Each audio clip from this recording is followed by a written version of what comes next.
As the shivers of early spring move into warmer times, welcome back to PF International for the opening round for the IAME classes in the 2024 Wera Tools Motorsport UK British Kart Championships. It's the first time the four classes across the IAME platform have taken to the track this season, and the first time we'll see the double round format weekend take place. Event 2 of 2024 welcomes a number of drivers back to either start their ranking defences or an assault on the next rung of the karting pathway, including 23 Bambino frontrunners Harry Chapman and Henry Algar, now both in IAME Water Swift Restricted. It's a mix of new and familiar faces across the classes, including drivers running strongly in Europe so far this year. Those include Will Green and the ever-proving Sukmani Kira, both in IAME Water Swift. X30 Junior is a stacked grid, including last year's Water Swift champion Jesse Phillips, along with a host of international drivers looking to this autumn, where PFI will host the FIA Karting World Championships. Several of the world's best are racing here this weekend in the Wera Tools British Kart Championships. Can anyone dethrone the king of X30 Senior? The PF International Specialist, Gus Lawrence. Champion the last 2 years, he starts his assault for a third title this weekend with the likes of Lewis Bird, third last year, another driver who's been strong in Europe so far this year, challenging him for that crown. We also welcome the Tillotson T4 series to the paddock this weekend. This weekend serves as the qualifier for the T4 Nations Cup in Spain later this year for the senior category. You can watch it all here on the Karting UK platform of channels provided to you by Alpha Live. Let's get ready for Event 2 of 2024 for the Wera Tools British Kart Championships. And a very, very warm welcome indeed to Lincolnshire, to PF International. It's been long awaited, the first time in 2024 that we see the IAME classes in action for the Wera Tools British Kart Championships Event 2, Day 1, the first day of the first double-header weekend of this season. The weather conditions are resplendent. It's hard to think that 3 weeks ago we were shivering, there was ice falling out of the sky. It is perfect conditions here at the Premier Kart circuit in the UK. My name is Andrew Mather. I'll be your lead commentator for this weekend, joined by Nicole Sutherland as well. Here is your track for this weekend, just short of 1.4 kilometres. A classic circuit with everything that the drivers enjoy. Bit of elevation change, of course, 32 feet of it round and over the bridge. This circuit is celebrating 30 years, having been opened in 1994. There is your weather forecast for today. Perfect. It's dry. There's a few scattered clouds in the sky, but it's not too warm. Great conditions off the back of the club meeting here last weekend as well. A lot of drivers are really enjoying how much grip there is out there for this weekend. Things getting going shortly. We've got the first set of heats coming up, 5 of them before we go to the break. But for now, let's head to Nicole Sutherland, who's out there in the paddock. Nicole, where are you? What can we expect across the course of this early afternoon? Thank you, Andrew. It's Nicole Sutherland here, sat down in the paddock at PFI. Won't lie to you, I am sat down here waiting for an ice cream. So that's why I'm down here outside the cafe. Fantastic to be here again this weekend, this time with IAME. 30 years of racing at PFI this weekend for these drivers, or this year even. So new year, new drivers in the category, but of course always same level of competition, if not higher. We've got a lot of returning drivers this weekend. We have Finn McLaughlin, Noah Wolf, Gus Lawrence, all back in this grid, and to make the competition very high. Also Gus Lawrence, king of senior Rotax. I think a big question on a lot of people's minds this year for IAME is, will he be dethroned? That is the question. We'll find out this weekend and later on through the year. Also got absolutely glorious sunshine this weekend. Track looks fantastic conditions for these drivers. Lots of rubber down, which means these drivers can be going into these corners so late on the break, so hard, really pinging off these corners and getting some fantastic lap times in. We'll wait to see if any lap records are broken. We'll find out. But in the qualifying, all very, very close. You literally couldn't probably fit the width of a string of thread in between each driver. We'll go back up to Andrew now in the comms box. Looking forward to joining him a little bit later on, and make sure you don't miss a second of the action.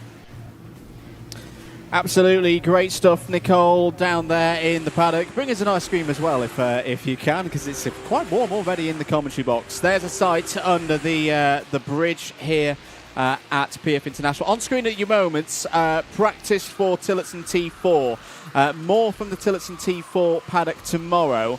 This is their first day of running. They weren't here yesterday for when all the IAME classes were running, but really great to have Tillotson T4 here this weekend. This is their qualifier, single qualifier for the T4 Nations Cup, the world level event for this class. That's held in Valencia at Cartodromo Internacional de Lucas Guerrero later in the year. So we'll have more from Tillotson T4 across the course of the weekend. Really interesting class there. But as I say, the first heat will be out shortly. Time is 11:42 local time here at the circuit. About 3 minutes time we will have the rollout for the first heat of the weekend, which will be senior X30 senior. Hello in the chat. Let's just give the computer a whirl to pull up some of your comments. Let us know where you're watching from around the world. I'm going to have a look at the Alpha Live comments first. Thanks once again, of course, to Alpha Live for their hard work so far this weekend. But yeah, brilliant conditions here at PF. As Nicole said, not too hot at the moment. Although we did see yesterday the level of grip that drivers have had. Some of them were picking up the inside wheels going through hairpin number one. I've also just been handed some stats by Ian Rogers from Motorsport Timing UK. It is still, we've got to keep telling ourselves this, Nicole, that it's a British Kart Championships event, and it's great to be here for that. But it almost does feel like a European event. We've got 25 nations represented here this weekend. I think that's about as many as myself and Anthony Jordan had last weekend in Italy. And 44 rookies as well. Now the comments are up on my screen. Hello to Hillary, watching from Uganda, apparently. Hello. Hello to Rebecca Lloyd, Jay Larkin, David Whitehouse is in the house again. Yes, someone has got a new toy. That was James Fitchie with his drone flying skills earlier on in the weekend when the track was nice and quiet. Hello to Sam. Hello to Cosmic as well, and Trishano as well. Keep comments coming in, everybody. Great to have you on board. Nicole rejoins me in the box. Where's my ice cream?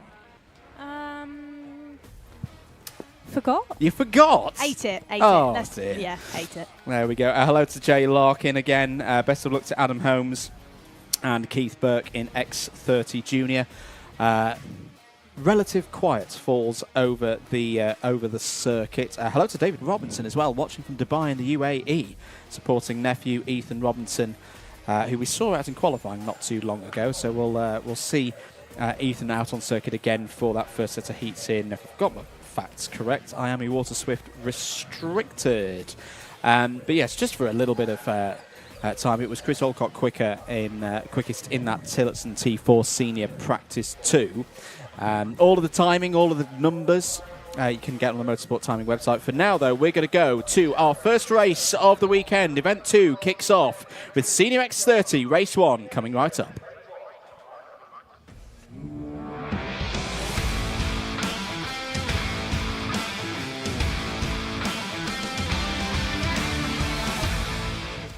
Let's take a look through the grid then for Heat 1. This is Groups B and C heading out on circuit. The groups determined by timed qualifying earlier on this morning. Freddie Lloyd on pole position. Oscar Repetto from Monaco starts on the front row. Noah Wolf and the returning Finn McLaughlin start on row number 2. Row 3 is Lewis Bird and Henry Gregory. Cian Geraghty and Lewis Francis start on row number 4. Moving down through the order, Joseph Smith and Jimmy Elias is an all victory lane row 5. Off Oliver Rands and Ty Stansfield on row number 6, ahead of Josh Palfreman and David McIntyre on row number 7. Dominic Simek and Harvey Roth go from the 8th row of the grid, ahead of Archie Tillett. Good to see Archie back in a kart. On row 9 is joined by Harry Ewell. Dale Lewis and Connor McFarlane start on the 10th row of the grid, ahead of Devin Marshall and Dylan Briley on row 11. Freddie Housley and William Smith have work to do from row 12, ahead of Tony Cazagel, Dayton Coulthard and Matteo Giaccardi. How many nations have we got represented on this grid? It must be 1, 2, 3, 4, 5. There's not enough time to count them all up, Nicole. There's a lot of drivers on this grid, a lot of quality on this grid for Senior X30. But as you mentioned earlier, the big question for 2024 Can anyone dethrone the King? King Gus, champion the last 2 years, and he's looked in pretty good form so far this weekend. We'll see him later on, of course. Yeah, Gus, of course, very, very quick around this track. There's not many people that are as quick as he is, I don't think. I just think he has such a different way of driving it sometimes, just so in control. It almost looks as if he's not even doing anything. Absolutely. Well, he's not in this race. He's in Group A, but this chance for Groups B and C to get their weekends underway. Here we go, running towards the lights. They're red, they're out. We're racing for the first time this weekend at PF International. Good start for Freddie Lloyd. Noah Wolf straight through into P2 as well. Running on the Birrell Arch chassis, the Van Amersfoort Racing entry that he's been racing in Europe so far this year. Onto the bridge for the first time. I do believe we've got all drivers through and running, all 27 of them out there on circuit.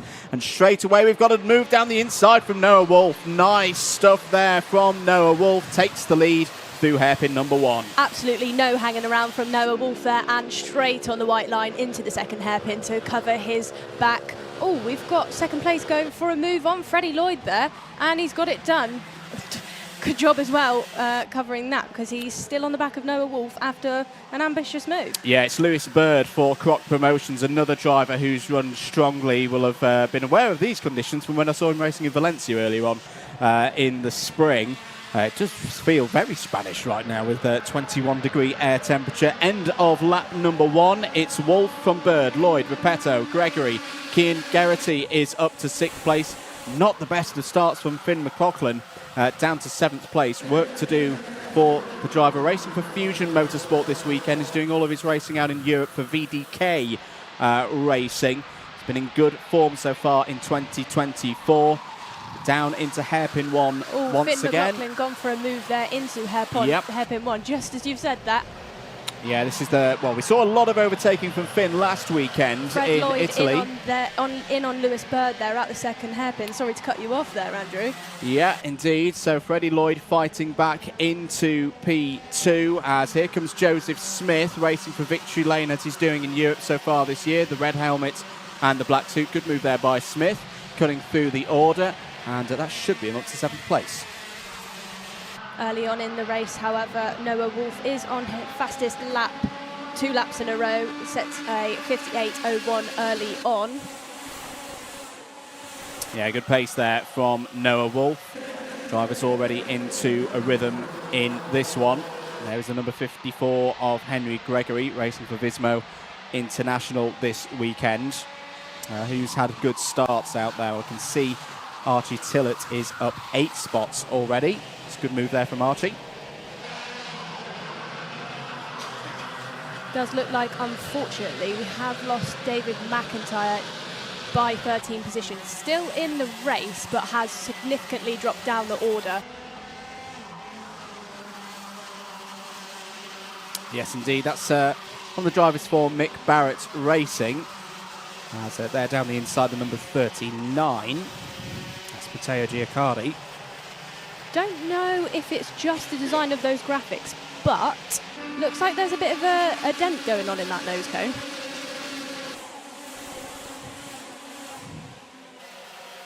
Fastest lap there by Joseph Smith up on the timing screen. We've also got front runner Noah Wolf.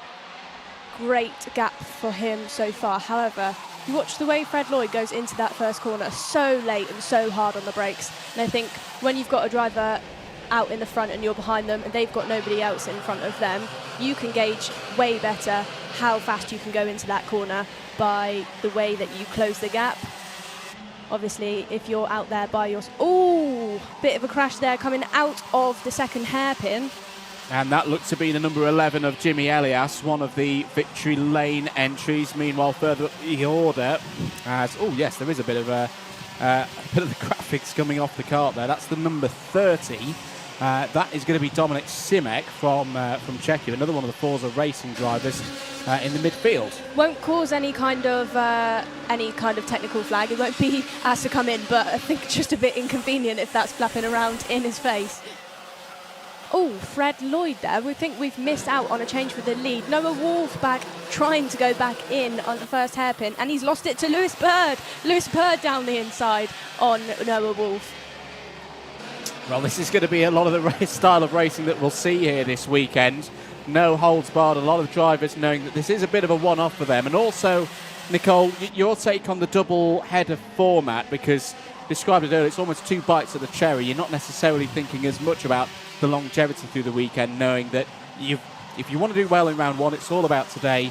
Tomorrow is a clean slate for round 2. Yeah, 2 bites of the cherry, like you said, or on a day like this, 2 bites of the ice cream. So tomorrow, completely separate from today. So double points, double opportunities, double the moves. Yep, absolutely. 3 minutes to go in this one. And it's still Freddie Lloyd out front of the rest of the field. Oh, Noah Wolf up the bank off of the bridge there. Yeah, it's very easy to do here, Nicole, isn't it? Running just a little bit wide. And that curb on driver's left can suck you in. There's been a warning for Matteo Giaccardi in the number 39. Joseph Smith defending and attacking at the same time in that group that involves Wolf and Bird. Noah Wolf sits to the inside. Joseph Smith looking a bit frustrated there is Joseph Smith, saying, come on, let's keep working together, because the drivers at the front of this order are running away with it. Who's got the fastest lap at the moment, Nicole? Finn McLaughlin looks very quick in the second half of this race. He dropped back a little bit earlier on, but back into fourth. No, yeah, he is in up to third. Yeah, through that last sector. Well, we saw a lot of this last weekend in Franciacorta, and I saw him race in the IAME Euro Series. Very brave on the brakes. Did some fantastic overtaking less than 7 days ago, and it looks like he's setting up for another move here into the hairpin one, possibly. Yes, here he goes down the inside. Classic Finn McLaughlin move as out of the race is Dayton Coulthard. Disappointing start to the weekend for Coulthard. Will be classified 27th in this one. But yeah, that's not good news for the Scottish driver. But yeah, McLaughlin now up to second place. It's side by side between Joseph Smith and Noah Wolf. Joseph Smith gets the better in that one. Cian Geraghty as well, the number 73. Very familiar name to the Wera Tools British Kart Championships, of course, is Cian Geraghty. But running on a slightly different livery now, under his own team colours of Geraghty Motorsports. Is there at the moment in 9th place. Another new fastest lap of the race for Finn McLaughlin, 56.69. Look at the way he's pushing that go-kart. He is just so calm now, really on the hunt after Fred Lloyd. I think Fred Lloyd's got a bit to think about now in the next couple of laps of this race. And he's done it. There we go. In the first hairpin. What a move. You're going to need a very big tally chart this weekend for the number of hairpin one moves that Finn McLaughlin is going to put in, because he has been doing a lot of this, likes it on the brakes, and that's a great move from McLaughlin. But what can he do now in the lead with 30 seconds remaining? There'll be 2 more laps. Time will expire then on the next lap, and then it'll be the +1 to see us through to the end of this first heat, this first race of the weekend for X30 Senior. It's a group of 4 clear for the rest of the field. McLaughlin, Lloyd, Gregory and Repetto in that order. Archie Tillotson continuing to improve, has got up to 10th place now. So there's a new fastest lap of the race from Oscar Repetto of 56.57. Down towards hairpin one once again. It's the top 2 have broken away a little bit, Nicole, from the 2 behind. Good battle going on for 3rd and 4th place here between Gregory and Repetto. Into hairpin number 2 they go. And it's the number 67 of Repetto who's got the upper hand in that one. Yeah, it looks like our front 2 have calmed down a little bit as well now. They're both running the Fusion team this weekend, so just wondering if they're maybe just going to relax now, work together, not have Fred Lloyd go back in on Finn and cause any issues. Yeah, they are running in the same stable. Last lap board out then. Finn McLaughlin leads this one after that compromised start. Fell down to around 7th place, has worked his way back up through this grid fantastically. One of the front runners in the senior category in IAME Euro Series. We know he's in good form so far in 2024. Going to have some attentions though from Freddie Lloyd behind. Bit of a gesture there from Freddie Lloyd to say, don't worry Finn, I'm not going to send it down the inside at this stage of the day. Let's bring this home for a Fusion 1-2. But tell you what, Oscar Repetto is on the move here, has closed in. Don't think he's quite going to have enough opportunities to work his way through past Lloyd and McLaughlin, but he's keeping them honest. Yeah, fastest lap again there as well with a 56.57. Very quick indeed. Well, coming round then to take the checkered flag, race 1 of the weekend, Heat 1 in X30 Senior is going to go the way of Finn McLaughlin. McLaughlin takes the win from Freddie Lloyd, Oscar Repetto P3, Henry Gregory P4 ahead of Noah Wolf, who wins out the Battle of the Chasers there in 5th. Joseph Smith comes across the line 6th ahead of the fast starting Lewis Bird. Archie Tillett up 9 spots in that race is your biggest mover. In 8th, Cian Geraghty 9th, and Oliver Rands completes the top 10. Lewis Francis, another one of the international drivers here this weekend, the Australian racing for Argenti Motorsport, 11th ahead of Ty Stansfield. Harvey Roth, Dominic Simek, Freddie Housley in the top 15. Housley up 8 in that one ahead of David Marshall. Harry Ewell, William Smith, Josh Palfreman, and Matteo Giaccardi, who completed the top 20 there. Dale Lewis 21st. Tony Cazadel in 22nd, Dylan Briley, David McIntyre and Jimmy Elias in the top 25. Conor McPollan, the last of the finish in 26th, one retirement in that race, unfortunately, was Dayton Coulthard. But there's your winner, Finn McLaughlin, continuing the form that he's been in throughout the course of 2024. One race, one win, lots of overtaking, lots of sends into hairpin one. Brilliant stuff as ever from the Irishman. There is your provisional result. A win by 1/4 of a second for McLaughlin over Freddie Lloyd. Oscar Repetto will be happy with that. It's had a tough season so far as Oscar Repetto. So the driver from Monaco, racing for Jade Racing Team this weekend, is there in 3rd. All of those drivers will get ready for the next time we see them out on circuit, which for Group C drivers, so anyone who started on the anti-pole side of the grid, they'll be back out again at 1:30 for their race against Group A. For Group B, they'll be a little bit later on at 2:45. Remember, for all of the heats today, for each driver in Senior X30, it's 2 goes. They have 2 heats, which then set the grid for the final later on this afternoon, and the repechage as well if they don't quite make it straight away. And we're going to take a short break here on the commentary and be back with the next race on circuit, which will be first heat of the weekend for Water Swift.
Back here at PF International, getting ready for race number 2.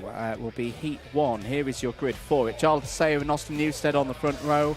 Will Green and Harry Williams on row 2. Blair Smith and Harley Musk on row 3. George House and Henry Clark in an all BMR row 4. Lucan Arroway and George Clark on row 5. Grayson Wortley and Austin Gibson on row number 6. Aryan Nayar and Mason Brooks on row 7. Charlie Clough and Ian Carey on row 8. Christian Kobe and Aaron Singh on row 9. Top 20 rather, on row 10, completed by John T. Restrick and Callum Graham. Oscar Miller and Andy Stewart start on row number 11 ahead of Jesus Bartolos and James Noel on row 12. Xavi Fonge completes the 25 runners in this one. So, Water Swift, first time that we've seen IAME Water Swift in action for 2024. These drivers ranging from the ages of 10 to 13. All racing on the unrestricted version of the 60cc IAME water-cooled Water Swift engine. Our champion from last year, Jesse Phillips, has moved up to X30 Junior. We'll see him later on. But you have got some plenty of really strong drivers here in this one. Again, a number of drivers who ran well 1 week ago in Italy. British drivers, British-based drivers dominating in Europe right now, adding to that sense of this really is the best of the best here this weekend in the Wera Tools British Kart Championships. Jarlath Sayre on pole position. Has been in good form recently. Was in the top 10 in the final for this category when they raced in Europe 1 week ago. Also won the pre-round in Italy. What can he do here in his first foray in the Wera Tools British Kart Championships for 2024? Into the tram lines. Are we good for a start? No, we're going to go around again. Nigel Edwards not completely happy that one had the parity across the front row, Nicole, that he's wanted to see. Maybe the pole side of the grid a little bit eager to get into their acceleration phase there. Yeah, of course. Nigel wants to make sure that everybody is within those tram lines when they should be. Make it as fair as they possibly can. Make sure everybody has the opportunity to get a good start. Absolutely. Well, we should talk about Will Green as well in this field, because Will Green, fresh off victory last weekend at Franciacorta, on a weekend where his team, the Jamie Green Racing outfit, very much bloomed through the course of the weekend, showing once again the engineering talent that they've got there in that awning. Austin Newstead, typically when I've seen Austin Newstead race this year, his second half of races has been very, very good indeed. If he can get a good start, that should set him up well for a strong result here in this one. But this race for Waterswift, as a reminder, this is Groups B and C from timed qualifying, heading out, or already headed out on circuit. You can see some of the photographers hard at work. Josh East and Adam Guns out there. Keep your comments coming in, ladies and gentlemen. We're about ready for the formation, or for the start of this one in Waterswift Race 2. First heat of the weekend for all of these drivers. Into the tram lines. Are we good this time? No, we're going to go round one more time. So, again, that one not quite lined up to our race director's liking.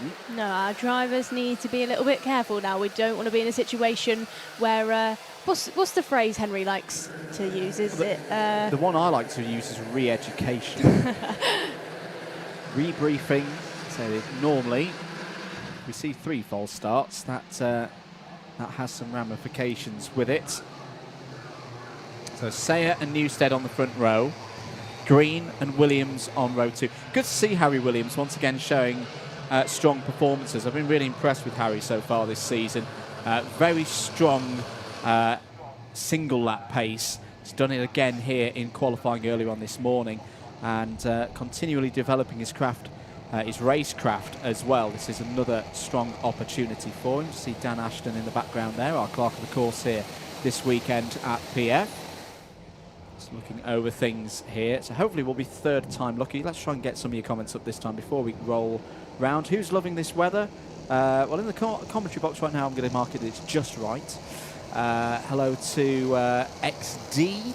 Hello to Jane Cartledge as well, who's cheering on Austin Gibson, who's racing, of course, in this category. And hello to Cross-Eyed Lion as well, back once again for another event here for the British Kart Championships. Right, what do we reckon, Nicole? Are we good for a start this time? Drivers just gesturing to one another to say, come on, let's get this pace under control. We want to get racing here for the first time in Waterswift this weekend. Into the tram lines. Is this going to be third time a charm? Yes, it is. Lights are out. There's a problem, I think, for Luca Narroway in the background there with a yellow helmet. Has not got going at all in the number 17. Through the first couple of corners, they all go. It's looking clean under the bridge, Nicole. As they run over the bridge, next up, the big challenge of hairpin number 1. It does also look like Xavier Fonges struggled to get over the start-finish line and under the bridge. He's going around the bowl really slowly on the outside. Into hairpin number 1. Drivers going defensive, but keeping it relatively clean. But a side-by-side in the middle of the pack, running towards hairpin number 2. But it looks like it's the number 74 of Austin Newstead who's come to the front of the order. Yes, it is. Great start then for Austin Newstead. Has got the jump on Jarlath Sayer there, the number 8 seed from last year. Sayer looking down the inside. Good go, but it's going to open the door for Williams to go through. So Harry Williams up into second place. Another one of the BMRs is coming through as well. Yes, that's the number 77 of George House. There are the problems for Luca Narroway running down between between hairpin 1 and hairpin 2. That shows you how far behind he is, unfortunately. But end of lap number 1, Newstead, impressive start there and well controlled when he was under attack, Nicole, from Jarlath Sayer to just hold that outside line, retain the lead. Yeah, he knows it's early on in the race as well. There's no point doing anything, trying to hang it out hang it around the outside and trying to cut back in. He's just let him go, let him have it. Apologise for earlier on in the race. I thought that Luca Narroway was Xavier Fonge, got those two mixed up. So it was Luca that was struggling to get over the start finish and round the bowl. And I believe he has stopped somewhere out on the track. Yes, most important thing, it's just a mechanical issue. Luca will be disappointed, but will be fit and raring to go for the next race later on today. Oh, very close there between Newstead and Williams going into the Mike Wilson complex. That's the opportunity for George House to come down the inside. George House up into second place, makes it a 1-2 at the moment. That's a good reading of the road there by George House. Moved there by Will Green on Jarlath Sayer for fourth place. Yeah, well, those two raced each other hard last week in Italy. Now back here on the home front for the Wera Tools British Kart Championships. What can they do here? Big pack of them running down towards hairpin number 1. Harley Musk going along quite nicely as well. Nicole, as Williams makes the move for second place. But Harley Musk, again, another driver, very strong last weekend. P6 and the new fastest lap of the race. Yeah, we've got Will Green just on the second hairpin, almost trying to hang it round the outside, but does let, I believe it was Austin Newstead, go. So the BMRs changing positions. This time, Williams has got a great run down the inside of Newstead into Bobby Game corner. Well, we've seen a couple of drivers try that move on Austin Newstead. Harry Williams is the first one to make it count out of the final corner. End of lap number 3. New race leader for Ollie Rowland Motorsport. His name is Harry Williams. Mason Brooks going along quickly as well, Nicole. New fastest lap of the race. 1 minute 3.58. As another change for the lead. Newstead down the inside. This is already shaping up to be a fascinating weekend for IAME Water Swift. Will Green trying to come through the order as well. Has got through to second place. Well, this is what we saw from him earlier on in the year. For the first time here in the British Kart Championships, he has the race lead. Runner-up in the championship in 2023.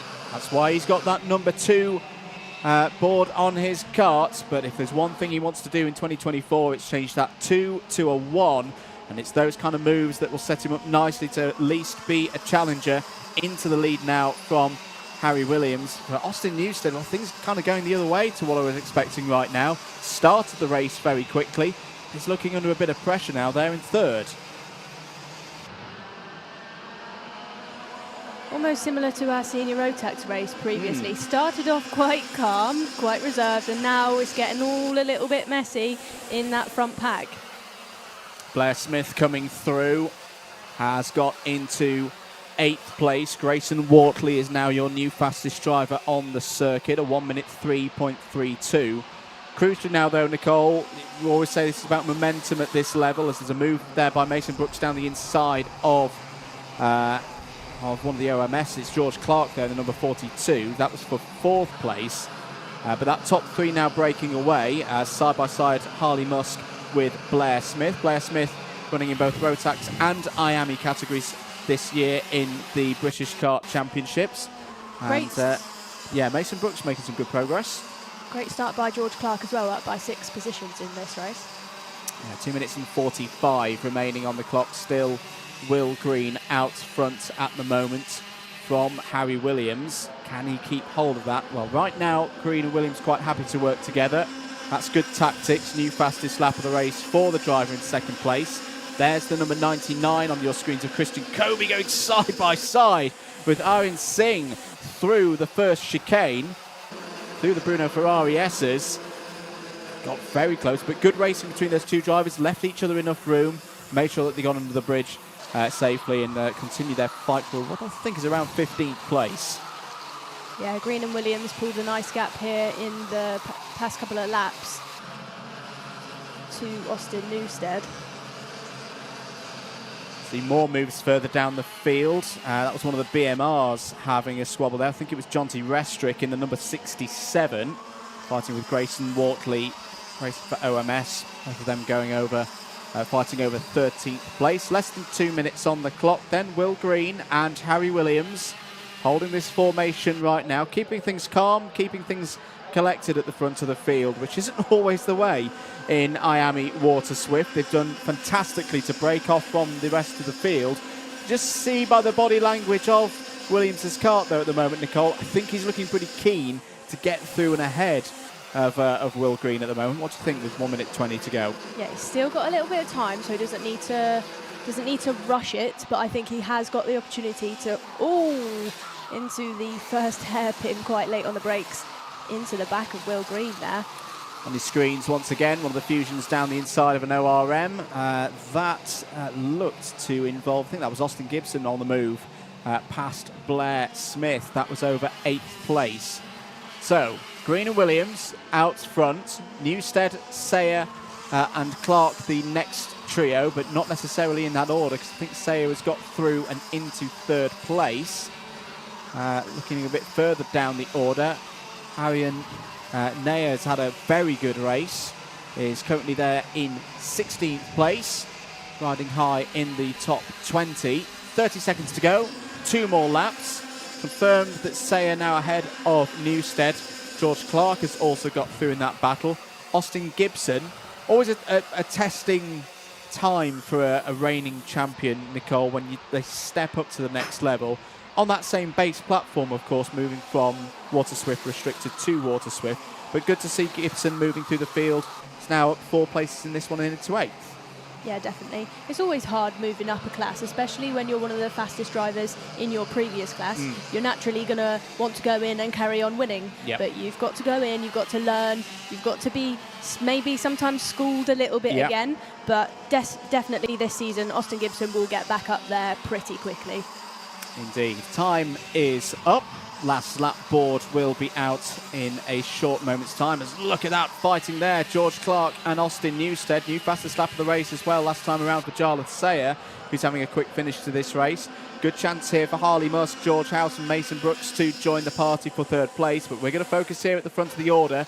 Green and Williams. Williams goes down the inside. Nice move. Going up onto the banking, onto the bridge. But no, Green's fought back and retaken the lead onto the run down to hairpin 1 for the last time in this first heat for the Water Swift category. Williams not fancying a move there, maybe an opportunity into hairpin number 2. They're both checking over the shoulders to see what the gap is back to the drivers fighting over 3rd. It's more than enough. Green doing brilliantly here to hold on. There is changes though further back, Nicole. Yeah, George Clark looking for a move on Austin Newstead there, and he's got it done. He was looking a little bit frustrated going into that second hairpin at Austin Newstead, giving him some signals to tell him to just go, stop sitting on the white line, but he has just made the move in the next corner. Checkered flag is out, and once again it's Will Green who's going to win in IAME Water Swift. Takes the first heat of the weekend. As out is Newstead on the last couple of corners. Green takes it from Williams. 3rd place to Jarlath Sayer. George House 4th. Harley Musk completes the top 5. But what happened there for Austin Newstead? It was out of our vision and out of our vision here in the box, but that is the clear result that Austin Newstead is not going to be happy about that at all. Was running high in the order there, Nicole, having started from the front row of the grid, and in the end it'll be P24 for the BMR driver. Yeah, shame, especially for your first heat. Wonder actually what happened there really. We saw George Clark go for a move into the chicane and then missed the rest of it. Yeah. Yeah, so we'll they were side by side. There were other karts involved, of course, though. But Will Green is your race winner. First one of the weekend by 0.32 of a second ahead of Harry Williams. Jarlath Sayer fights through to 3rd. George House, Harley Musk Mason Brooks, George Clark, Blair Smith, Grayson Wortley and Austin Gibson all inside the top 10. Shout out to Mason Brooks, biggest mover in that race, up 8 spots. Henry Clark, John T. Restrick, Callum Graham, Charlie Clough and Kristen Kobe in the top 15. Aryan Singh, James Nolan, Ian Carey, Xavi Funge and Aryan Nair all in the top 20. Andy Stewart, P21, Oscar Miller and Jesus Bartolos, the last of the finishers there, 23 of them.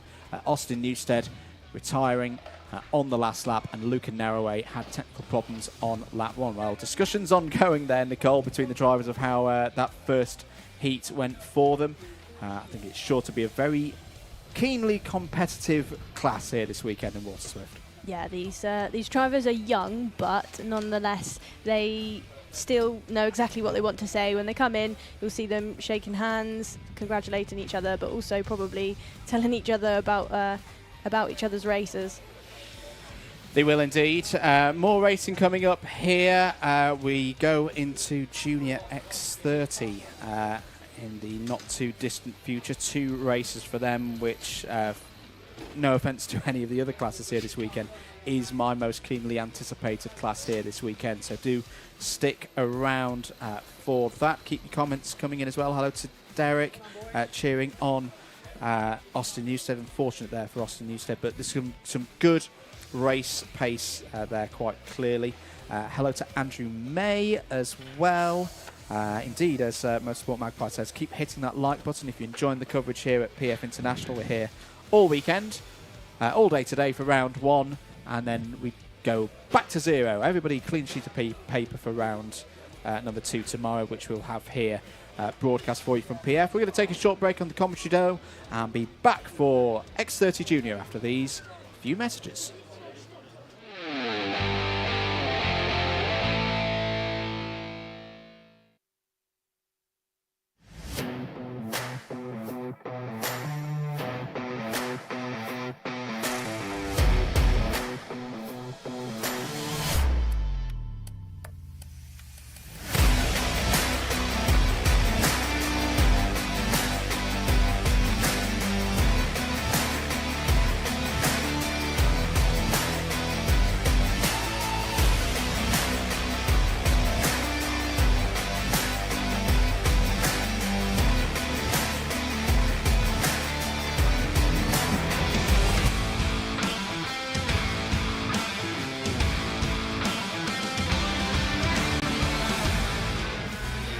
How we go then for race number 3, heat 1 for Junior X30. Aston Sharp on pole position. On the front row as well is Riley Cranham, Dries van Langendonk and Ian Kraling on row 2. Taylor Orridge and Thomas Min-Spearing go from row number 3. Samuel Branston and Lewis Islin start on the 4th row of the grid ahead of Daniel Kelleher and Kenzo Craigie. Nicholas Schaufler and Evan Purcell start on row number 6. Jack Eileth and Aaron Richardson on row 7.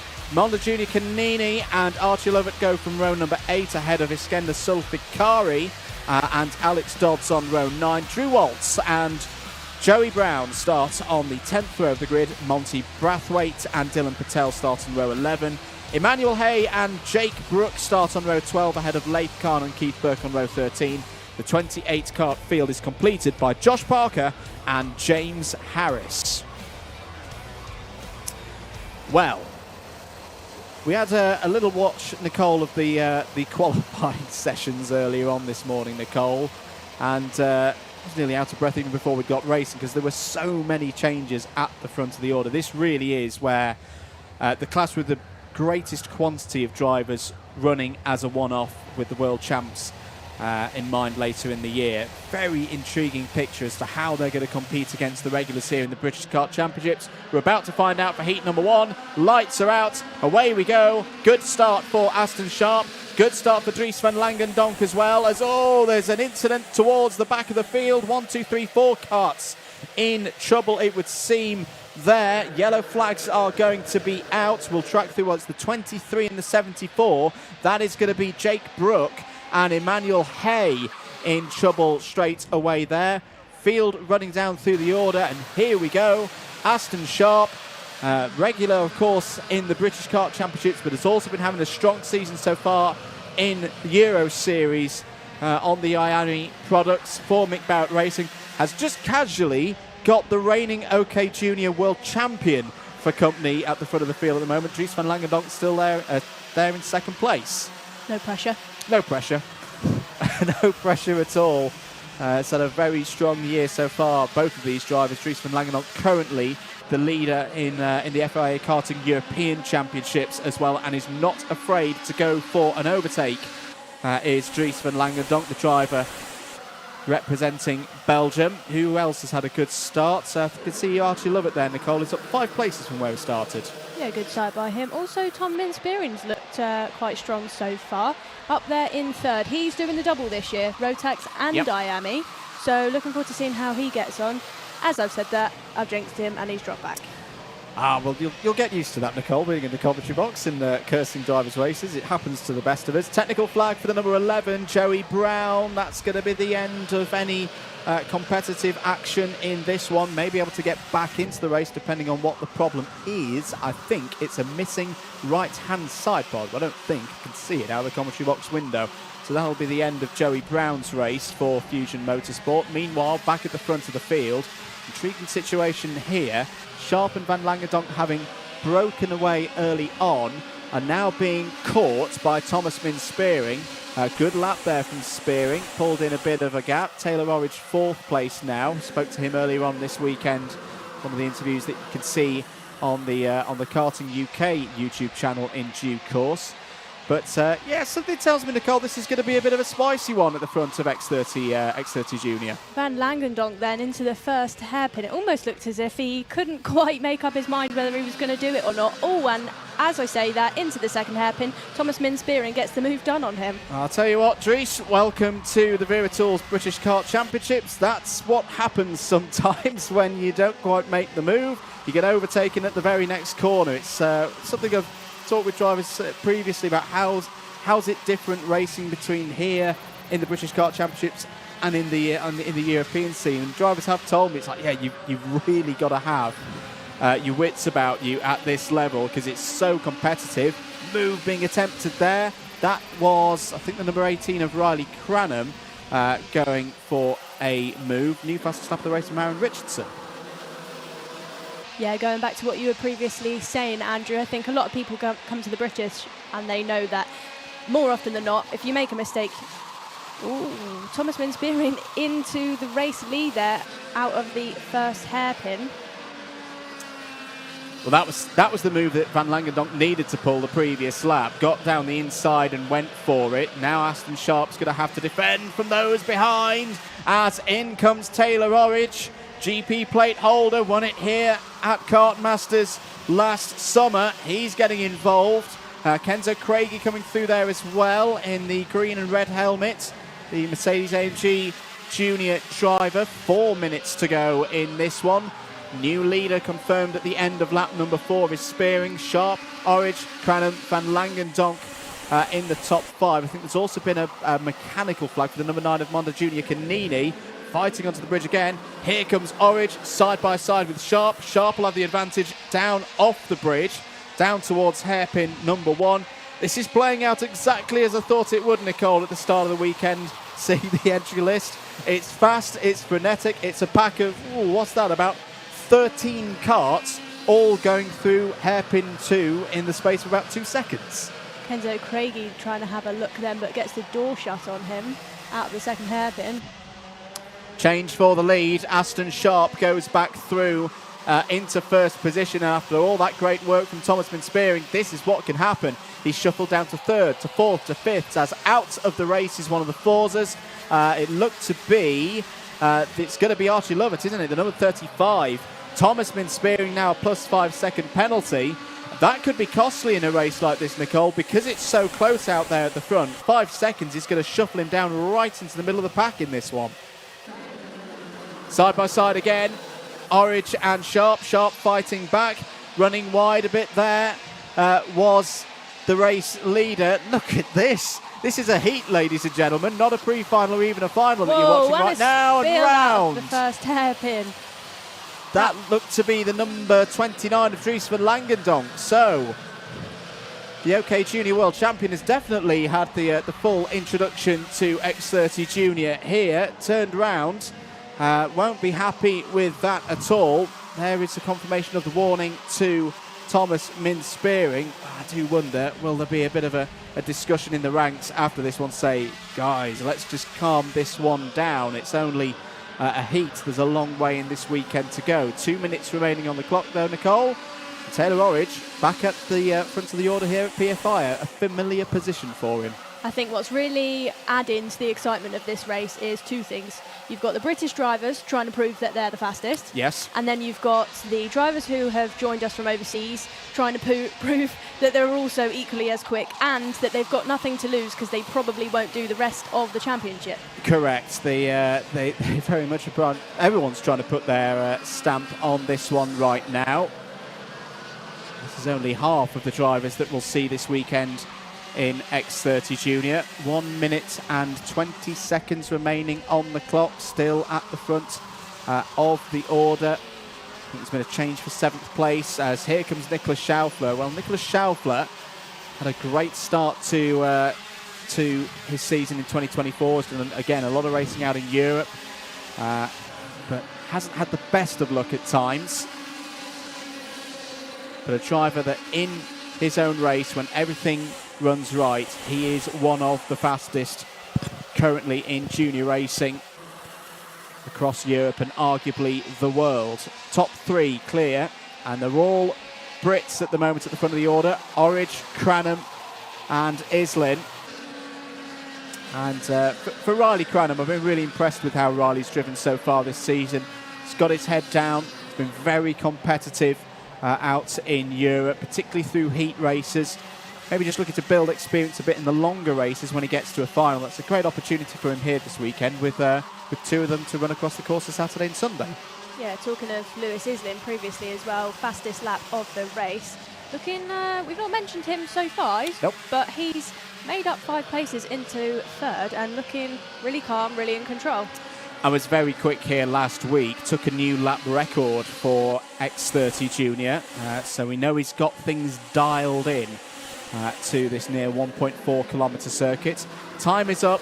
We're not on the last lap yet, though. That will be next time around. Change for 2nd place. Through goes Islin on Cranham. And is now going to go down the inside on the race leader. Well, I didn't think there was going to be enough of a space there for Lewis Islin to get down the inside of Taylor Orridge. I was completely wrong on that one. I think there was about the width of a Birrell there. That's a close one to the driver's left-hand side, and Orridge has got back through. And look at this. This has pulled Spearing and Sharp and others back into play. Here comes Cranham back down the inside. Takes 2nd place. Aston Sharp there. With the cross of St Andrews on the side of his helmet and the red as well. He's back up to 3rd place. Well, what a turn of events here. That was Taylor Orridge very much saying to Lewis Islin, no, that does not happen to me around this place. Don't overtake me like that and get away with it. Has a forceful move back down the inside from Taylor Orridge. He's going to have to work hard here, Nicole, on this last lap because he's got a huge train of drivers behind him. Down towards hairpin number 1. Oh, close there. I think that was Kenzo Craigie and Aaron Richardson debating who's going to take 6th place into hairpin number 1. Sharp side by side with Cranham once again. Spearing looking around the outside. This is good news at the moment, as in fact Taylor Orridge has lost the lead. So Cranham's got through. Riley Cranham's got through into the lead of this first heat. Aston Sharp fighting on for 2nd place. Taylor Orridge is now hanging on for 3rd. But is Riley Cranham going to take his first win of the weekend? It's not his first win of the year. He's been in very good form. He is. Riley Cranham takes Heat 1 here at PF in a frantic start to the weekend for X30 Junior. Takes it by 0.6 of a second ahead of Aston Sharp. Taylor Orridge 3rd. Thomas Min-Spearing 4th. But Spearing has a 5-second penalty, which is going to cost him big time here. Lewis Islin 5th on the road ahead of Craigie, Schaufler, Kelleher, Richardson and Alex Dodds. Great drive there from Alex Dodds, up 8 spots into the top 10. Also good moves through the field there, Nicole, for Laith Khan, up 12 places to 13th. To be honest with you, Andrew, I can't believe it's only the first heat. Yes, well, yeah, it did definitely have that feel of being a race with more riding on it, but in a way I'm not surprised because it's such a high quality field, lots of drivers with great records. They're not here to finish 8th or 10th. They're here to win every single race they can. So that is very much how I think these races are going to go this weekend. It's going to be a battle of the wits and a battle for survival out there. But for Riley Cranham, quietly stated driver, of course, again, just getting on with things and delivering for Fusion Motorsport, as he has done for a lot of 2024 so far in Europe. I also wonder how knowing that this weekend is a double header for these drivers is impacting their mentality. Are they maybe going into these heats thinking, I'll just go for it because I've got another chance tomorrow anyway? Maybe so, but there is Riley Cranham. Somehow, in the warm conditions here, it just looks like he's just been out and bought a paper from the local shop. He looks relatively calm and composed and ready to go, not fussed at all ahead of his second heat. The second heats for these drivers, anyone in Group A will be back out at 2 o'clock. Anyone in Group C will be out immediately after at 2:15. But yeah, no, great result there for Riley Cranham, and I think the team can be very pleased with that result as well. They've put a lot of work in over the winter to make sure that number 18 is running perfectly, and it is doing so far this weekend. We'll take a short break. Coming up, the next heat for Junior X30. It'll be Groups B and C heading out on circuit after these short messages.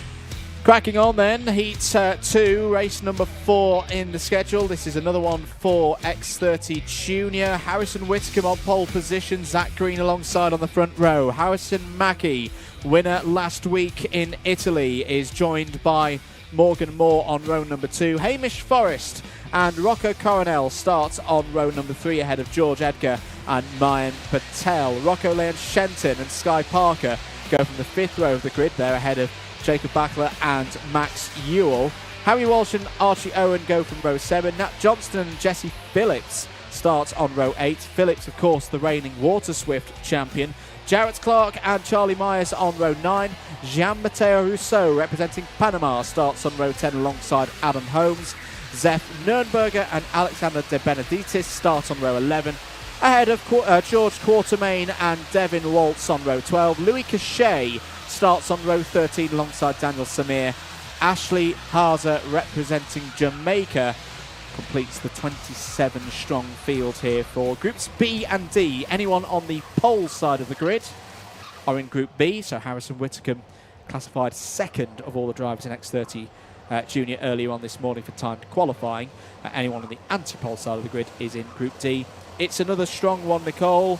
Lots of familiar faces to viewers here in previous years to the British Kart Championships, and also familiar faces to the European scene, the likes of Mackie in there, Coronel in there as well, Devin Waltz, all looking for a good race here. Pole sitter also, Harrison Whitcomb, was our round 1 Rotax winner, of course. So similarly to Thomas Minspearing teammate, he's doing the double this year. He is indeed. Let's see if we're good for a start. No, we're not. We're going to go around again for another formation lap. Yeah, Harrison Whitcomb, who had a bit of a difficult O-plate, didn't he? A bit of a administrative error. Do we describe it as that? Do we describe walking out of the Parc Fermé? To be nice to mechanic and driver. Yeah. That's just... Yes, but they made a mistake that they'll never make again this season in the British Kart Championships. But jokes aside, the response from Harrison Whitcomb the last time he was here, as you say, for event number 1, was very impressive indeed. To show, had a problem, missed out on a victory in the O plate, but he's definitely on some very strong form so far this year. Redeemed himself. Yes, that's a very good word for it.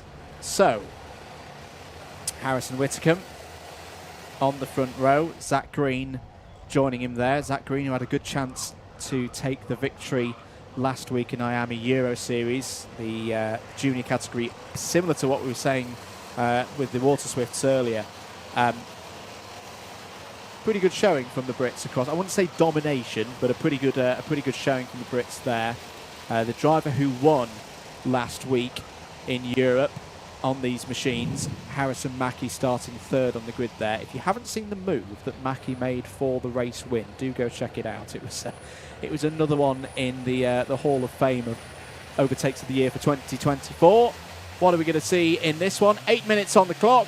Are the lights going out? Yes, they are. Nigel Edwards is happy for the start of this one, and away we go. Very even start between Whitcomb and Green. Good start for Mackie as well. Holes there in third place. Cleaner start this time, Nicole, under the bridge. All 27 karts running, and on their way to fighting their way into hairpin number one. Yeah, nice clean start. Wondering if we'll see what we've seen in all the other classes, which is a great clean start, and then it gets all a bit messy after about 3 laps. We'll see indeed them running through the field. Everyone has got through hairpin number one. Of course, drivers in the second half of the field trying to make as much progress as they can early on, worrying about a potential split in the front half of the field. But it's calmer so far in this second heat for X30 Junior. Harrison Whitcomb, though, again showing the speed that he's got here. And from a driver's perspective, Nicole, just how difficult is this? Because I know we're talking about who's running well in event one, running well in the Rotax classes. Oh, I'll come back to that because I think there's a problem for Zach Green. Has he got a loose rear bumper there on the rear right-hand side of the kart? I thought I saw a little bit of movement that did not look factory spec. Yes, it's dragging on the ground. Great pickup there by the camera ops. That is going to be potential attention from race control to Zach Green. That's going to be a shame for him. But just to go back to Whitcomb, how hard is it to go from the Rotax Mojo tyres to the IAME Comet tyres? All the differences there. Talk us through how and why that's a challenge. Well, before I go on to that, like you said, Zach Green has got a technical flag, so he will be forced to come in at some point in this race. We'll see how long he stays out there for. Harrison Whitcomb, I think if you can swap between Rotax, IAME, OK, any engine category, any tyre, and be fast in every single one, it really shows that you're a great driver and very versatile. And I think so far what we've seen of Harrison this year, he is demonstrating that. Yep, he is indeed. There is the orange disc flag for Zach Green. Oh, that's a nice move. That looked like Mayan Patel. Yes, it was. Mayan Patel down the inside, fighting at the moment, I think, with Hamish Forrest over 7th place. 5.5 minutes remaining in this one. Change for second place on the road now. Harrison Mackie has got ahead of Zach Green. I think Zach Green knows that his race is run. He's not going to fight that one with George Edgar in the 17 for Mick Barrett Racing down the inside. You should see Green peel off into pit lane. Yeah, well, proper work there from Zach Green. Disappointing, but saw the technical flag, pulls it straight in, doesn't argue it. Maybe he might be able to get that kart back in the race if the mechanics are on hand and we can get it into the repair area. But for now, that is Zach Green's hopes of winning this one done. 5 minutes to go. Who's on the move? See, Nicole, that Rockallane Shenton is up 4 spots into 5th place. Max Newell as well, moving up through the order. George Edgar up 4 places as well, the Mick Barrett driver, and Harrison Mackie going down the inside. Oh, George Edgar having a look, puts Harrison Whitcomb out on the rumble strip, and he's got it done. Mick Barrett driver, number 17. Great move by him. Yeah, good opportunistic driving there from George Edgar. There is the number 8 of Zach Green. So Zach Green, bumper falls off very early on in the race, so it's unlikely that that would have been caused by another driver doing anything. Unlikely, yes. So I wonder if there's going to be some strong words with the mechanic, or could be some finger trouble for the preparation of the kart. But that's part of motorsport sometimes. +5 second penalty for Devin Waltz. The American currently in 25th place, having a tough run of things so far here today. But again, the good opportunities of having a double-header weekend is that I think we will see a stronger run from Devin Waltz later on this weekend. Both of the Waltz brothers here at PFI. We'll see. Well, I think we've already seen Drew Waltz out on circuit. Changes for position through the order. There is Rocco Coronel, son of Tom Coronel, World Touring Car driver, and very much one of the new bright hopes for the Netherlands. Of course, having a good time of things, supporting their best in Formula One at the moment, and Rocco Coronel definitely another one of that next generation being inspired by Max Verstappen. He's had another very good season so far, was third in the previous FIA round a couple of weeks ago. And this is his first time here at this circuit, and learning it all the while. He's running strongly there in 8th place right now. 2 minutes and 42 seconds to go. Good seeing you fastest lap there from Jesse Phillips. We talked about it in Water Swift, didn't we, Nicole, about the difficulties of moving up the levels, but would you agree that it's probably the most difficult of those jumps is the one that Jesse Phillips has done this year from Water Swift to X30 Junior? Yeah, I think mini to big kart is always the hardest change. It's completely different. When you go junior to senior, there's not, yes, it's faster and you're on a different tyre, but it's not too much different. You get used to it within a day, a couple of days. But the mini to the big kart, big change for these drivers. Yeah, we have seen that with Jesse Phillips. You know, he's just looking for that consistency right now, and well, he's doing it in this race. He's up 5 places now to 11th. Back at the front of the order, though, Mackie and Whitcomb. Whitcomb back into 2nd place and has just gone and set the fastest lap of the race. Is he looking down the inside now? I think that's one of those where he's more defending from George Edgar. Morgan Moore going along very nicely as well. Premium karting.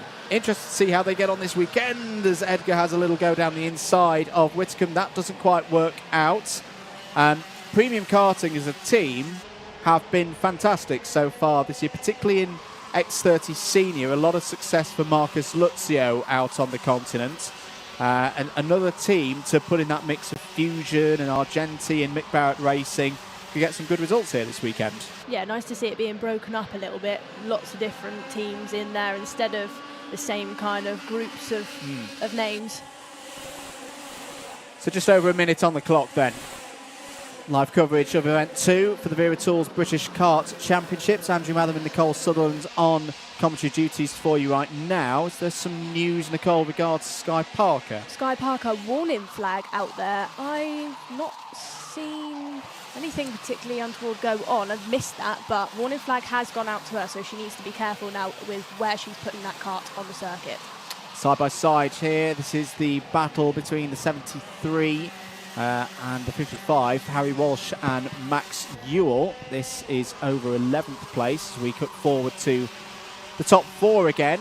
Harrison Mackie, similar to what we saw last weekend for those following the Euro series, pulling out at the front of the order, looking comfortable at the front of the field. Quarter of a second ahead of Whitcomb right now with 2 laps to go. George Edgar, fastest lap again with a 57.46. Good to see him up the front as well. He's always in the British Championships. He's always been up there, and hopefully we'll see this year, maybe, could be his year. Could be the year indeed. Time has expired. So Jesse Phillips up another spot, has now got past Sky Parker for 9th place. And moment for Morgan Moore, just dropping back a little bit from this front trio who are finishing this race very quickly. George Edgar has just gone purple through sector number 2 and set a personal best in sector number 1. Has George Edgar got enough chances, though, to get past Whitcomb and then get past Mackie as well for the race win? Does he want to do that at this stage? At the end, this is a heat. It's not a final for these drivers at the moment. There is a new fastest lap of the race, though, 57.35. Final lap board is out, Nicole. Again, Harrison Mackie soaks up the pressure so well.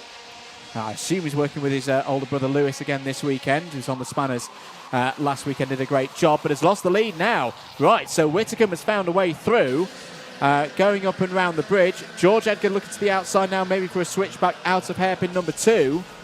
But Harrison Whitcomb once again coming to the front of the order. George Edgar has got through down the inside of Harrison Mackie. Mackie all the while is now trying to hold on for third place ahead of Morgan Moore.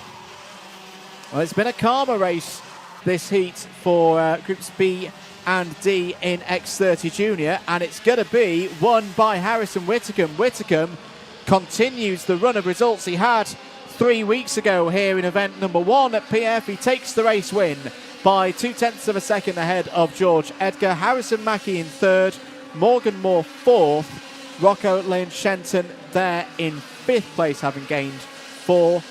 As I say, calmer race that time, Nicole. Shows that they can have a little bit, not as much of a scrap as we saw in heat number 1, but another very good result from Harrison Whitcomb. I don't know what you think. This is maybe in the back of my mind. In that race, there were fewer of the European wild cards, drivers. yes. So the drivers we've just seen have got more to lose. So maybe driving a bit calmer to, more to lose, but also probably a bit more used to racing against each other as individuals. Yeah, that exactly. And maybe, like you said, used to each other, how each other races. They're not maybe trying to prove as much. They know their competition. They know that the competition know them. Absolutely. Well, there we go. That is a win for Harrison Whitcomb. Harrison Mackie there, another strong result. Top 3 for Mackie to start off the weekend. Wonder if his sunglasses will get thrown to him now. I know he'll bounce back from this. Bounce back from adversity. I wouldn't say he's in an adverse position right now, but things to work on, and things I think for everybody to work on to beat Harrison Whitcomb. Has looked fantastic here at PF International.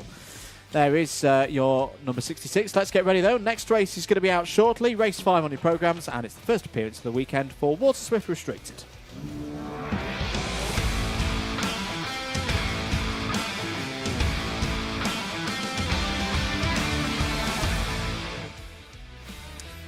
Water Swift Restricted on circuit now. Here's Nicole with your grid. So front row. Forgotten how to speak. Front row, we've got Alfie Davidson alongside Chester Fawkes, James Roots behind Alfie alongside Daniel Ferguson, Harry Chapman and Alessandro Salas, Ethan Robinson and Henry Algar, Mason Hibbert, Alfie Favel, William Crombie, Ilias Sami. Then we have on the 7th row Oscar Kenny with Lewis Williams Mabs, and to round out our grid, 15th we have Reggie Chandler. Indeed, new group of drivers for us here, all looking to replicate what Austin Gibson did last year of winning the championship and take their first titles at this level. We have got a champion on this grid, Harry Chapman, winner of the Bambino class in 2023, has moved up to this one. Keep an eye out for James Roots as well, another one of the drivers doing double duty across the course of the year of Rotax and IAME. Ethan Robinson as well, cadet champion in Northern Ireland, is a driver I'm keen to see how Ethan gets on this weekend. 8 minutes are on the clock once again for the drivers. Alfie Davidson for Fusion Motorsport will take this one from pole position. Are we good for a start? The lights are out. Away we go then for the start of Heat 1 for Water Swift Restricted. Good start for Alfie Davidson. Good start as well for James Roots in the Evolve machine there with the light blue bodywork. It's a calm run up and onto the bridge for the first time. See the number 26 of Ilias Sami, who we had a chat to during the Paddock show that we recorded yesterday. He was very excited about his racing here this weekend for Jamie Green Racing. That's a good start, Nicole, from the Water Swift Restricted. Oh, a couple of drivers running out wide. One of them is Ilias Sami. I think the number 20 might have been William Crombie. Yes, it was. Driver in the green suit and the green helmet and the green livery. Very easy for us to spot here in the commentary box. Just having a bit of a moment there. Change for the lead, though, Nicole, at the very front. James Roots through into P1. Good start by Daniel Ferguson in this race as well, 4th to 3rd, but has quite quickly caught up to Chester Fawkes and Alfie Davidson in the later stages of this lap. Of course, the young Daniel Ferguson, supported by GT Cup team, IAME Racing. Indeed, Ram Racing has had a very good start to things this year in the British GT Championship, scored a few points, and looking to see his son do well here this weekend at PFI. That's a nice move down the inside. That was the number 28 of Alessandro Salas gaining positions, racing for Jade Racing Team this weekend. Battle for second raging on here with Ferguson at the very front of it. Alfie Davidson has worked his way back up to the front of the order. Unfortunately, a plus 5 second penalty notification has just come on our screens, Nicole, for Chester Fawkes. Chester Fawkes had a great qualifying, second on the grid. A few problems there. 4th on the road at the moment. There was 5 seconds for the number 38. At the moment, would shuffle Chester down to the bottom of the order. But still, bit of a time trial now for Chester. 6 minutes to try and get as far up the road as possible and negates the effects of that penalty. Yeah, hopefully now he's signalled to by his mechanic just to push and try and get as far away as he currently is as possible, so that he doesn't end up being, well, currently he would be 14th if with that 5 seconds. So needs to maybe just stay where he is, stay calm and get some seconds behind him. Indeed. So 5.5 minutes of this one to go. Alfie Davidson looking pretty comfortable right now, and that's not something we often see in the restricted class, Nicole. It is a cadet category, so it's often about momentum and positioning yourself right. I say that Davidson is now being reeled back in. This is typically what we start to see. James Roots driving cleanly at the moment there in second place, and this is going to be a bit of work now for Alfie Davidson to hold on to the lead, but he's done everything right so far in this race. Through round 2 complete. Lap number 3 then. Just looking further down the order, who's had decent starts? Well, Oscar Kenny is up 4 spots right now for Ollie Rowland Motorsports. Is now 5 places, has just got ahead of Harry Fable on that last tour of the circuit. You can see there, fighting through Chester Fawkes, wanting 3rd place on the road. The 5 second penalty that Fawkes has now would take him down to around 12th place. I think that's the thing for Chester Fawkes, that he can see the top 2 breaking away, wants to get past Daniel Ferguson there in 3rd place to go with the top 2, but again, that's one of those things that's easier said than done. Yeah, he needs to try now as well, not get too frustrated and start over-driving, which is going to cause a mistake. I know Daniel Ferguson was signalling to him into the first hairpin quite passionately, just to say, come on, let's go, let's catch the top 2 and then fight it out. Well, from your experience, Nicole, how difficult is it to keep track of the plus 5 seconds, the things happening around you? Is there a possibility that Ferguson's just not quite aware at the moment that Fawkes is in that situation? Yeah, I think firstly you can't see the board, so you don't know what the exact time is. It's hard to see, and you're so concentrated about where you're putting the kart and the kart in front of you. Oh, sorry, Nicole, off the road. That looks to be Henry Algar in the number 12, who is up on the bank there. Hopefully we'll be able to get back in the race. We'll monitor whether that does happen or not. But what a shame for Henry Algar. That is not the way he would have wanted to start his weekend. Yellow flags out and through the Bruno Ferrari S's and up onto the bridge. And unfortunately, Algar falls down to 15th place. James Roots there with the fastest lap as well. He has just sat behind Alfie Davidson for this race. I don't know if... It doesn't really look like he's had a look at a move. It's just sort of sat there at the minute. He has, but 2.5 minutes to go.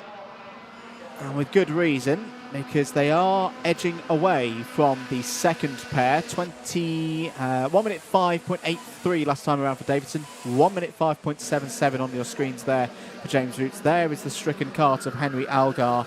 Unfortunately, out of this race. I think you can just about see Henry safe and sound in the marshal post, and sadly becomes a spectator for the remaining laps of this one. But 0.9 of a second is now the gap from first to third, so it is going out at the rate of about 1/10.5, 2/10 per lap, which right now, if you're Davidson and Roots, is music to your ears, because it's limiting the number of drivers who can get involved in the battle for the lead on the last lap. 1.5 minutes remaining. A little bit further down the order, this is the number 48 of Oscar Kenny. Trying to find a way past Harry Chapman there in the number 32. That is over 7th place. Good race as well for Louis Williams-Mabs, is up 5 spots so far. It's here, side by side. Here comes Salas, takes 5th place away from Mason Hibbert there with a nice move through the Bruno Ferrari S's. Yellow flags have been taken in, of course. The kart of Henry Elgar has been moved to a safe position. 53 seconds remaining, and now the battle continuing for Salas and Hibbert as they go through hairpin number 1. Chapman holding off Kenny as well for 7th place, although that may encourage the likes of Williams-Mabs and Favel into that fight. They're all inside the top 10 right now. Good consistency for these drivers, Nicole. Some of them, this will be their first race weekend here at PF, and good experience being gained by them, do you think? Yeah, definitely. Nice and calm as well. So where they're not battling and, you know, going into corners side by side, they're learning the track more as well for later on in the weekend, especially for those drivers that haven't spent that much time here, which in this grid there is really beneficial to use this heat to learn. Absolutely. Just saw the +5 second board going out for the number 22. That is Louis Williams-Mabs.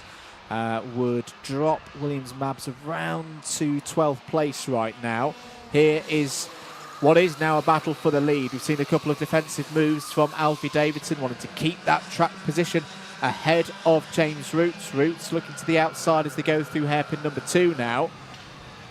On balance, I think you'd say that James Roots is a little bit quicker right now, but a big part of that is the slipstream, which if he does take the lead, he would lose. There is going to be one more lap for these drivers to sort out who takes heat number 1 in Water Swift Restricted. Through the Mike Wilson complex they go. Alfie Davidson looking poised through that part of the circuit. Such a difficult part of the circuit. One corner into another, into another, into another. Onto the final lap then. Davidson moves to the inside, holds the line through the Bruno Ferrari S's. That's one overtaking opportunity for James Roots done. This could be another one though. Is down the inside onto the bridge. Beautifully done by James Roots there. Takes the lead on the last lap. Great move by James then. We were talking about, is he going to have a look? And to leave it to the last lap and get it done in the way he has. But Alfie Davidson up the inside and gets it back off him. Late move, very late. Yeah, I think that was a bit of an improvised on-the-spot move there from Alfie Davidson, but he made it work. Daniel Ferguson's there as well in 3rd place. There's the point from Alfie Davidson to say, come on, let's go, because just again, they were a second apart, the first 2 and the second 2 at the start of this lap, and look at how much it has closed up. Davidson, Roots, Ferguson, Chester Forks still there as well. Remember, he does have that 5-second penalty, which is going to move him down to around 10th place. But for Alfie Davidson, a very good victory to start the weekend here at PF International. Takes Heat 1 in Water Swift Restricted ahead of James Roots, Daniel Ferguson 3rd, Chester Forks indeed in 4th place on the road. A 5-second penalty will move him to 10th place. Good finishes as well for Alessandro Salas, Mason Hibbert, Harry Chapman, Oscar Kenny, Louis Williams-Mabs and Harry Favel, all in the top 10 on the road. Well, that takes us through all of the categories here for the IAME classes. Nicole, what have you made of it so far? Busy. Yeah. Yeah, drivers are not hanging around, I don't think, especially in the junior and senior category. They've put on a show so far, I'd say. They have indeed. Well, all of them have got another heat to go. The results from the races we've seen so far today and the races to come in the early parts of the afternoon session, they will set the grids, I should say, for the repechauges and the finals later on today. As I say, we will have repechauges for junior, senior and for Water Swift. We won't for Water Swift restricted. All of those drivers guaranteed a spot in the final, including that young man there. Good thumbs up from Alfie Davidson. Happy with that one. Very calm and composed drive to race victory. Going through all the post-race procedures now, checking the weight of kart and driver, making sure that that is legal and good. And we'll head round, as you just heard there, into technical scrutineering for the Motorsport UK team to good old look over the car to make sure everything was prim and proper in that one. Yeah, great start by Alfie there. I liked the last lap commotion. He almost said to second place James Roots, yeah. James Roots. He almost said, "Okay, have that round the bowl. You can have that, but round the first hairpin, I'm going to take it back off you." Yeah, it's a very good move indeed. In a racing capacity, we do go into a bit of a break now. There is a bit of Tillotson practice going on that will keep you up to speed with. In terms of racing, we will see Tillotson T4 tomorrow. They do have their timed qualifying later on today, but do stick around for more racing here at PF International. The next set of races get going at 1:30. We will have the Paddock show from yesterday to have on your screens. But before we get to the Paddock show and the races at 1:30, a few messages from the sponsors.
International, event 2 of the year for the Wera Tools Motorsport UK British Kart Championships, but the first time we've seen this year the IAME classes. Beautiful weekend here at PF International. It's hard to believe that when we were last here 3 weeks ago we had coats on and everything, but it should be a very exciting weekend with some good track conditions.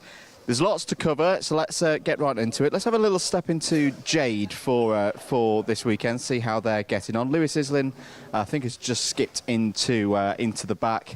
We've not had any time pre-practice yet, so this is going to be a bit of a review of what's been happening so far in 2024 with our IAME runners and who we've got this weekend. Let's have a quick chat with Lewis. Lewis, how are we feeling ahead of the first round?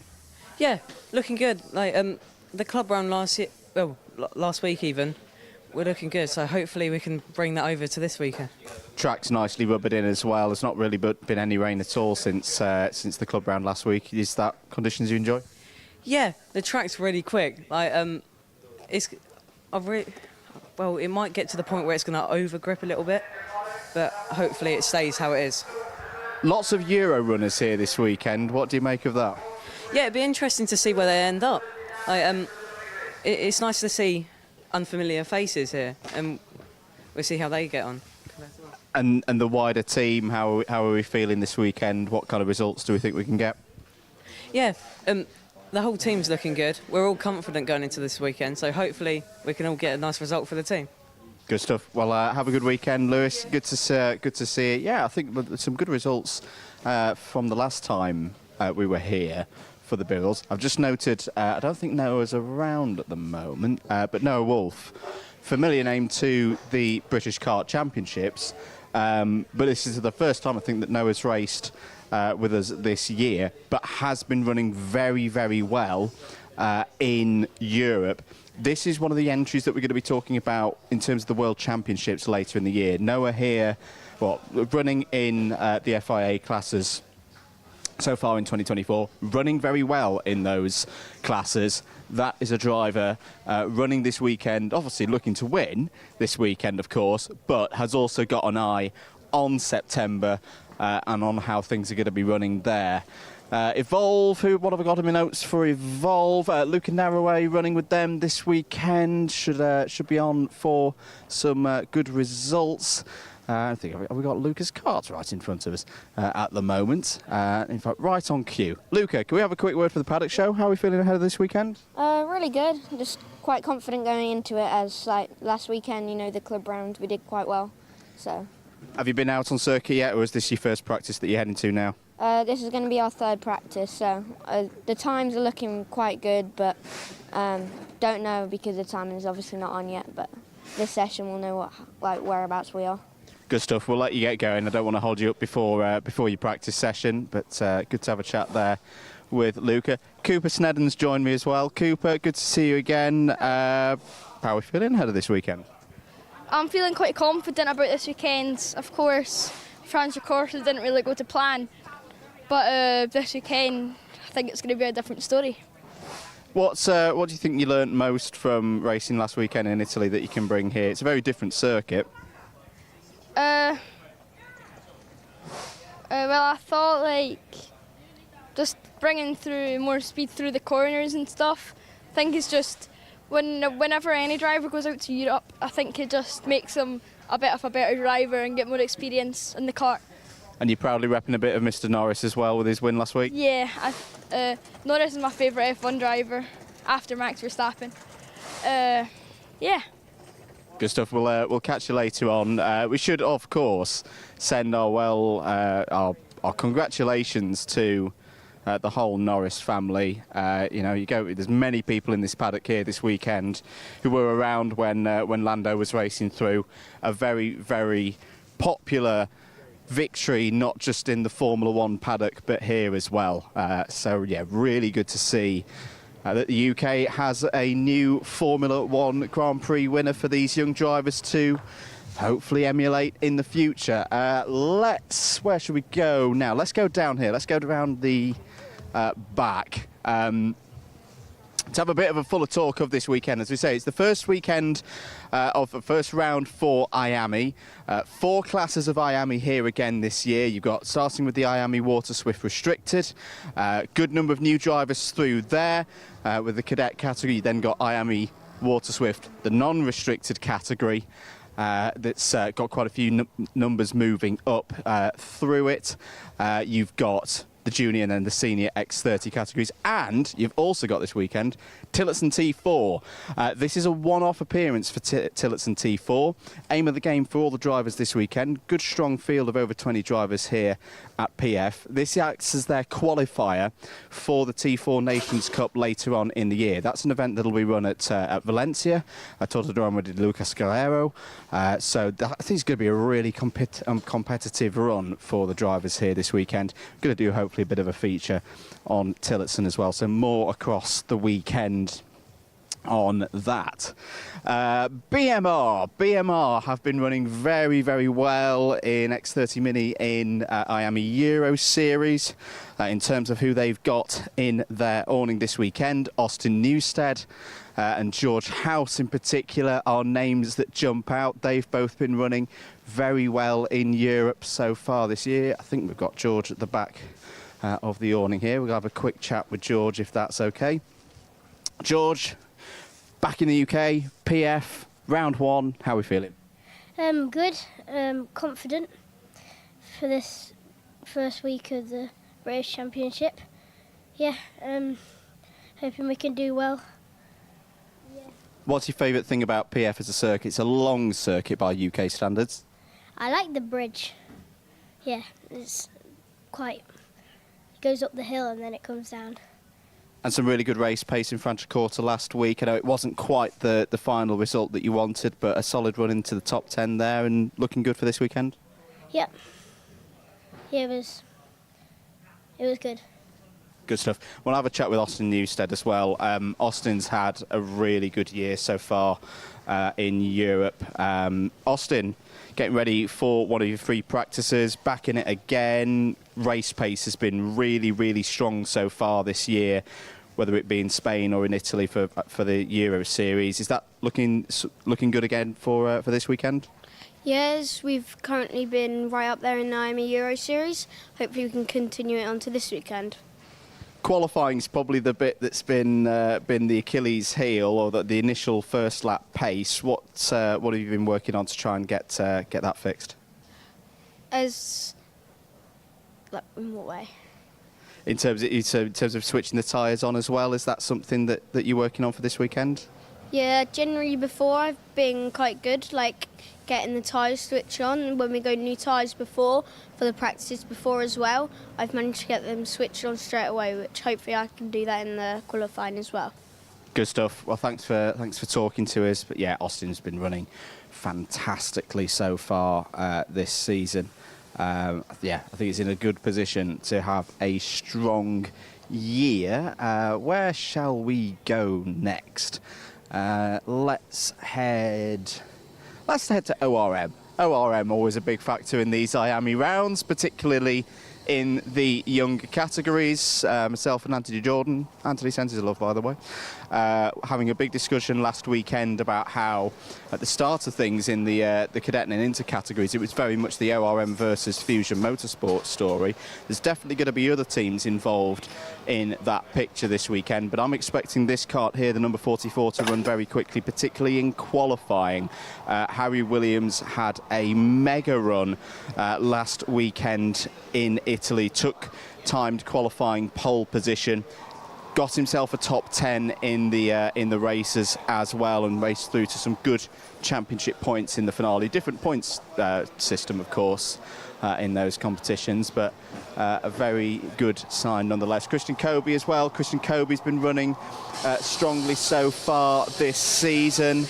The Irish driver looking to represent well here again. Also want to see if we can have a quick chat with Charlie Clough.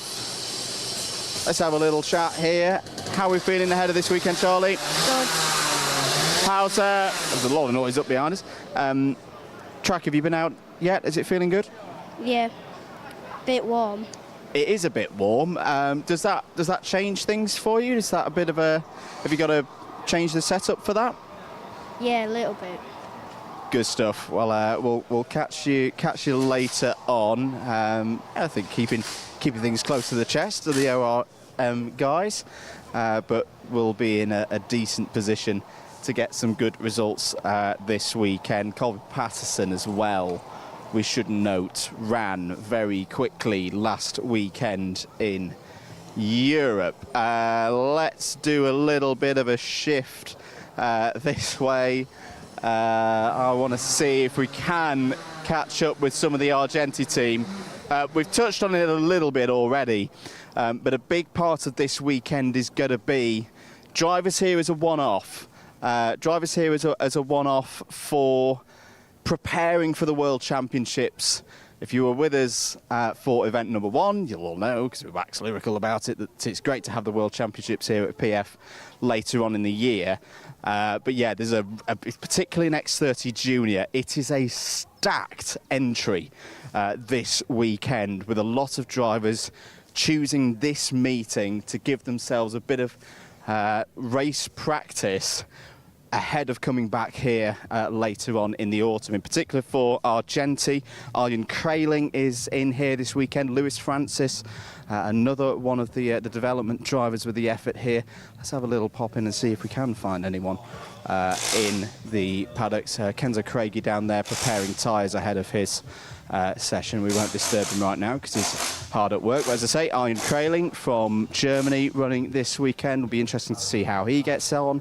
Thomas been Spearing back again. Very strong driver in previous years of the Wera Tools British Kart Championships.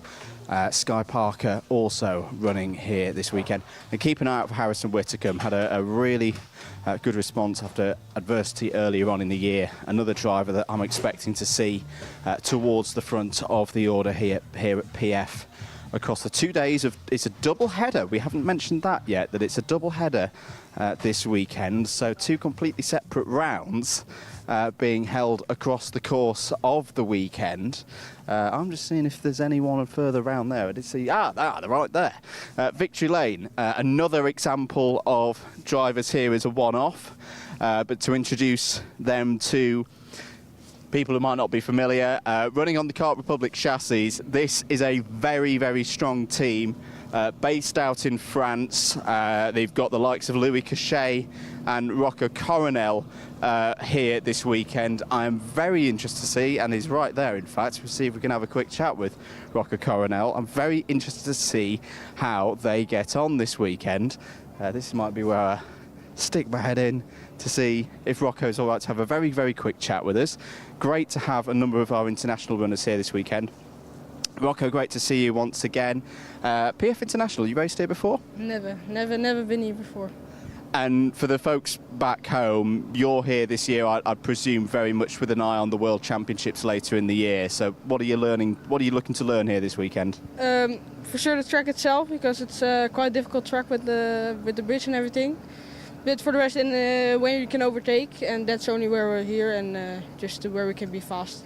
I know we're only on free practice day. What kind of preparations have you done for racing up against the British Kart Championship regulars? What do you make of it so far? Preparing how I can be fast, if I can be alone or behind someone, looking at the other people and just driving fast. And a fair few other drivers here this weekend who you know from the FIA and the OK ranks as well. Who's your money on for doing well here this weekend? Van Langeren can do it, because he has been here like 2 times. I speak with his dad 2 times, I think. And for the rest, I think it can be fast, because he was in all the session, was quite fast. So and a few other drivers, maybe the English drivers, because they drive here as well. I think they can be fast. Good stuff. Good to see you, mate. And again, welcome to the Wera Tools British Kart Championships. Rocco Coronel, who was on the podium last time we had an FIA round. That was at Val d'Argenton earlier on, well, less than a month ago. It's been a long month. But yes, no, great to have them here. Yes, they're going to be wild cards. We're not going to be talking about them in terms of championship protagonists and all of that, but I think again it really shows the strength of this championship at the moment, that you have got the best of the best, and we really do mean that. You look at their records coming here to compete this weekend. Mick Barrett Racing, well, it's a very poignant weekend, of course, for Mick Barrett Racing, and it's the first time they've raced in a British Kart Championships capacity here this year. The professionalism of this team, though, they'll be focusing on getting another strong result. Aston Sharp, in particular, I am keeping an eye on another driver who, without any results so far this year to go on a basis of a form book, Aston Sharp has looked very good indeed wherever we've raced in IAME Euro Series so far this year. So Aston Sharp, definitely a driver to keep an eye on across the course of the weekend. But yes, no, we do genuinely wish MBR the best of luck this weekend for everything that they've gone through over these past few months. It's great to see them here and looking like they're going to have a weekend. George Edgar, we should mention as well, has looked quick so far in preparations for this one. Let's march on down, because I'm conscious we need to do another full loop before we wrap this one up here on the free practice day. MDL there as well. Jacob Backler, interested to see how Jacob Backler gets on this weekend. Has been developing all the while through the course of the Euro Series season so far. Here we've got some more of our Tillotson runners in there. Great to see a number of drivers over from Ireland as well, competing here for their Nations Cup qualifier. Hello to Chris Walker as well, who we just saw in the background there. Croc Promotions. Well, Croc Promotions record in IAME speaks for itself. They're got a huge number of drivers here this weekend. Taylor Orridge, GP plate holder, winner here at PF for Kart Masters last summer. We spoke to him earlier in an interview that you'll have a little watch of later on, so we won't give Taylor more airtime because he's had enough already, but he's in good form and looking ahead to racing here this weekend in X30 Junior. Archie Owen as well. In fact, if I try and grab Archie Owen for a sec. Archie, feeling good ahead of this weekend? Yeah, it's very grippy this weekend. But I say, is that quite simply just the temperatures that we've had here in the UK? No rain? Must be. It hasn't been raining in a while, so. What's the aim for this weekend? What's the minimum target for what you want to achieve? Well, there's a lot of people in juniors, so probably top 15 is good result. And this free practice day as well. What's the main focus? I see you've got new shod tyres on there, ready for the next session. What are you needing to work on right now, do you think? Keeping the kart in control. I can't hold on to it at the minute. It's so physical. And again, is that down to just the level of grip that's down there on the circuit already? Yeah, definitely. Good stuff. Well, we'll let you get to work there. Good to have a chat with Archie Owen. A bit more of a side of the Tillotson brigade as well. As I say, it's had a number of later entries who are getting in before the deadline, which is really good to see. I don't think we've got any drivers around at the moment, unfortunately. So again, we'll have a little bit of a further chat with the Tillotson T4 drivers further on this weekend. They don't have the double header aspect, we should mention, so it's just the one single competition across the course of the weekend for them, with some free practice and qualifying on Saturday, then getting into the meat of their racing and through to the finals on Sunday. Right, Jamie Green Racing, big weekend for Jamie Green Racing. Took the victory last weekend in Franciacorta. Will Green in here as well, once again, runner-up in the championship last year. This is a key one for them to see if they can get their championship off to the best of starts. I want to see if I can have a chat with some drivers. I'm also having a look to see if I can see Freddie Wood's karts here. I can't at the moment. Freddie did have a bit of a bump last weekend. So we'll wish him the best in all of that. Let's see if we can have a chat with Ilyas Sami for a moment. Ilyas, how are you feeling this weekend? Good. been out on circuit yet? What do you think of it? It's really good. The track is really grippy and I love it. I'm having a good time and it's really fun. What's the hopes in terms of a result for this weekend? Where would you like to at least finish? Maybe top 3. Top 3 on the podium. And tell us a little bit about the kart as well. How do you like to drive it? It's really fun on the top curb and I love this track. Good stuff. Well, thanks for talking to us. We'll catch you later on. I'm very conscious that I have seen the Fusion tents. Apologies, I'm getting in the way because we should talk about them as well.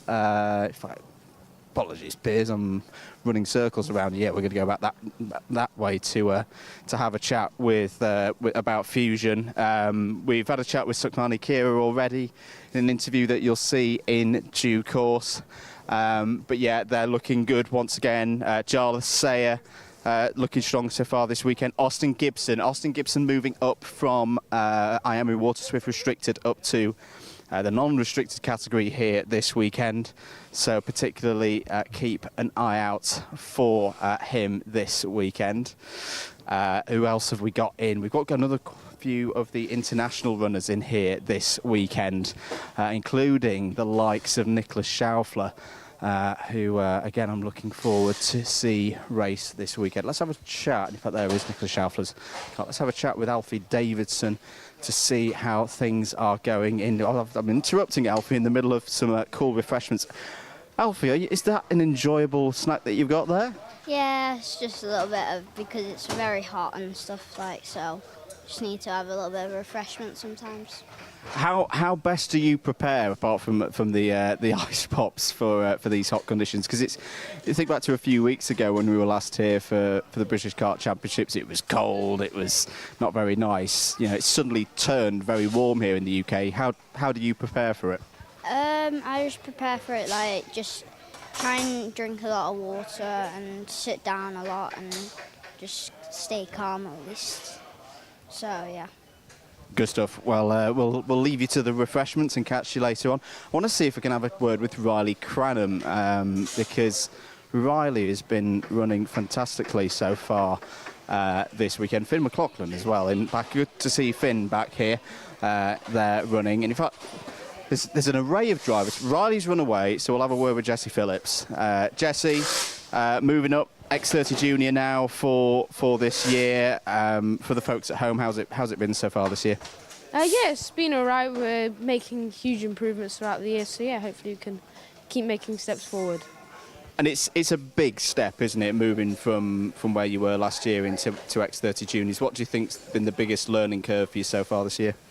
Yeah, it's a huge step. So I think the whole driving style and everything is good to learn and to adapt to different karts. So yeah, I think we've done a very good job so far, but we can keep improving.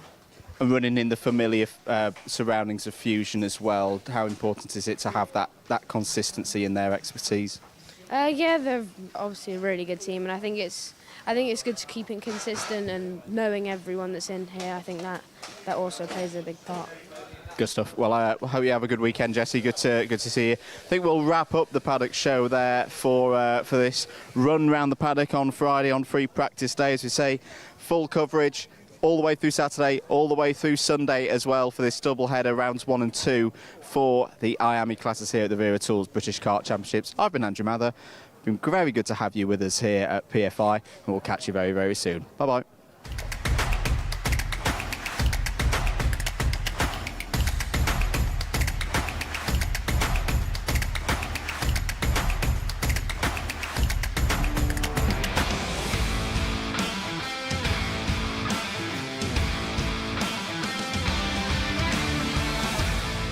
Welcome back to things here live at PF International for Event 2 of the Wera Tools British Kart Championships for 2024. Into Senior X30 we go. This is their second heat. It's Groups A versus C. Gus Lawrence and Oscar Repetto on the front row. Aaron Brown and Finn McLaughlin on row 2. Fred Green and Henry Gregory on row number 3 ahead of Oliver Stilt and Lewis Francis row 4. Hayden Eldridge and Jimmy Elias on row number 5 ahead of Brandon Ekberg and Ty Stansfield on row 6. Alistair Cresswell and David McIntyre on row 7. Alfie Gallagher and Harvey Ruff on row number 8. Robbie Buckley and Harry Ewell on row 9. Michael Gray and Connor McPollen on row 10 ahead of Guy Albag. Dylan Briley on row 11. Kasper Pajecki and William Smith on row 12. Ava Anagnostiidis starts on row 13 alongside Dayton Coulthard. And Juan Pablo Girard completes the 27 runners. Anyone on the pole side of the grid, this is their first race. Anyone on the anti-pole side of the grid, Nicole, this is their second race. What do you make of it? Will there be a bit of a tyre disadvantage there? Yeah, there definitely will be. Tyre disadvantage, so Group C already raced. So that, obviously, you're on a heat less worth of tyre. So you are going to see Group A, they're going to be faster. Once tyres obviously have got to, they're scrubbed from quali, but they are going to be fresher, newer and faster. Indeed, particularly in the early stages of this first race. 8 minutes plus 1 lap once again to kick us off for the afternoon session here at PF International. Day 1 of event 2, round 1 for these drivers. There's one driver in the Mick Barrett Racing off the back, and we're going to go round for another formation lap. The driver in question, although I should note as well, I don't think Ryan Ekberg is taking the start in this one. The 37 is showing us in the pits, not circulating. Didn't quite make out which of the Mick Barrett Racing entries that was, but no matter, because it wasn't a green start. Go around again for another formation lap. Very strange indeed that was, to be fair. They were just completely over the rumble strip as if they had an issue and were pulling off to not start the race. I couldn't really work out what went wrong for that driver. As I say, no matter, another go at that one. There is Gus Lawrence on the left-hand side of your screen, proudly using the number 1 plate again. Winner of this championship the last 2 years. And based here at PF International, this is his home circuit in what could be a big year for Gus Lawrence. I know we talk about it a lot with the World Championships coming here later this year. My understanding is he's not doing OK senior at the moment, but that is one of the drivers. You often see it with the host nation, a few wildcards going in just for the Worlds, and that is one of the things that Gus has got his eye on later in the year. Right now, though, it's about setting the tone for his Senior X30 title defence. It starts right here, right now. Drivers into formation for this one. Lights are out, away we go. Good start for Gus Lawrence from the pole side of the field. Good start as well for Aaron Brown, immediately up into P2. Through and under the bridge for the first time. One kart is off towards the back of the field. But apart from that, all of them are running up onto the top of the bridge now. Clean start. Gus Lawrence has done so many of these starts over the years at this circuit, Nicole. He knows what the deal is. Look at this, Finn McLaughlin down the inside. McLaughlin on the move. Well, one of the drivers that's already had a race so far this morning has got himself in the groove again. Immediately, the Irishman is up to P2. Yeah, very aggressive start by, I believe it was Finn McLaughlin, moving into the inside row. Just so fast at the start to react to that and get onto the inside line, get through the Bruno Ferrari S's, under the bridge and around, and it's worked well for him. So through the final couple of corners, out of the Mike Wilson complex, end of lap number 1 here for Heat 2, race 6 of the whole day. It is Gus Lawrence leading by 3/4 of a second ahead of Finn McLaughlin. There is a move by the number 36. Moving up through the order, that looked to be Harvey Ruff going up a position. Did start this race fairly high up the order, and it's good to see him making progress down towards hairpin number 1 for the second time. Running further down the order, who's made good progress? I tell you what, Guy Albach's made some progress, up 8 spots into the top 15 already for the driver who likes to be known as Guy Albagino. He even has it written on the side of his kart. And also good start as well for Kasper Pajecki, the Polish driver for Croc Promotion, up 7 so far, is up to 16th. Does look like we've lost Rylan Edgeberg there. He's down in 27th. Has not gone out for this race. Yeah, not the start that Ekberg would have wanted. Misses out on starting from the 6th row of the grid. As there is that problems for the number 29 of Connor McPollen. Maybe possible. That might have been our slow Mick Barrett Racing kart at the start of the race, because he was around the 10th row of the grid. Was due to start on the 10th row of the grid, so that would make sense. And clearly in a bit more bother. He's just done a lap about 6 seconds off the pace of the race leaders. Race leaders talking about them. Gus Lawrence right now, Nicole, looking very comfortable, out for a nice Saturday afternoon drive in the May sunshine, is 1.2 seconds clear of McLaughlin and Brown behind. Yeah, fastest lap there, like you said. 1 second lead. He's just driving round, Saturday stroll, maybe look at the sky a little bit, wonders what's going on around him. Not a lot for him to think about just yet. Indeed, and I'll say the driver racing for the PF International Karting team here at their home circuit.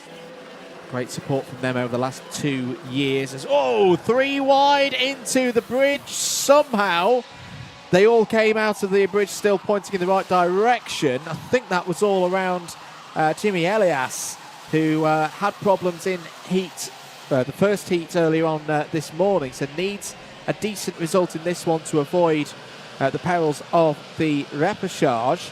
Yes, it was Jimmy Elias in the number 11, the French driver for the French team. Victory lane. 4.5 minutes remaining here. There on the screens is the number 33 of Hayden Eldridge, racing for BMR this weekend. Guy Alba continuing progress through the field. Nicole is up to 12th place at the moment. Another one of the victory lane drivers out that. In fact, made that 10 spots. Is up to 11. Yeah, fastest lap there by Finn McLaughlin. And we have just had James from Alpha drop in a small comment. Obviously, Gus Lawrence leading this train. He's just referred to it as the Gus bus.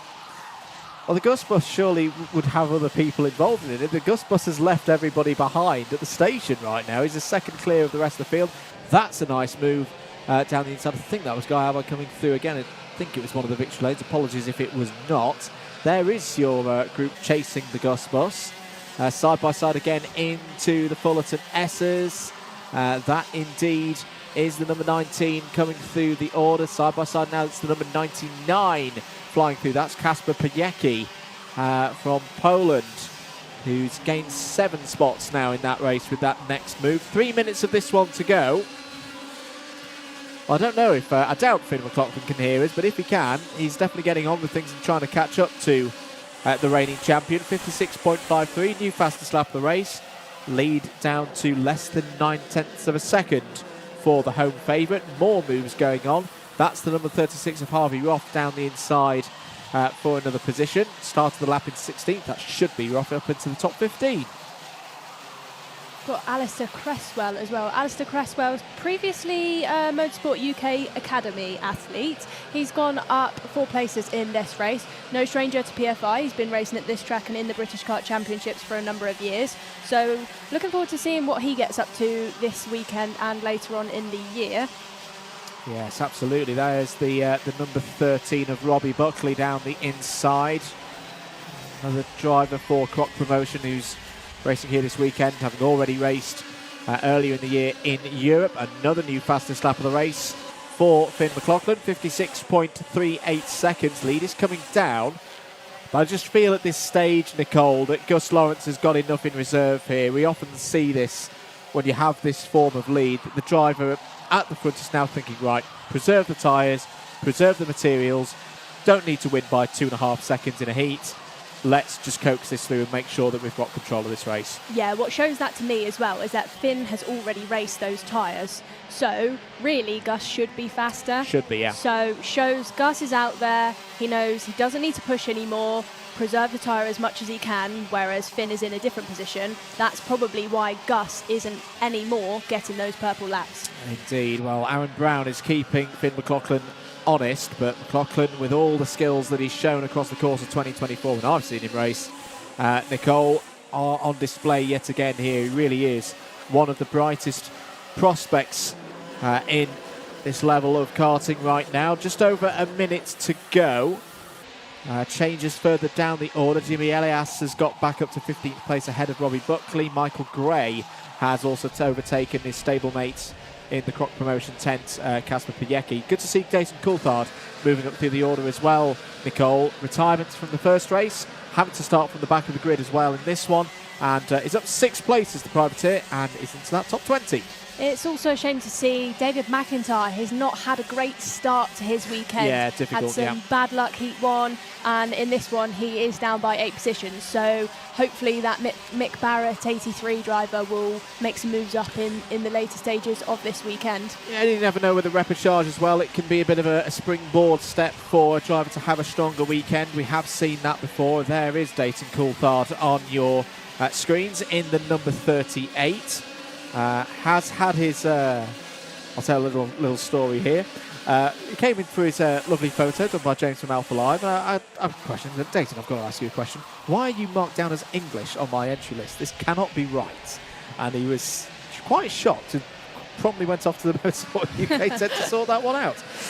Back at the front of the order, Gus Lawrence leads from Finn McLaughlin, but not by a lot. It's less than 0.3 of a second now. And I'm sure Gus Lawrence has played this tactically to know, I'll attract the pressure from McLaughlin behind, because he's had to push on his tyres. It's a plus 5 second penalty for Robbie Buckley to note in the number 13. We're going to go on to the last lap now. Gus Lawrence now needs to use that tyre a little bit just to make sure that there's no attack from McLaughlin. And there will be an attack from McLaughlin. We've seen some moves from him over the last few weeks that have come from the next postcode. Maybe even the next county, knowing Finn McLaughlin. And Gus Lawrence has got to be aware of that. Checks right over to driver's right. Here goes McLaughlin round the outside, but Lawrence knows how to deal with that. He's going to stay to driver's left once again as they go towards hairpin number 2. McLaughlin tries to dummy him. This is great racing between two of the finest drivers here this weekend. Whoa. McLaughlin's got an overlap up the inside of Lawrence. He's got him. He's gone through. Past the king of Senior X30, but back comes Gus Lawrence here, trying to get down the inside. McLaughlin has got it under control. Well, what a performance this is for Finn McLaughlin. He's already done one race. He's not got the fresher tyres. He's just taken Gus Lawrence on his home circuit and beaten him. What a statement win that is for the young Irishman here at PF International. McLaughlin wins by 0.36 of a second ahead of Gus Lawrence. It's still good points, Nicole, for Gus Lawrence, but that is not the result I was perhaps expecting midway through that race. You've got to give it to Finn McLaughlin. That leaves him on 0 points, a perfect score after 2 races, in a very good position for the final. Yeah, I was not expecting that, to be honest. Not from Gus. Probably from Finn. He's got it in him. I think he said to Gus then, they might be calling you the king of PFI, but I'm coming for your crown, well, really. I say this is a driver who's had plenty of success in Senior X30 machinery so far this season, and is here with one intention this weekend, is to win as much as possible. That is the perfect start for Finn McLaughlin. 2 wins from 2. And he can put his feet up now, knowing that he is going to have a very good starting position for the final later on this afternoon. The final for X30 Senior will go from 5:15. We will have another heat, of course, for Senior X30 and the repechage before that. But that must be a really good feeling for Finn. When you've done so well, had so many winning performances, eyes are on you. That's some way to answer things here this weekend. We're going to get ready, though. We're going to swiftly move on to Water Swift. Groups A and C, they're out on circuit next.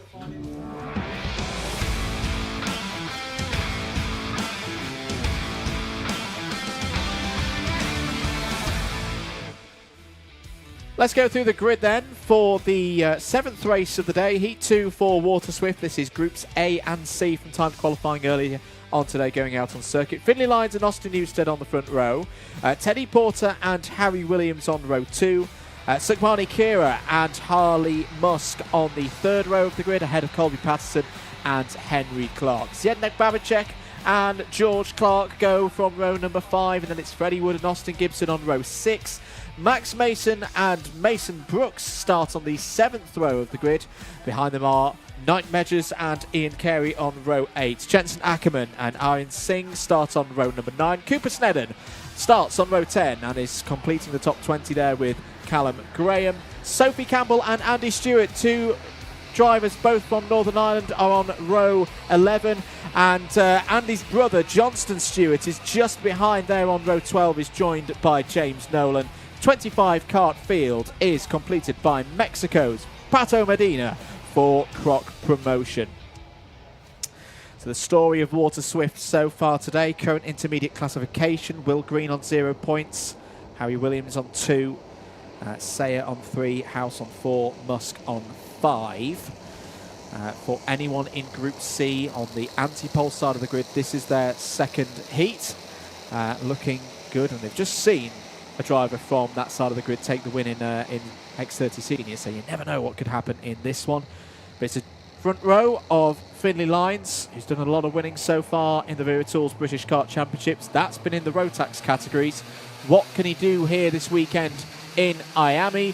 Are we ready for a race start? Yes, we are. Lights out, away we go for 8 minutes plus 1 lap. Great start for Finlay Lyons. Good start as well for Teddy Porter. There's a couple of karts running wide in the second half of the field, but that once again is that quintessential Finlay Lyons start at the front of the order.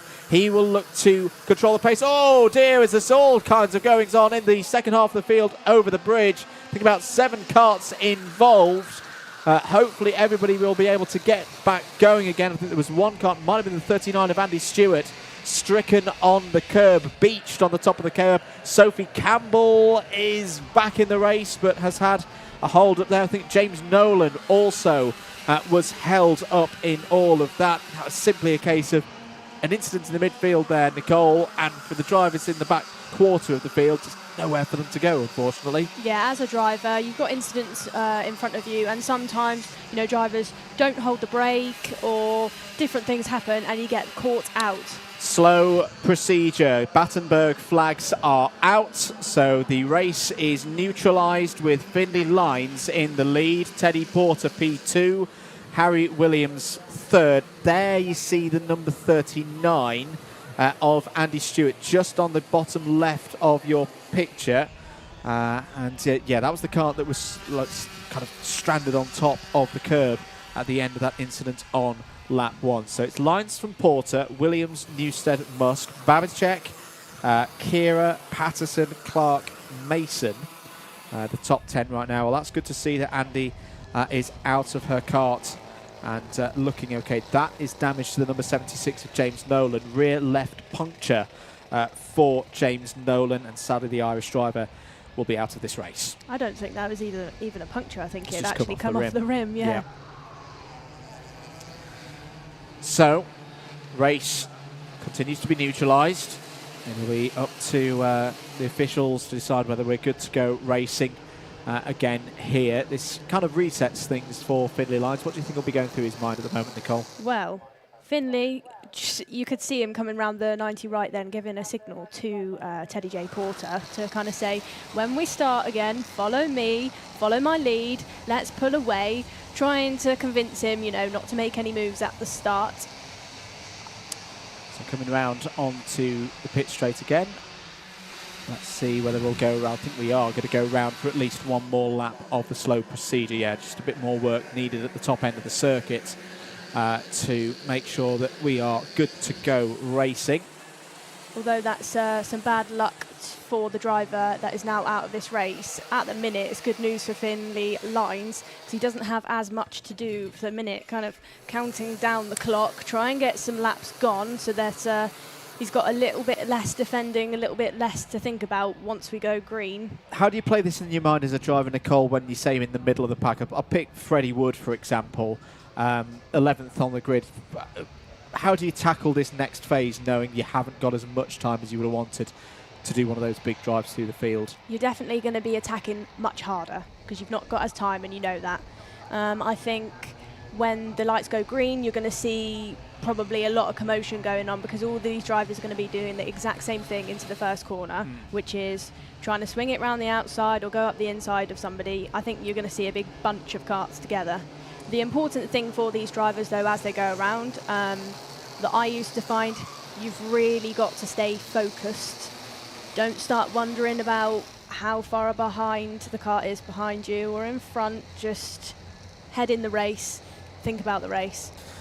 4 minutes on the clock. I think we might be getting ready to go green here. We'll wait for that confirmation at start line. Green flag is out. Back and racing again here in Heat 2 for Water Swift. 3 3/4 minutes remaining on the clock.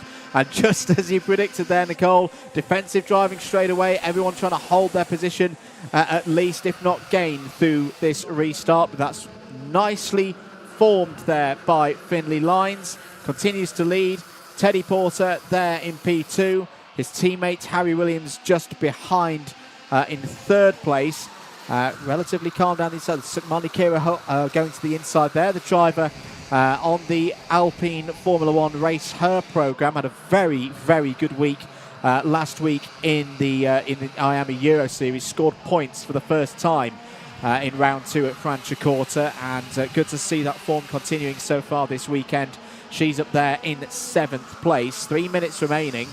And well, I actually don't think there's been any moves through that top 16 in the first lap. There is one kart off towards the back of the field that's looking a bit slow. I think it's the number 33 of Pato Medina outside of our commentary box window. But end of lap number 4. Lines from Porter, Williams, Newstead. That top 4, Nicole, looking like they're breaking away. Yeah, Finley playing this game really well, and the 2 ORM drivers behind him as well, just pushing each other. That's Pato Medina looking slow. Looks like off the bridge. Have we had a move done? No, but the front 2 have broken away and into the first hairpin. We do have a move by Teddy J. Porter on Finn Lines. Finn trying to get the switch back. They're side by side going into the second hairpin. Yeah, and Finley Lines will now be on the outside. There was a move attempted by Austin Newstead on Harry Williams that didn't quite work out, and that's brought the likes of Musk and Babachek and Kira back into the discussion here. But change of lead. Teddy Porter out front at the moment in the number 66. Just under 2 minutes to go. Seen a notification on our screens in the box that the number 27 of Aryan Singh is under investigation. No more news at this stage. That's not a penalty. It's just a notification that Race Control are looking at something. So, end of lap number 5. Porter confirmed as the new race leader ahead of Lines. Babachek and Kira have both got past Musk for 5th and 6th places respectively. But look at this at the front. Down the inside goes Finley Lines. Takes the position back. And here comes Harry Williams as well. Great reading of the race there by Harry Williams. Up past Porter into 2nd place. It could be 3 wide on their way into hairpin number 1. Newstead's down the inside for 3rd place and takes it. And poor Teddy J. Porter was leading at the start of this lap, is now just fighting to stay there in the top 10, because this is what happens when you have a bit of a slow procedure. Nicole, you get everybody bunched up together and there's a lot more to lose. Turns into a massive, massive train, basically. Does indeed. 45 seconds remaining on the clock, so we will have 2 more laps of this one. There is your new race leader for the 2nd time in this race, Finley Lines, ahead of Harry Williams by 0.2 of a second. Austin Newstead in 3rd.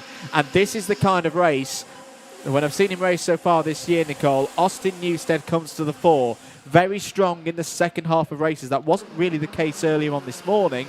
I'm sure the BMR team have been doing a couple of setup changes to get the sweet spot for Austin Newstead. Down towards hairpin number 1 they go for the penultimate time in this heat. No move from Harry Williams yet. And I think that's quite a wise move, because Newstead's right there. Zdeněk Babicek is also right there. The driver from Czechia. Strong racing family supporting Babicek. Is what's happening there. One of the ORMs is going backwards, unfortunately, with a run out of hairpin number 2. I think it might have been Teddy Porter. Yes, it was. It's down to 10th place. But for Finley Lines back at the front of this race, this is looking like another one where he's on for a victory. It's a long, long final lap here, Nicole, at PFI. He's got to hold on for another 1.4 kilometres. Sukhmani Akira doing a great job at leading this second pack of karts as well. First pack, they are bunched up going onto the bridge, if you can see, all following nicely again. Austin Newstead with a fastest lap of 1 minute 03.11. Good to see Freddie Wood through into 11th place there, showing that the effects of the incident that he had last week. Oh, was out there, the number 18, the 82. That's Cooper Snedden and Henry Clark involved there. I hope everyone is okay. The yellow flags are out through the first sector. We are on the final lap. Checkered flag is being prepared. Findlay Lines has got a gap over Harry Williams and the rest of them through into the Mike Wilson complex for the last time in this heat. Well, Findlay Lines is continuing the form that we've seen so far this year in the Wera Tools British Kart Championships into the IAME classes. He takes Heat 2 for Water Swift in convincing fashion ahead of Harry Williams, Austin Newstead, Zdeněk Babicek, and a great top 5 there for Sukhmani Akira as well. Great work by her. Nice drive by Babicek as well there, up by 5 positions into 4th, so good run from him. Yeah, unfortunately we've lost a few drivers in that. Pato Medina, Andy Stewart and James Nolan did not finish the race, and then obviously we had an incident at the end. Do hope all those drivers are okay. Indeed, it's Henry Clark, Cooper Snedden and Callum Graham who've not come round to complete lap number 8, but once again Findlay Lines silences the field with another dominant performance here in the Wera Tools British Kart Championships. Takes the win, puts himself on 0 points with Will Green at the top of the intermediate classification at this stage. Good to see 2 of our drivers on their feet. I think Cooper Snedden is one of them. So yes, good to see that there. Austin Newstead P3 in that race. Good number of points in that one, recovering after the retirement, of course, from the first race when he nearly was in the top 5 but didn't quite make it through to that final lap. But yes, a good race. I've got to say, Findlay Lines, such a young driver, but again, a professional job done by Findlay Lines. Didn't panic, took it from pole position, had to do the hard work again from that restart. Very impressive win. Yeah, it's really interesting as well when you interview these drivers and you realise how mature they are for being so young. And I think a lot of them show that on the track as well, how much they can handle. Absolutely. Say all these drivers racing from within the year of their 10th birthday, so some of them even 9 years of age out there. Austin Newstead gets weighed and checked through after a strong run yet again for Austin. I think Austin Newstead would have liked another 2 laps of that one. Was really starting to get into a rhythm towards the end. Zdeněk Babicek there as well. 4th place for the driver for racing from the Teps Racing team effort again. But Findlay Lines takes another victory here in the Wera Tools British Kart Championships. And we can start focusing now on the next race for Water Swift. That will be a Group A versus Group B race at 3 o'clock this afternoon. We'll be going on to the next set of races, the second round of races for X30 Junior. Groups A versus D and B versus C coming up after these short messages.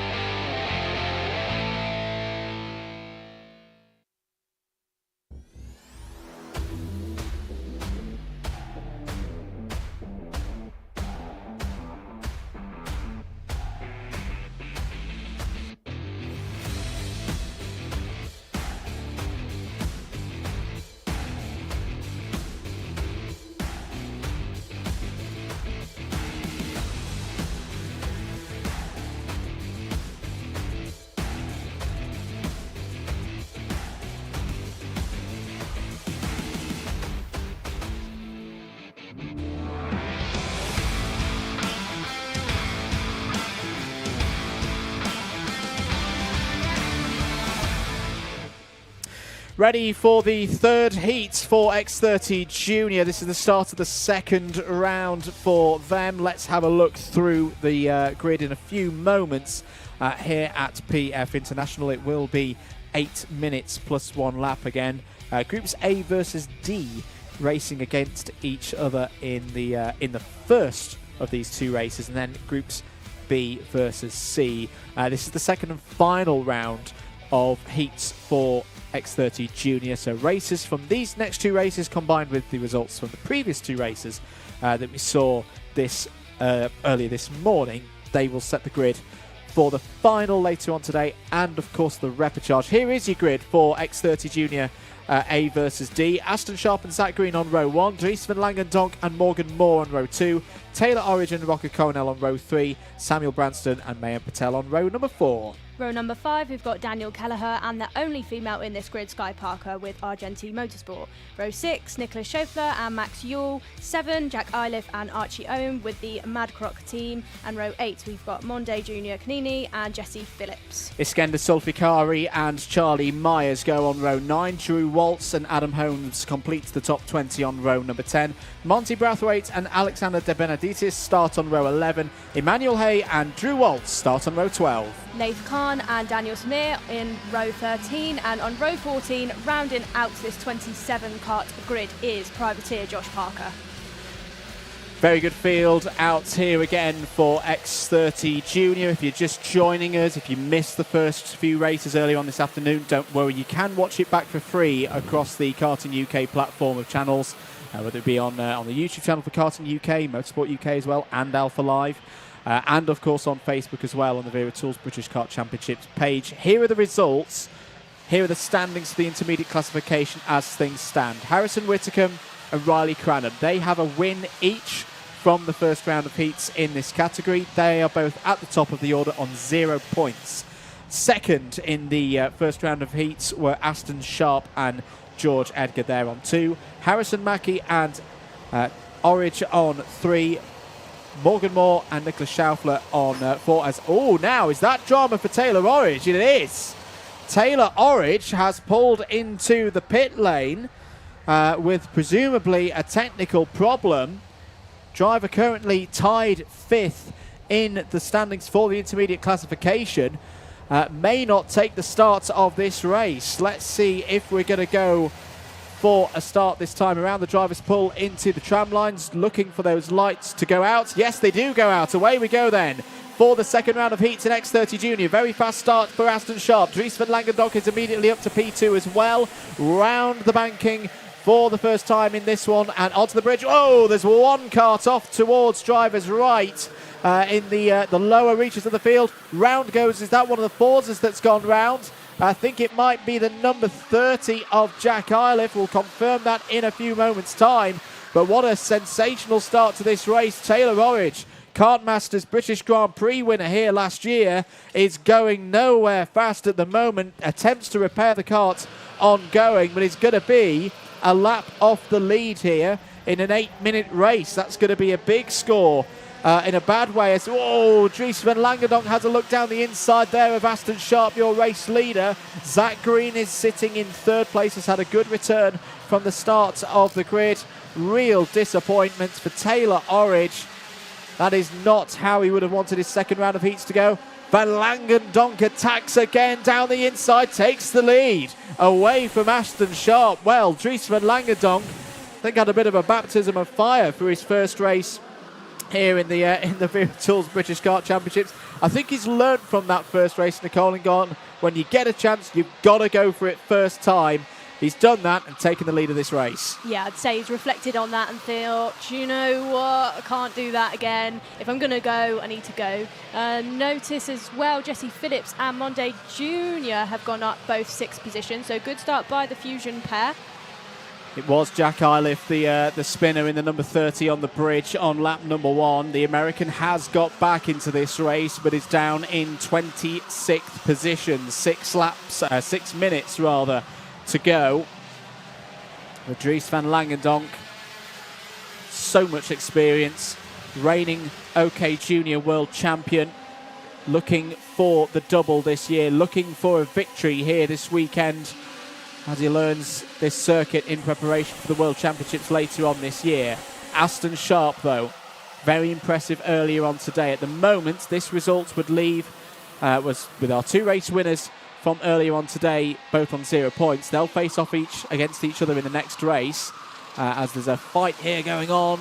I think that's the one of the Croc promotions coming through the order. It might have been Max Ewell having a squabble with Archie Owen, the 55 and the 14. Whittaker and Cranham on 0 points, Edgar on 2, Mackie on 3. Now the key thing there is all of those drivers are in the next race, so that result will not remain that way between now and the end of this second round of heats. Sharp is best positioned in terms of the IC in 5th right now, is on 4 points. Also saw a nice move there from Leith Khan down the inside for Jade Racing Team. He's already gained 8 spots in this race as Leith Khan. Had a difficult time qualifying, had a technical flag as not one of the MBRs is sideways. I think it is Leith Khan. Well, just as soon as we talk about Leith Khan having a good run through the order, he was apologies, it's the number 64 of Alexander De Benedictis. So apologies there to anyone following Leith Khan. No troubles, he's still at 10 spots in this race. But for De Benedictis there, down a few spots into 23rd. Yeah, just to mention as well, Jack Iliff, he might be last on the road at the minute, but he is one of the fastest drivers out there with a 58.59. Fastest lap is a 58.38. So make sure you keep an eye on him to see if he can make any positions back up. Just to notice as well, we've got a warning flag for Alexander Benedictis, number 54. He needs to be careful. Oh, and a spin coming out.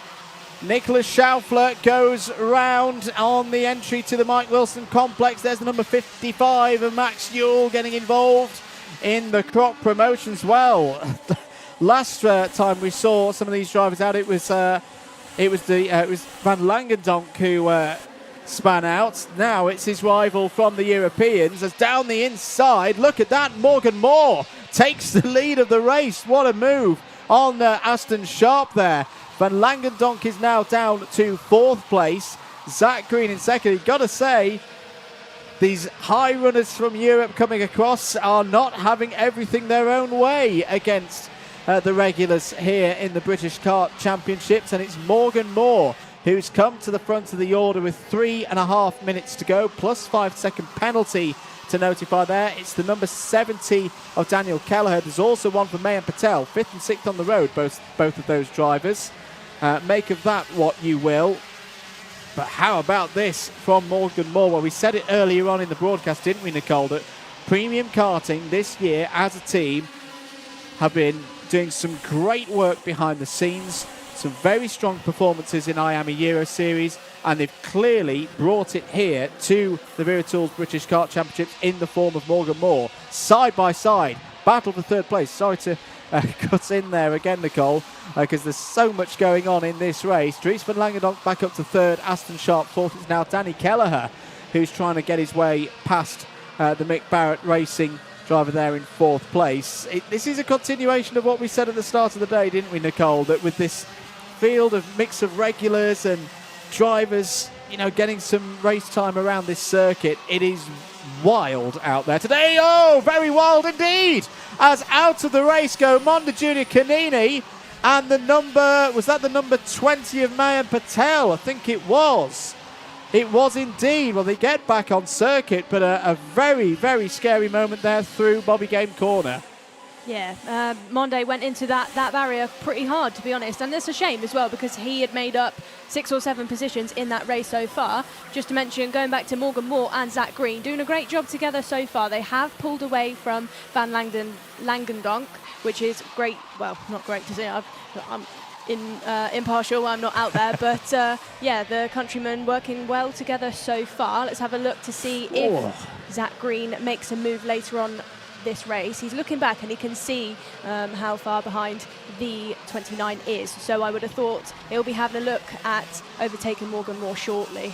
Jesse Phillips fighting with Aston Sharp, Daniel Kelleher, the group front of this group. This is all over 4th place on the road with Sam Branston in the middle of it as well. Got Jade Racing Team driver Leif Khan up 14 positions in this race as well. Under investigation is Monde Junior Canini for that incident around the 90 right a few laps ago.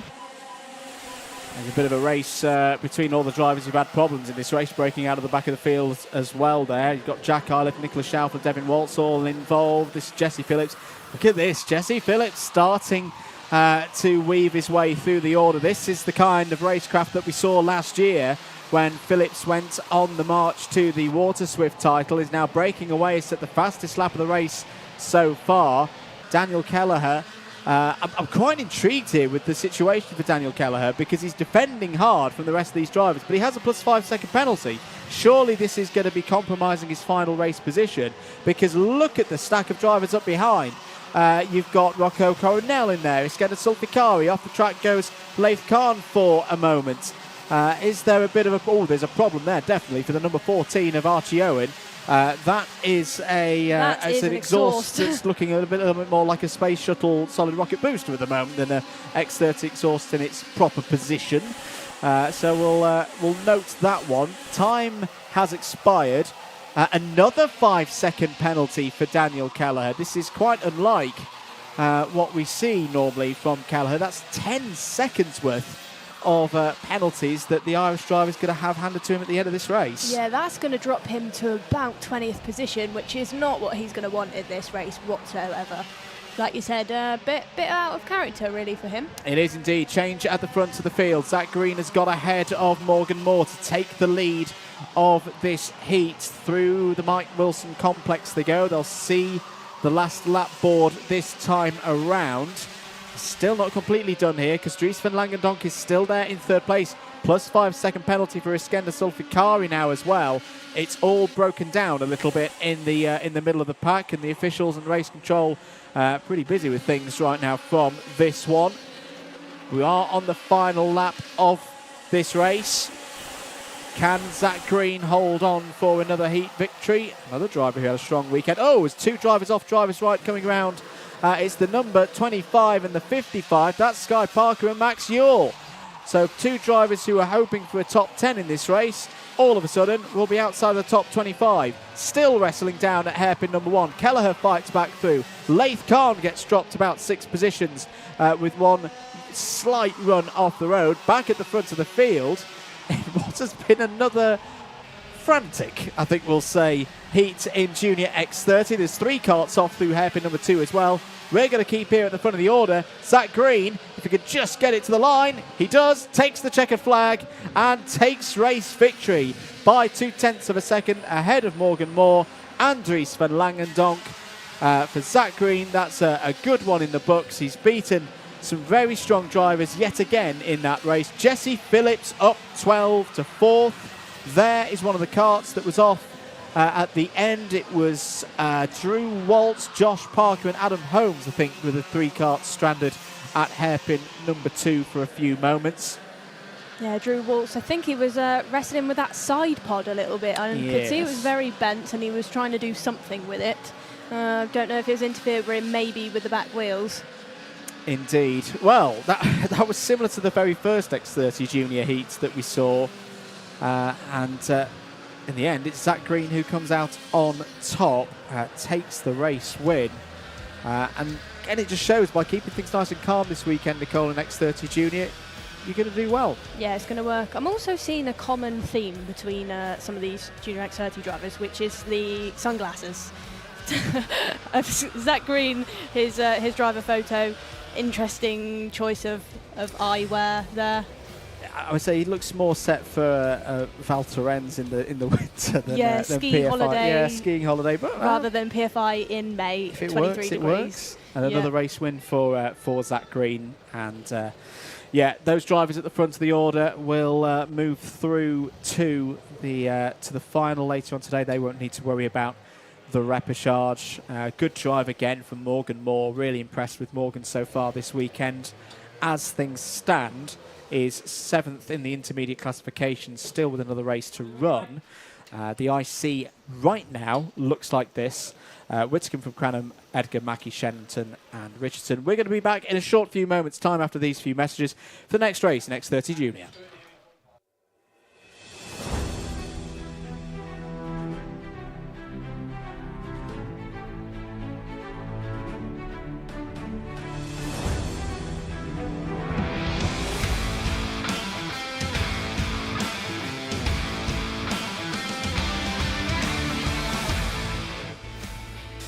Back here at PFI, it's race number 9, heat 4, the last of the heats for Junior X30. Harrison Whitcomb and Riley Cranham on the front row of the grid. Harrison Mackie and Ian Crailing on row 2. Hamish Forrest and Thomas Mintz-Spearing on an all-Argenti row 3 ahead of George Edgar and Lewis Islin on row 4. Rockalayan Shenton and Kenzo Craigie on row 5. Jacob Backler and Evan Purcell on row number 6. Row 7, Harry Walsh and Aaron Richardson. Row 8, Nat Johnston and Archie Lovett. Row 9, we have Jarrett Clark and Alex Dodds. Rousseau and Joey Brown. Then row 11th, we have Zef Nurenberger, Dylan Patel. 12, George Quartermain alongside Jake Brook. Row 13, Louis Cochette alongside Keith Burke. And then rounding out our 28 kart grid, Ashley Hayes and James Harris. Another very good field of junior drivers here, and the last heat for Junior X30. Very good opportunity for the likes of Whitcomb, Mackie, Cranham, Edgar as well to book strong positions on the grid in the final. But quite interesting that we've got the top 6 in the IC at the moment, all starting in this race. They all can't stay there. Are we good for a race start? Yes, we are. Green light and away. Good start for both drivers on the front row. Whitcomb defends from Cranham, and that allows Harrison Mackie to pounce straight into second place. Through and up onto the bridge for the first time. All looking good so far. Well, the second heat in the first round we saw was a bit calmer than the first. Are we going to see a repeat of that here in heat 4 versus what we've just seen in heat number 3?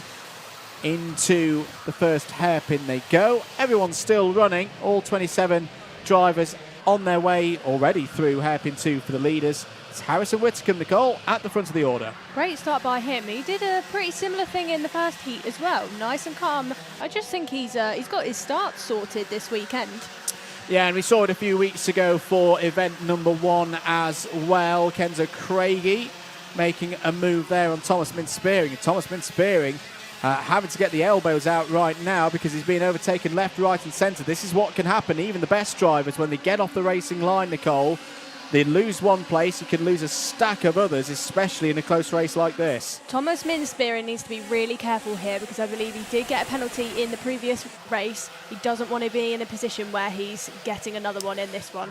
Yeah, absolutely. Doesn't want to leave himself with too much work to do for the races later on this afternoon. 6.5 minutes of this one remaining. Whitcomb and Mackie out front. Everything going on further behind.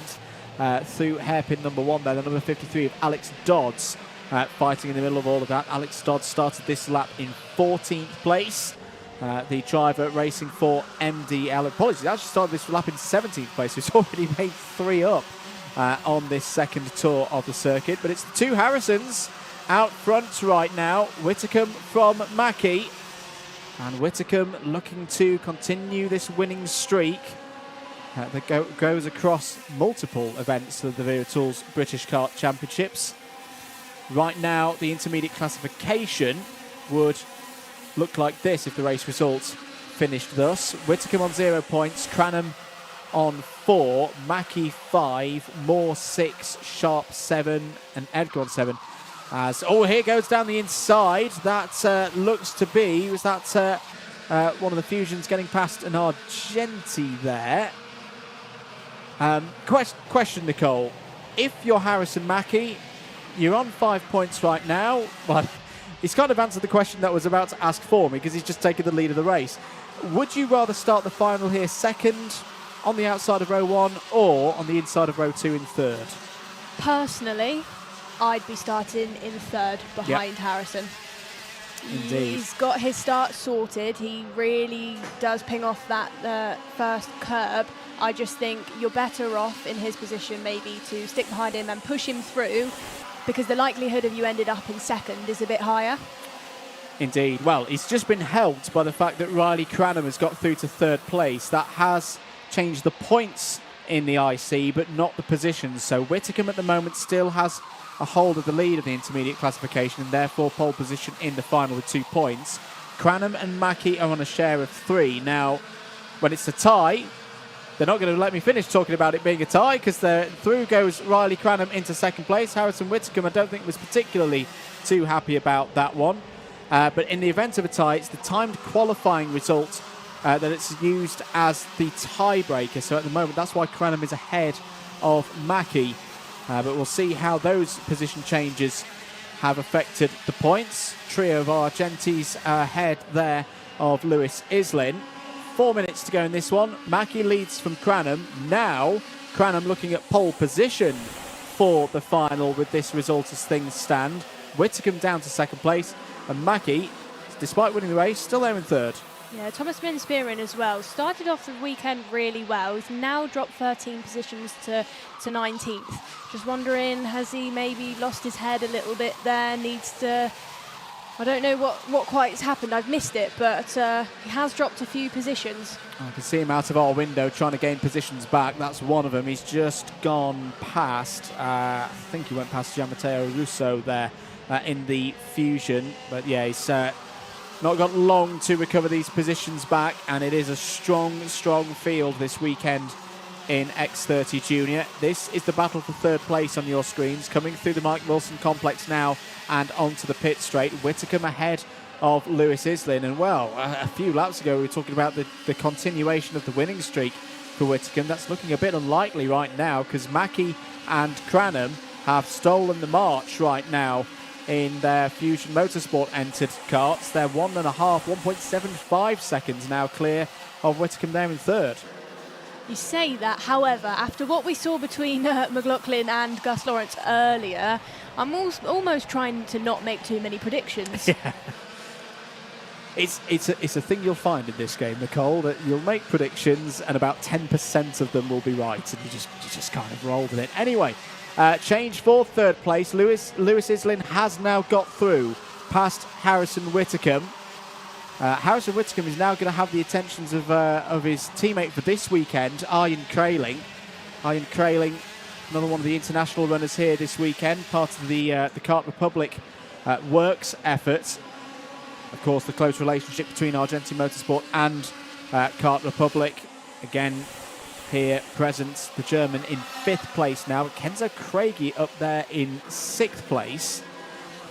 He'll want to try and get one over on one of his teammates as well. I have my ear out. I've just heard a similar comment in my ear from producer James.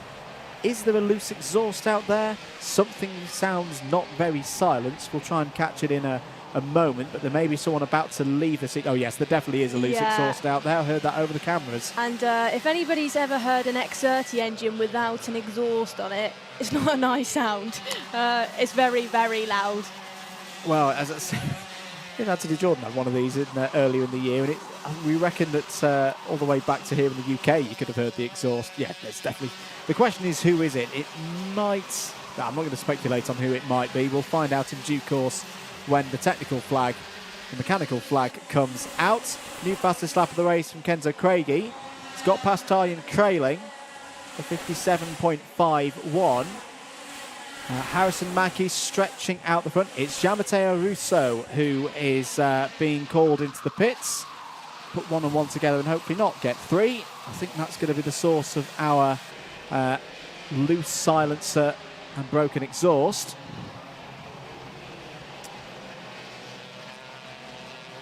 But this has been another very impressive drive so far, Nicole, for Harrison Mackie. Yeah, intermediate classifications have changed again. Riley Cranham leads from Harrison Mackie and Harrison Whitcomb.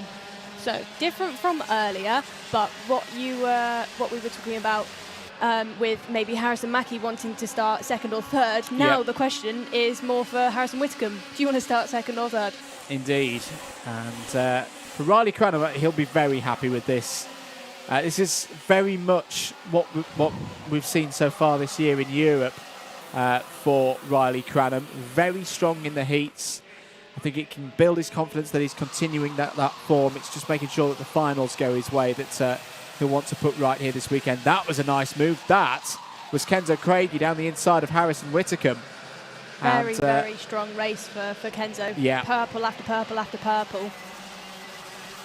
Yeah, this is the kind of form and a clean move there between the two teammates. That's what Ron Meadows and the Argenti Motorsport team like to see. Time has expired. Leaders coming round. I tell you what, Mackie and Cranham might have their hands full a bit here, because Lewis Islin has piloted a very good race up to this point. And as we go on to the last lap, less than 9/10 of a second cover the top three. He's really charged back into this one, Nicole. Yeah, we saw that a little bit from him in the last race. We didn't really mention his name, and then all of a sudden, he was there. Yep. He was right at the front, and they were all worried about him. And is he going to make it work into the first hairpin? He's having a look around the outside for the second one. We'll see how... Oh, he's done it. Not quite. Cranham's going to get him on the exit, but here comes Kenzo Craigie down the inside. Is this an opportunistic move from Craigie? Yes, it is. Beautifully done by Kenzo Craigie. The fight is still going on between Islin. Oh, and Witter coming off the road. Off the road goes Islin. Out of the race as well. I think that was Hamish Forrest caught out in the 95 with nowhere to go. Checkered flag is out. Harrison Mackey's going to take it. Kenzo Craigie finishes P2 ahead of Ian Kraling. George Edgar fourth. Harrison Whitcomb just about gets home to fifth place. There out of the race is Hamish Forrest, who must be thinking, what on earth happened there? Because all of a sudden he arrived on the scene with Lewis Islin right in front of him, nowhere to go. That is a gutting moment for Forrest. Islin has managed to get going again, but is down in 19th place. No problems, though, for Harrison Mackey. He wins 1.5 seconds clear of Kenzo Craigie. With that, Mackey takes pole position for the final, because Riley Cranham fell down to 6th place on that last lap. So the IC looks like this. Provisional results, though, we should stress. Mackey P1, 3 points. Whitcomb P2, 5 points. Cranham P3, 6 points. That is a tie, decided then by timed qualifying results, ahead of Morgan Moore and George Edgar. Aston Sharp P6 in the IC on 7. Ian Kraling, Rocco Leon Shenton, Jesse Phillips and Kenzo Craigie, as things stand, all have top 10 spots on the grid for the final.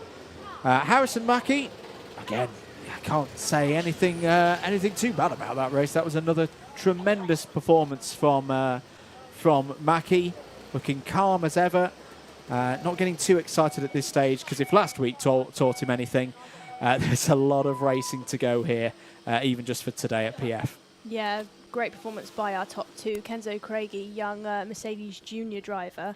I just think purple, is it his favourite colour? Because he was putting in a lot of them in that race. He did, yeah.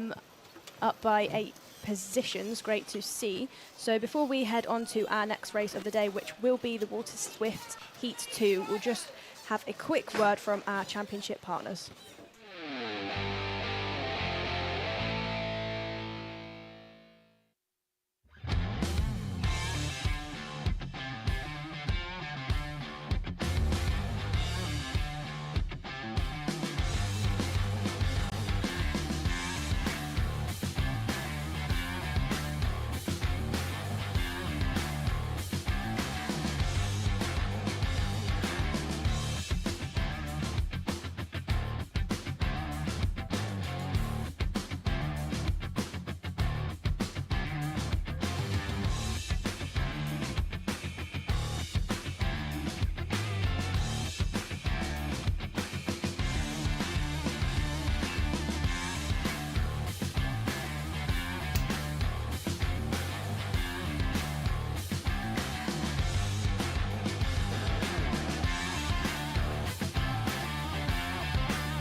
Back here at PF International, getting ready for the next race for the first round of the year for the Wera Tools British Kart Championships for the IAME classes. Water Swift Restricted, race 10, their second heat is out on circuit. Let's take you through the grid. Alfie Davidson and Chester Fawkes on row 1, James Roots and Daniel Ferguson on row 2, Harry Chapman and Alessandro Salas on row 3, Ethan Robinson and Henry Algar on row number 4. Mason Hibbert and Harry Favell on row number 5. William Crombie and Ilya Sami, row number 6. 13th, we've got Oscar Kenny and Louis Williams-Mabs in 14th position. And rounding out our field is Reggie Chandler on row number 8. Results from earlier on this morning. It was Alfie Davidson with the win from James Roots. Third place for Daniel Ferguson. Fourth for Alessandro Salas. Fifth for Mason Hibbert. Fourth for Harry Chapman. Oscar Kenny, Chester Fawkes, Harry Favell and Ethan Robinson completed the top 10 classification. There were a couple of plus 5 second penalties involved there. Louis Williams-Mabs, for example, had a very strong drive through the field earlier on this morning.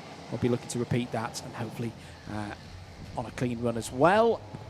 But we're into formation now. Alfie Davidson, very composed drive earlier today. Took the first heat win. Can he take the second one from pole position? We're going to go around again for another formation lap, which gives us just about enough time, I think, to have a quick hello in the comments. Hello to SM23 Goat.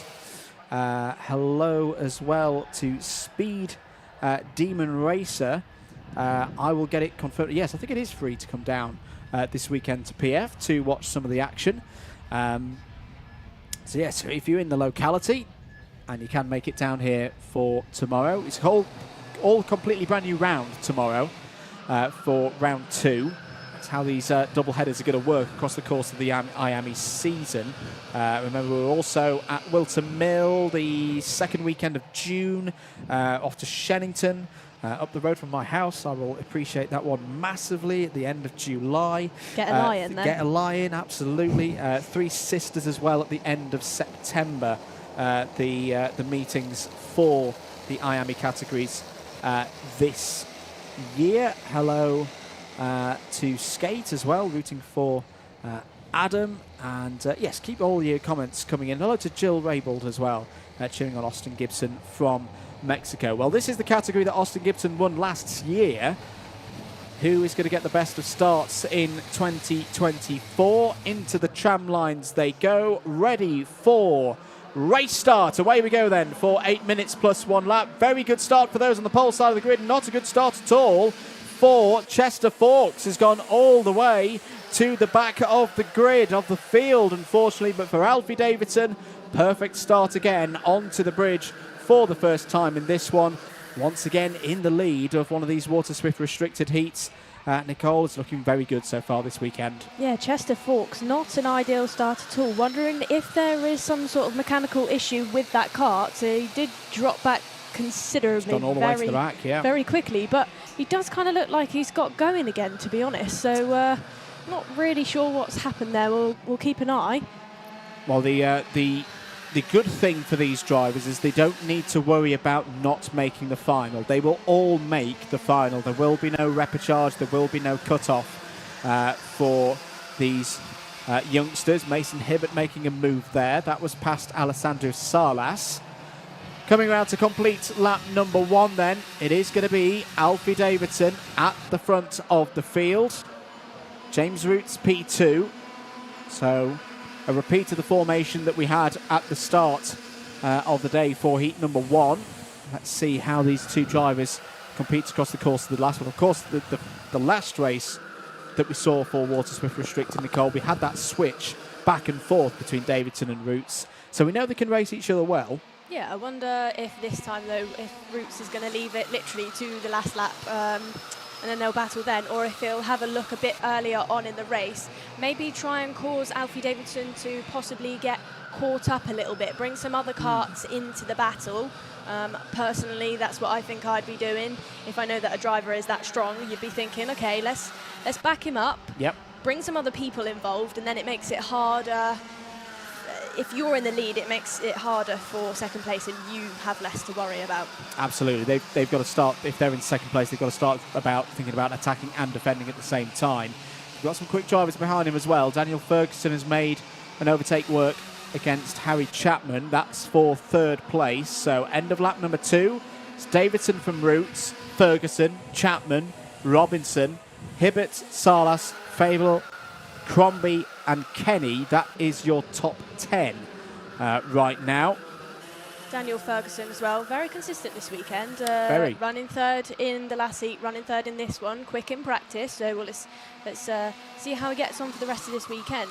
I know he's quite a young driver in the paddock, so got a long time to see how he gets on with his race career. I'm looking forward to seeing what he does. Absolutely. These are the youngest drivers here this weekend on the year of their 8th birthday, up to 12, but the majority of them are in that younger part of the brackets. William Crombie running a bit wide there, out of the Fullerton S's. Oscar Kenny gets by. Those two drivers who know each other very well. I've had the pleasure of commentating on these two through their Bambino years as well.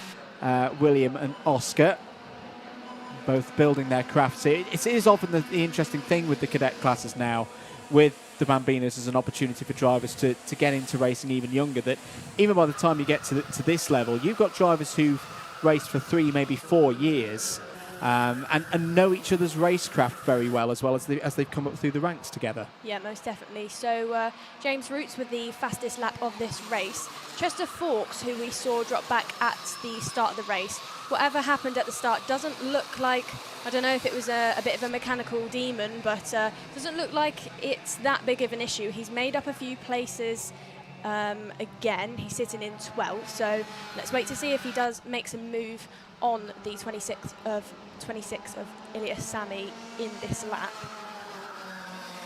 So the whole field covered by just under 7 seconds at the moment.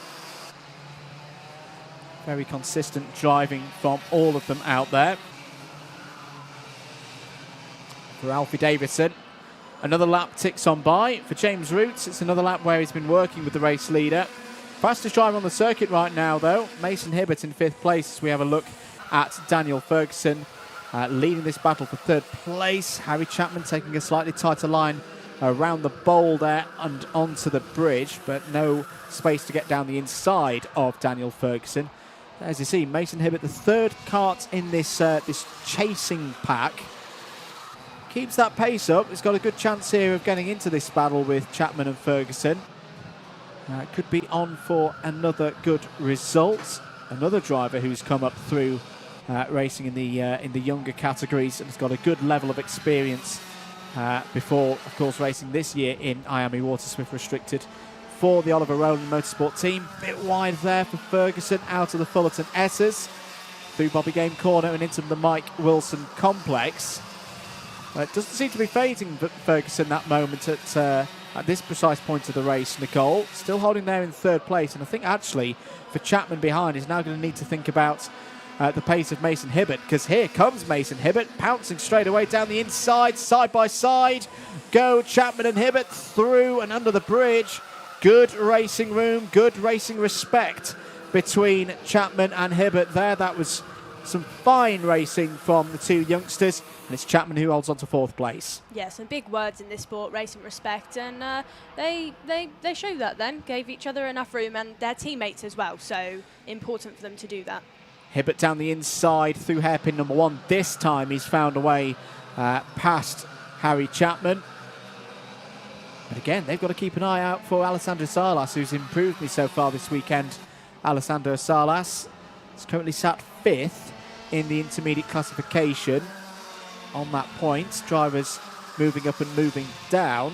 Well, Harry Chapman had gained a couple of positions in the early stages of this race in respect to the intermediate classification, but I think that's about to change when the points... Oh, next update themselves. There's a little half turn there. That was Ethan Robinson. Did well to gather that one up and still remains in the race. But unfortunate there for Ethan Robinson. Again, it's that, what I think is the trickiest part of this circuit, Nicole. The Mike Wilson complex, corner after corner after corner, can easily catch the best of drivers out there. Robinson did well to hold on. As a driver as well, that section of the track comes at you really quickly. You've not got a minute to think about it. No. And as soon as you get one point of the corner wrong, if you slide ever so slightly, it messes you up for the rest of the sector. Do you find that it also affects you going on to the next lap as well, the run down towards the Bruno Ferrari S's? Yeah, definitely. If you don't get the long right correctly, it messes you up all through that section, all over the rumble strip, and then out of the last corner you're just going to be so slow and it's going to hinder your whole run down the straight. Absolutely. Well, there's the Ram Racing liveried number 15 of Daniel Ferguson. That races for Ram Racing in the British GT Championship, the GT3 class. Mason Hibbert has joined Ferguson, though. There will be 2 more laps of this one, and it's 2x2. We're a trio of pairs at the moment as Salas has a look down the inside of Chapman into the first couple of corners. Has a look into the bowl as well. That's a bold one from Salas. Doesn't quite work, though. Good driving from Harry Chapman, last year's Bambino champion. Just to give a bit of racing room on the inside for Salas. Make sure that they both remain in this race. This is a good fight as well, coming off the bridge. This is the battle over 7th place. William Crombie down the inside of Chester Forks there. Good textbook move there from William Crombie. Gets him back ahead of Chester Forks, as Forks is going to have a look into hairpin number 2, but maybe a bit slow off the corner. No, well recovered there by Chester Forks. Good go to try and retake the position away from William Crombie. That group about 5 seconds off the 5th and 6th place battle, so that's probably as good as it's going to get in this one. There is a warning flag out there for Oscar Kenny, the number 48. But Nicole, here come the leaders over the line, and Alfie Davidson onto the final lap. Still holds on to the lead, but this is how they were, of course, in heat number 1 as well. Yeah, he did approach that corner slightly defensively, so wondering if he is a bit paranoid about James Roots making a move like he did in the previous race. He does look now, though, like he's calmed down, back on the racing line, not overly driving defensively. He is looking behind him, and yeah, again, back on the racing line, no white lining. So just trying to see if Roots is going to make a move. Defensive into the second hairpin, out of it. Roots is going to try and go up the inside, and it does look like he's got the run on Alfie Davidson. Alfie Davidson's going to have to give this one up, and Roots has done it again on the last lap of the race. But the question is, can Roots hold on to it? He's going through into the Mike Wilson complex now. This is looking good for James Roots. He's learnt from what happened in the first round of heats. He's overtaken to take the lead on the final lap, and this time he's stayed there. James Roots is going to win heat number 2 in Water Swift Restricted. Takes it by 1/10 of a second ahead of Alfie Davidson. Oh, as in the final corner, there's problems for William Crombie. There's one driver facing the wrong way as well. It's the number 22 of Louis Williams-Mabs. That was all around that battle for 7th place again. So it's Roots from Davidson, Mason Hibbert in 3rd place, 4th for Daniel Ferguson. Daniel Ferguson will be on the 2nd row of the grid for the final later on today. Alessandro Salas in 5th, Harry Chapman 6th, and then that second group headed up by Chester Forks, 7th place, Oscar Kenny 8th, Henry Algar 9th, Ilyas Sami in 10th place ahead of Ethan Robinson, Reggie Chandler, Harry Fable and William Crombie. Louis Williams-Mabs completing the 15 runners in that one. Intermediate classification situation. Okay, it's not a race win, Nicole, for Alfie Davidson on that occasion, but he does have pole position for the final, because one win and a 2nd place apiece for Davidson and Roots. It puts us into a tiebreaker scenario. Timed qualifying gives it to Alfie Davidson, so he will have the best starting position of all for the final, which will be later on today. For now, though, we're going to move on. We're going to move back to Senior X30. Their A versus B race is up next.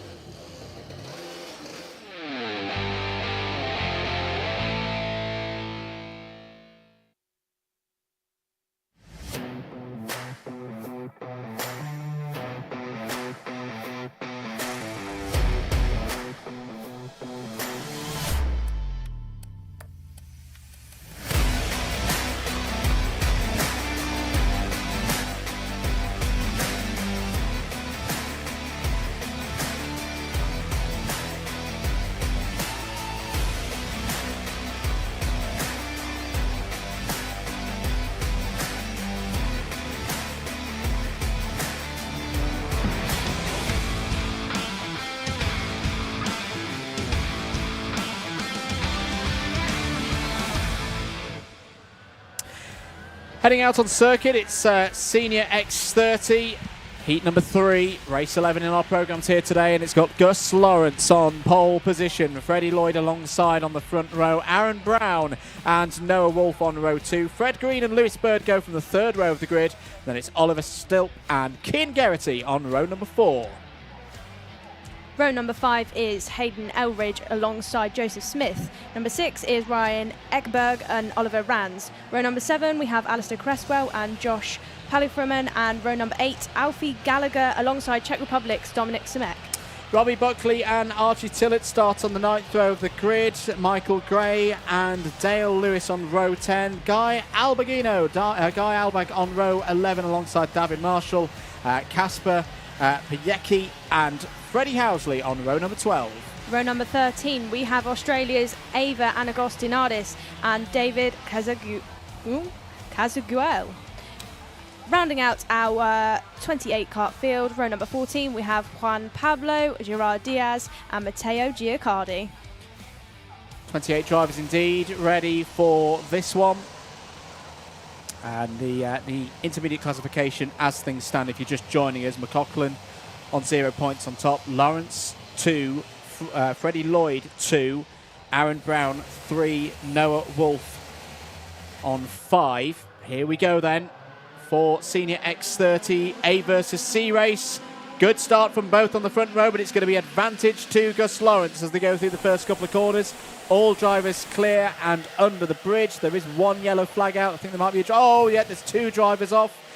2 drivers right. I think the number 18 of Alistair Cresswell might be one of them that are involved.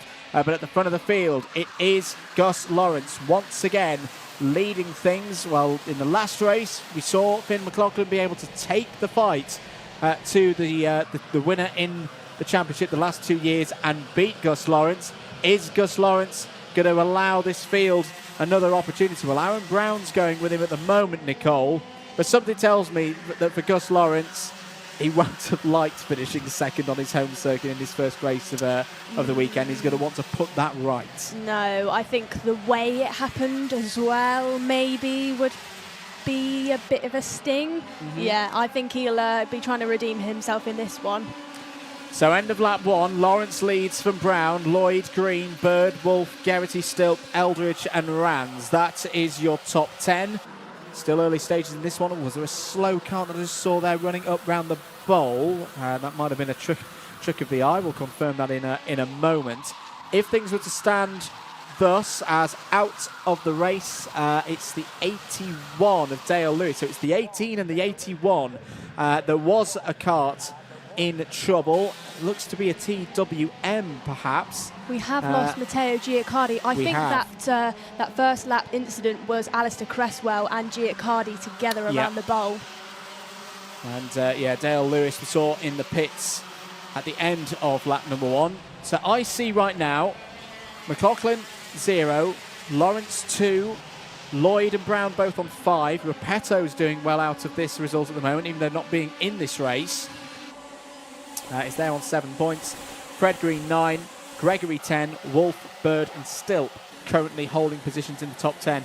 This is often what we can see because everyone in Group B right now have completed their 2 heats. You know, this is where you start to see drivers who've done well across those 2 races start to come up the order in the IC as these drivers in Groups A and C complete their second heat runs. Change for second place. Freddie Lloyd is past Aaron Brown. This is going to be close into the Fullerton Attis as well. Cian Geraghty on the outside, fighting there with the number 33 of Hayden Eldridge.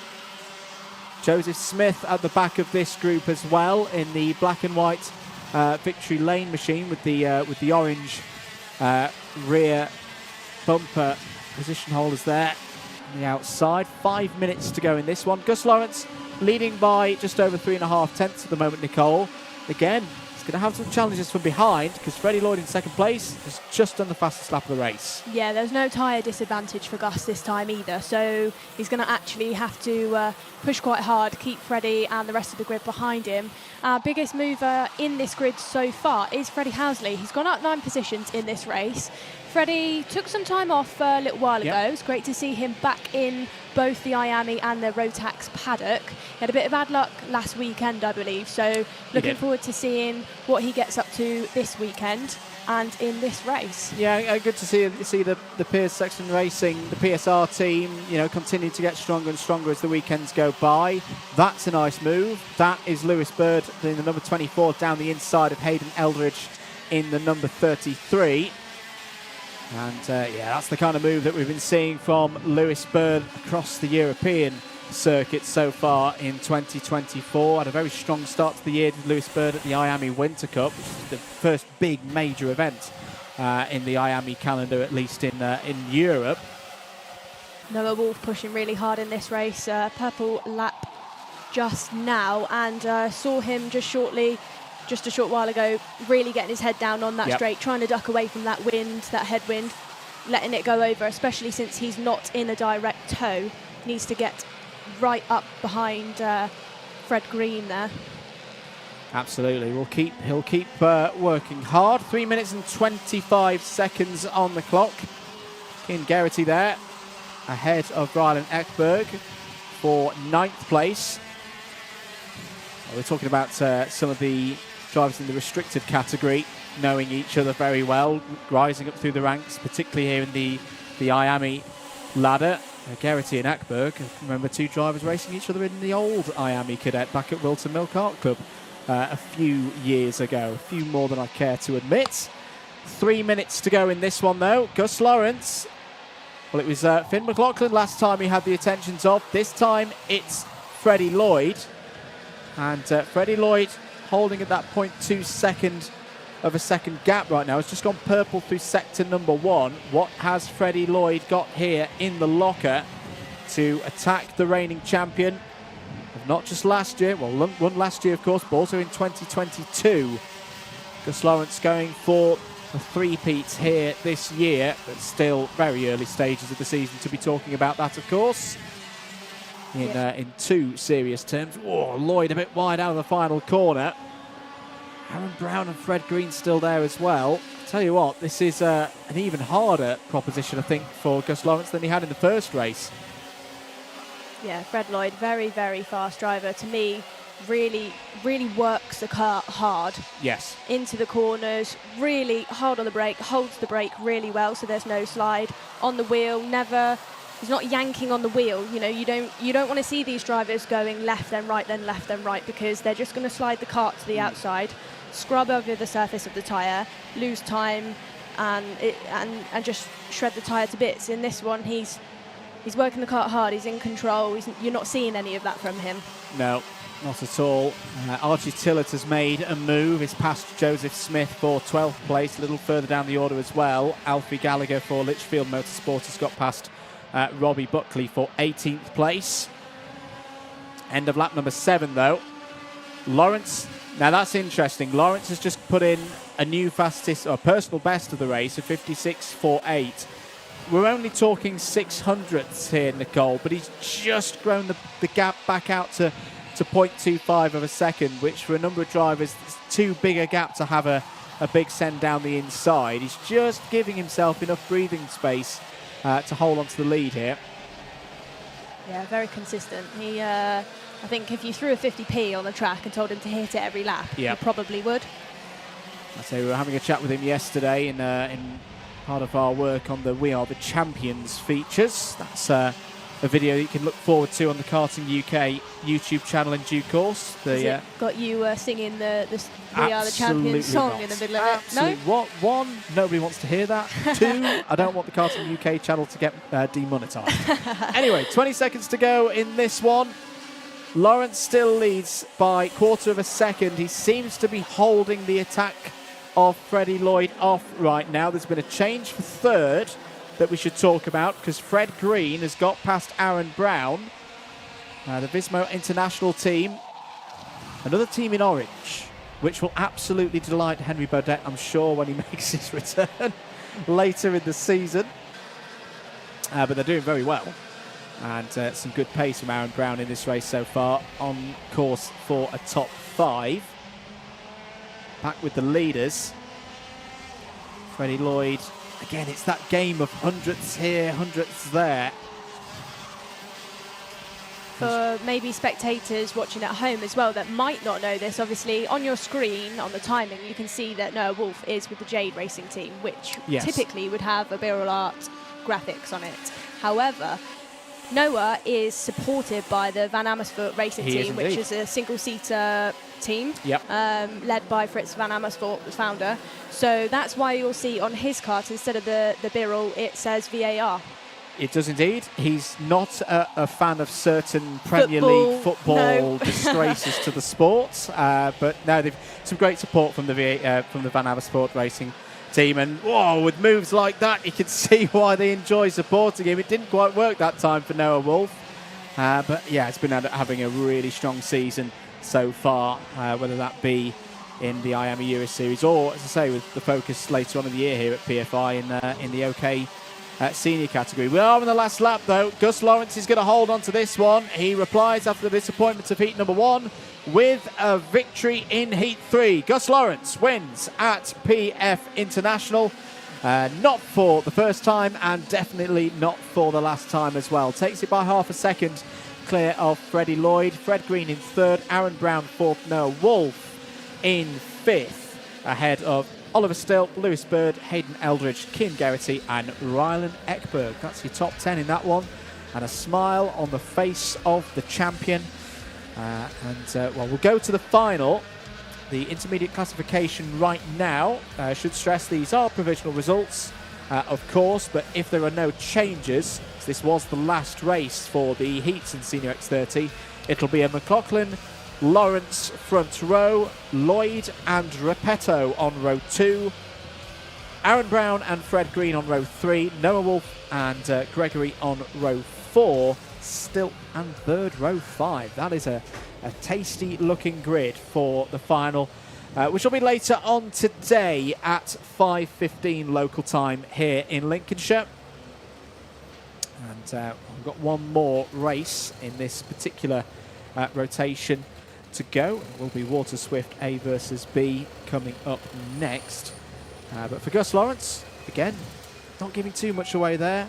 Taking a heat win, looking calm and composed, knowing what his job is now for that final. And he's got enough experience around this circuit, Nicole, that, yes, it's not pole position, but starting from the outside of row 1, I don't think that'll faze Gus Lawrence. No, not whatsoever. He's been doing this long enough now to not really let things get in his head. As well, he'll know around this circuit and with the drivers in the class, anything's going to happen. You could start right at the back of the mid-pack and still have a good chance, especially from what we've seen so far today. There's been all sorts of things going on, and, he's just because he's definitely not out of contention whatsoever, maybe just not where he'd want to be. No, he'll get himself focused for that final later on this afternoon. Next race out on circuit will be Water Swift A versus B heat, and that's up next after these short messages.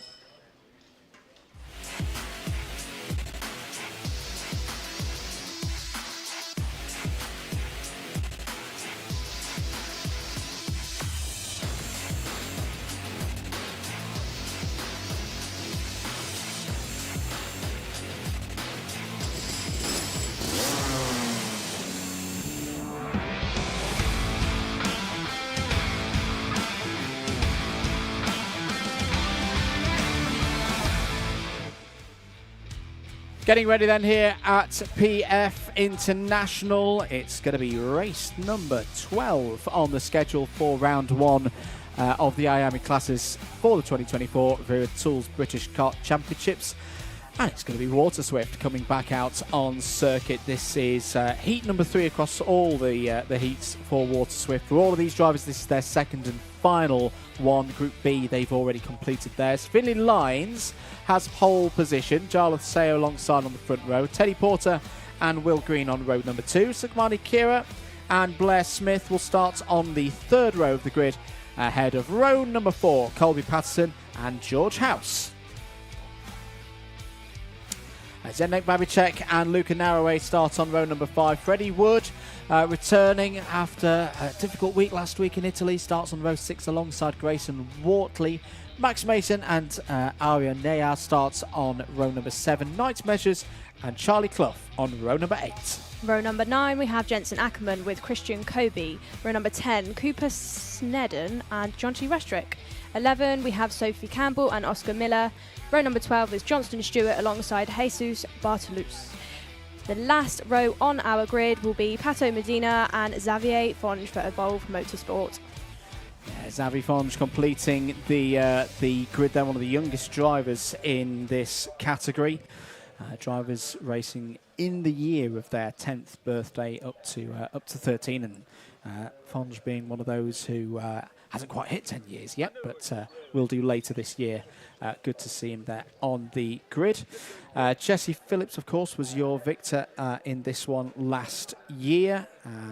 We'll have a few more moments before we see the green light at the end of the pre-grid to instruct the drivers to roll out. Do keep your comments coming in. Hope you're enjoying the coverage. Hello to Warren Russell, who is cheering on Keith. I think that might be Keith Burke in the chat. Apologies if that's not correct, but welcome to you, Warren. Great to have you here. As well, if you haven't already done so, at Our Karting UK on YouTube is the new home of all things karting in the United Kingdom. Not just the broadcasts here for the Wera Tools British Kart Championships on that channel, one of the channels hosting today, but also a lot of features, interviews, looks behind the scenes can all be enjoyed there, from the events we've had so far this year, Event 1, the first round 4 Rotax, and of course the O-Plate that was earlier on in the year as well, and more to come, of course, that the team have been working on here at PF International across the course of Event 2, the first round for IAME. We are back next weekend as well. Different part of the world, different part of the country, up to Scotland, up to Lark Hall for event number 3. That you can catch up with Saturday and Sunday broadcasts brought to you by Alpha Live as well for that. Very much looking forward to going up to the west of Scotland. Right now, though, getting ready for the third heat in IAME Water Swift. This is the final one for this category. Results from this will determine, with the other 2 races, who will start on pole for the final later on today. Finley Lines into the tram lines. Are we good for a start? Yes, we are. Lights out and away for 8 minutes plus 1 lap. Good start for Finley Lines. Good start for Teddy Porter as well, who nips past Jarlath Sayer to take P2 in the early stages of this one. Running round onto the bridge for the first time.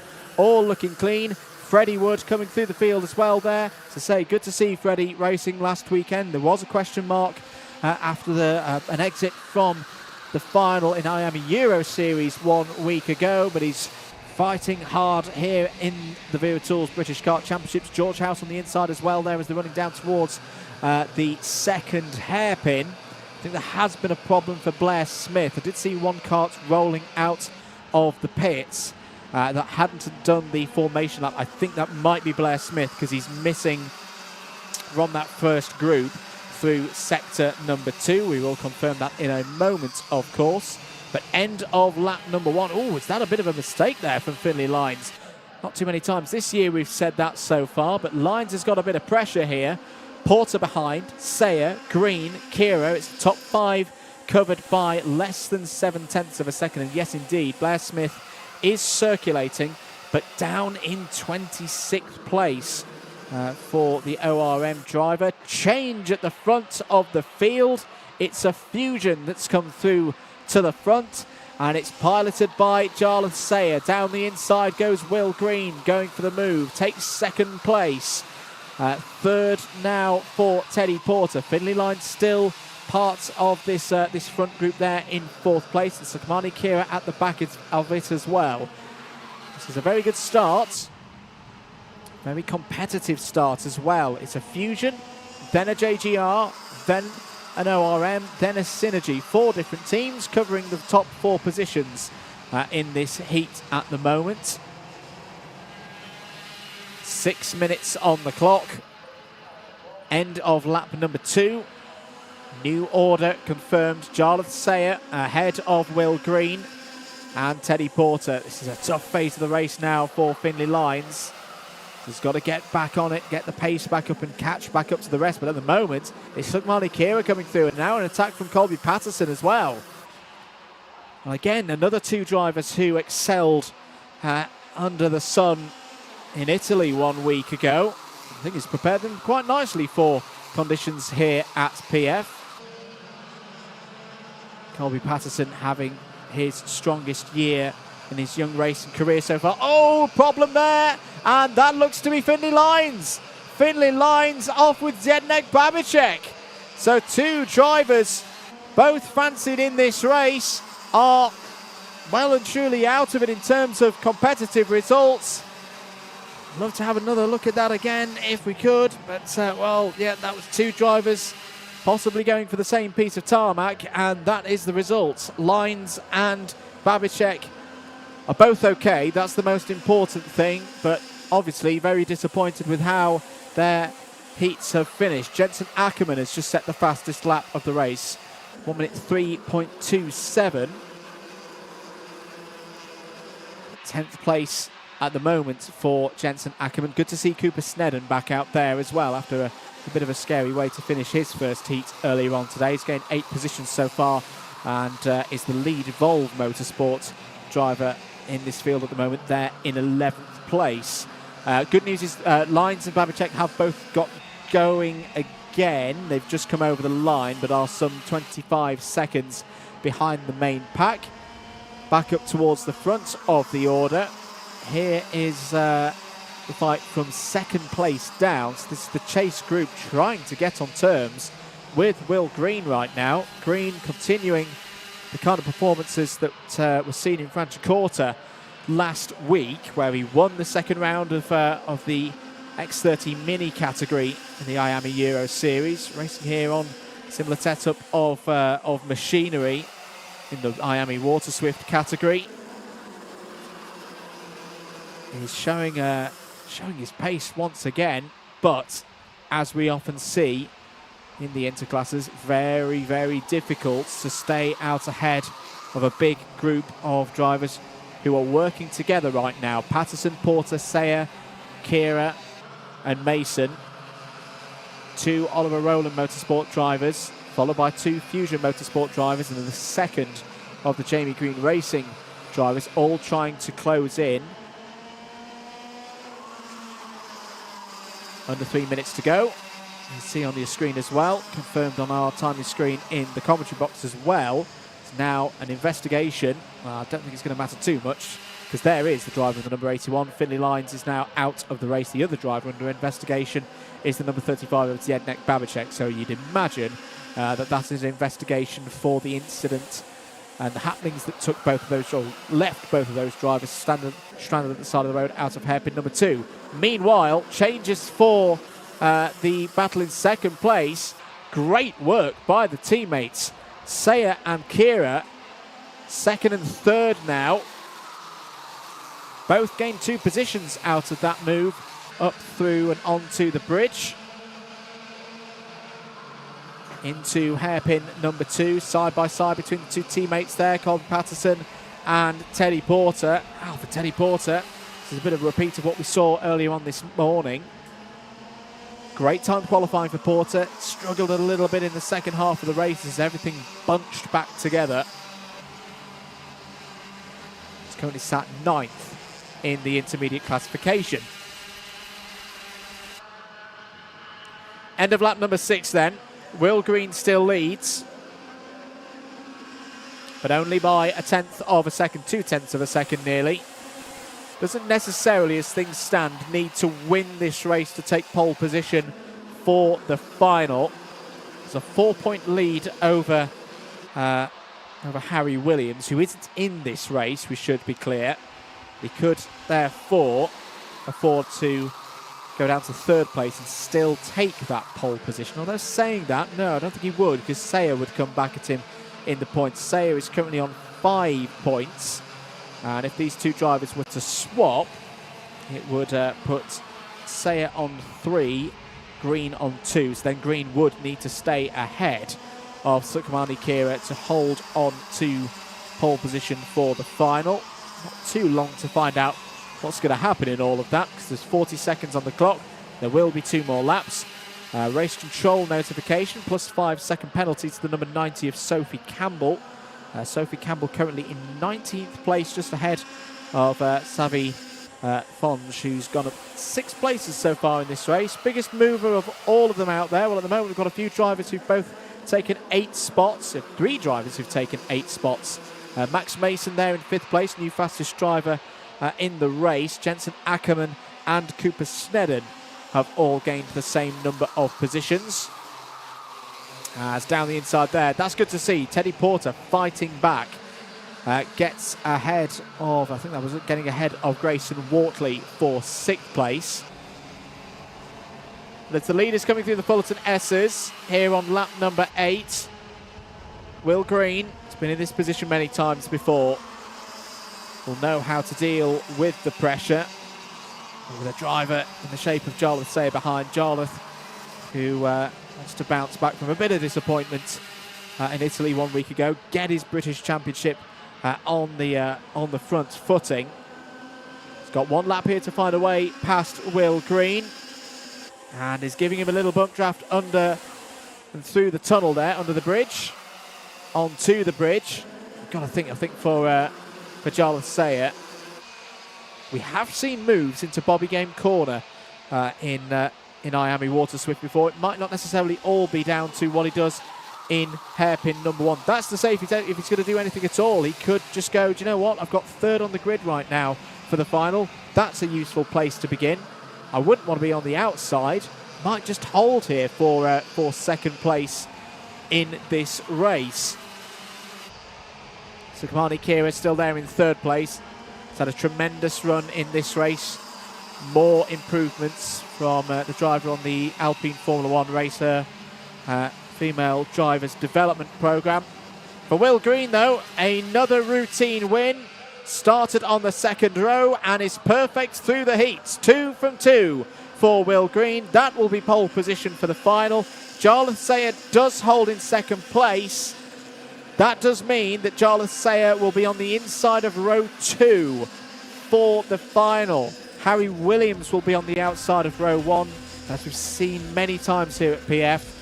Drivers sometimes do prefer to start 3rd on the grid to get that run through the first couple of corners. But there's your results from that 3rd heat in Water Swift. Race number 12, Green from Sayer, Kira there in 3rd place, Patterson and Porter in the top 5 as well. Good drive from Teddy Porter, coming back through to 5th place. George House in 6th, ahead of Max Mason. Freddie Wood, Jensen Ackerman up 8 places in that race to P9, ahead of Grayson Wortley. Christian Kobe, Cooper Snedden, Luca Narroway, Knight Measures and Charlie Clough inside the top 15, ahead of Jonty Restrick.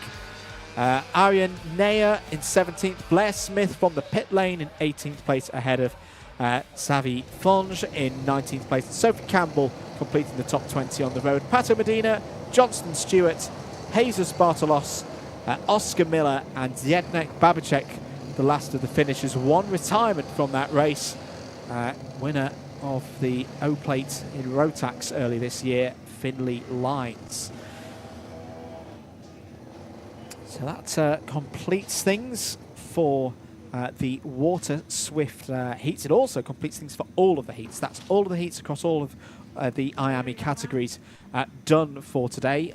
If you're tuning in for some Tillotson action, that will be tomorrow. They have a free practice coming up shortly. We'll have some interviews whilst that's all going on. And we'll also have time qualifying as well. We will bring the news from Tillotson T4 before the live broadcast coverage of their racing tomorrow. They're competing, of course, for spots at the T4 Nations Cup to represent the United Kingdom later on in the year.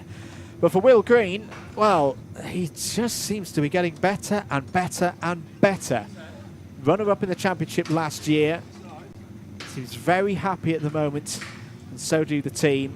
Fresh off that win 1 week ago in Franciacorta, they are continuing to do some brilliant work here in the Wera Tools British Kart Championships at PFI. For now, though, so let's head down to Nicole. Race from our Water Swift drivers there. Shame to have lost Finley Lyons in that one. We can see his kart in the background, but caught up with him very briefly, and he was pretty unfazed, still feeling confident about the race. We'll just go into Parc Fermé, where the karts will be getting scrutineered by our head scrutineers, making sure that they're all legal, everything all okay. We'll just catch up with race winner Will. Will, how was your race? How's your weekend been so far?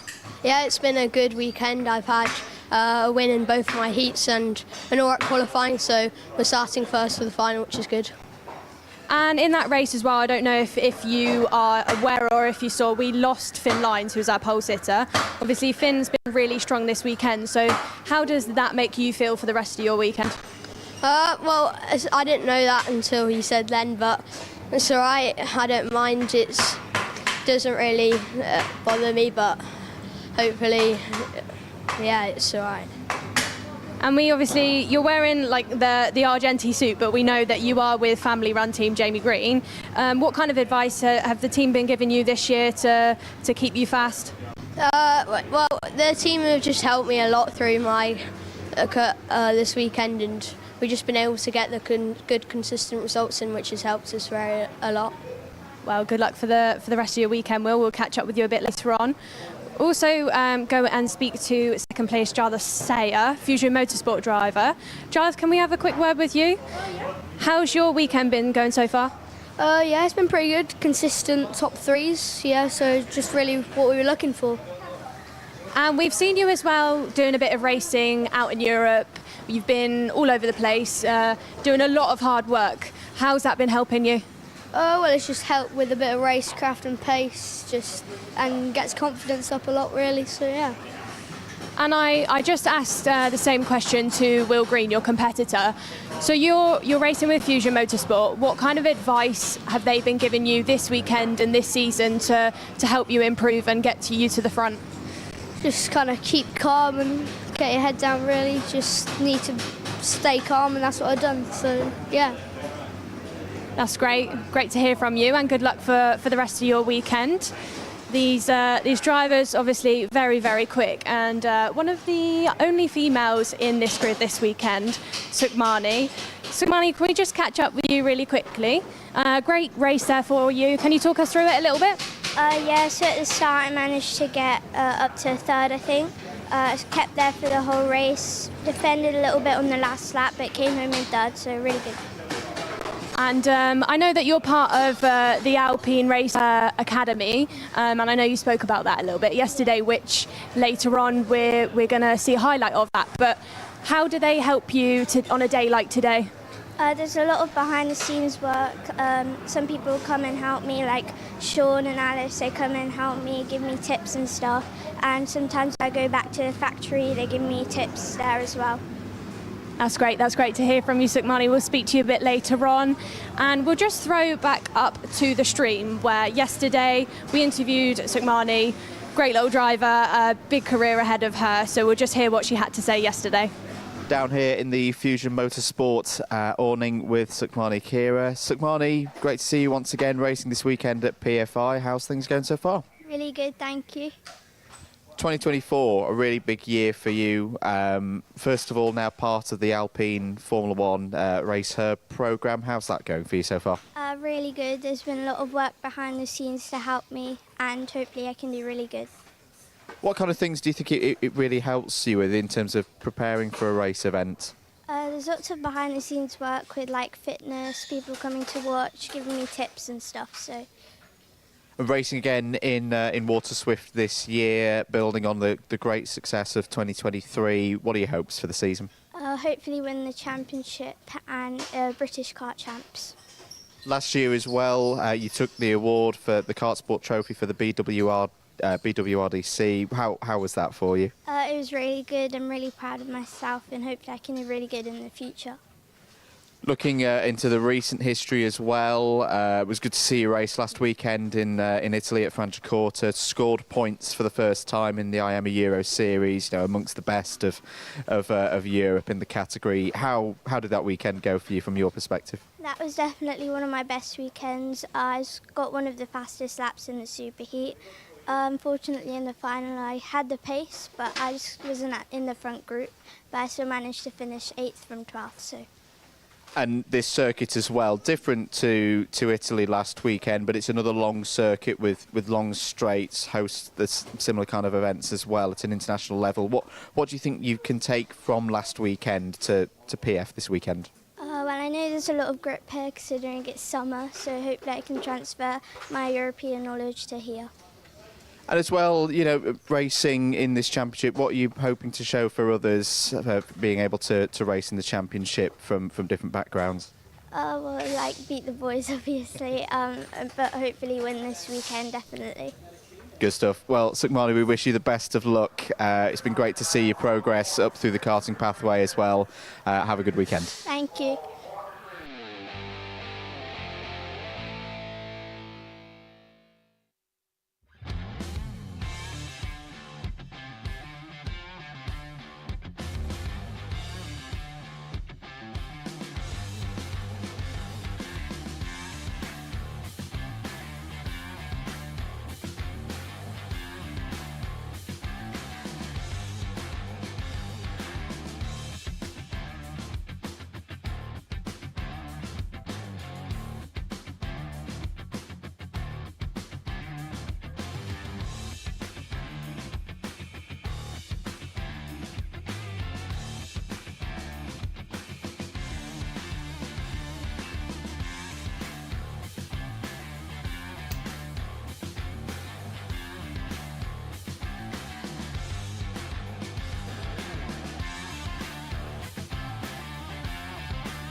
Welcome back to PF International here in Lincolnshire in the Trent Valley for event 2 of the Wera Tools British Kart Championships. Good to hear from some of the drivers early on there.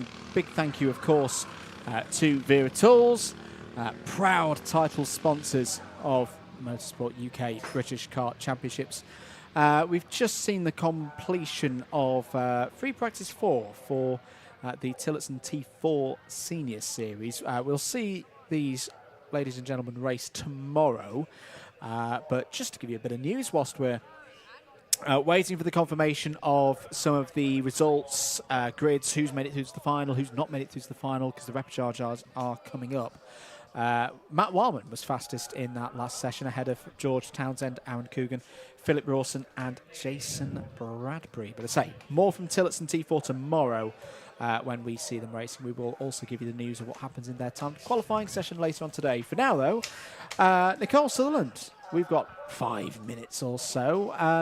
For those who don't know you, your racing experience, your racing history, tell us a little bit about it. Yeah, so senior road tax for just until I'm going to use the word that a lot of people use to summarise the end of I'm in retirement. In retirement? I've retired. Oh, yes. dear. I've hung up the helmets, I've hung up the boots, but I'll probably do what every single driver does, and I'll say I'm retired for a year, and then I'll I'll do something stupid like race Kart Masters. And so raced senior road tax for the past couple of years, junior road tax, mini max. British Kart Championships for 4 years. Was part of the Motorsport UK Academy for 2 years, which was a great experience. Motorsport UK providing lots of insight into the life of a professional racing driver, how to get there, advice, support, fantastic academy and programme to be on. Highly recommend that drivers here get involved and submit an application into that. And then last year decided I'm going to hang the helmet up for a little while, and now I've joined you in the comms box to talk about my crashing instead of doing it. Well, you've joined people who never got to this stage anyway, so you're already more than 1-0 up on us. This circuit, PF International, it's one you've driven on many times, I guess. What's so special about it? Why do we rave on about it all the time, do you think? This is probably my favourite circuit. I just think the first thing for me is track layout. I think I could drive around this track for weeks and not get bored. There's just so much to get right. It's very technical, tests the drivers, and there's a bit of everything as well. There's some corners on and off camber, fast flowing bits, long straights. I really love it. And I think the thing is with this track, because it's an international track, it's arguably one of the best in the world. All of the British drivers come and race here, so it makes the racing really, really good. Whether you're at a club round or a British event, the standard is always really high, which I love. And I think just PF, the circuit's really well maintained. It's like a little town almost. It's so big. There's you've got everything you could ever need. I could just build a house over there, and I'd be happy. No, absolutely. As I say, we've got more action coming up this afternoon. This format is a little bit different to what we've had for earlier on in the year, in that this is a whole round for today. The repechagers and the finals, which we normally talk about on a Sunday, we're going to start talking about now, pretty much. And then tomorrow, we do it all again with another 2 rounds of heats for all the drivers, repechagers and finals as a completely separate championship round. So it means that there's a lot of points scored across the course of one of these weekends.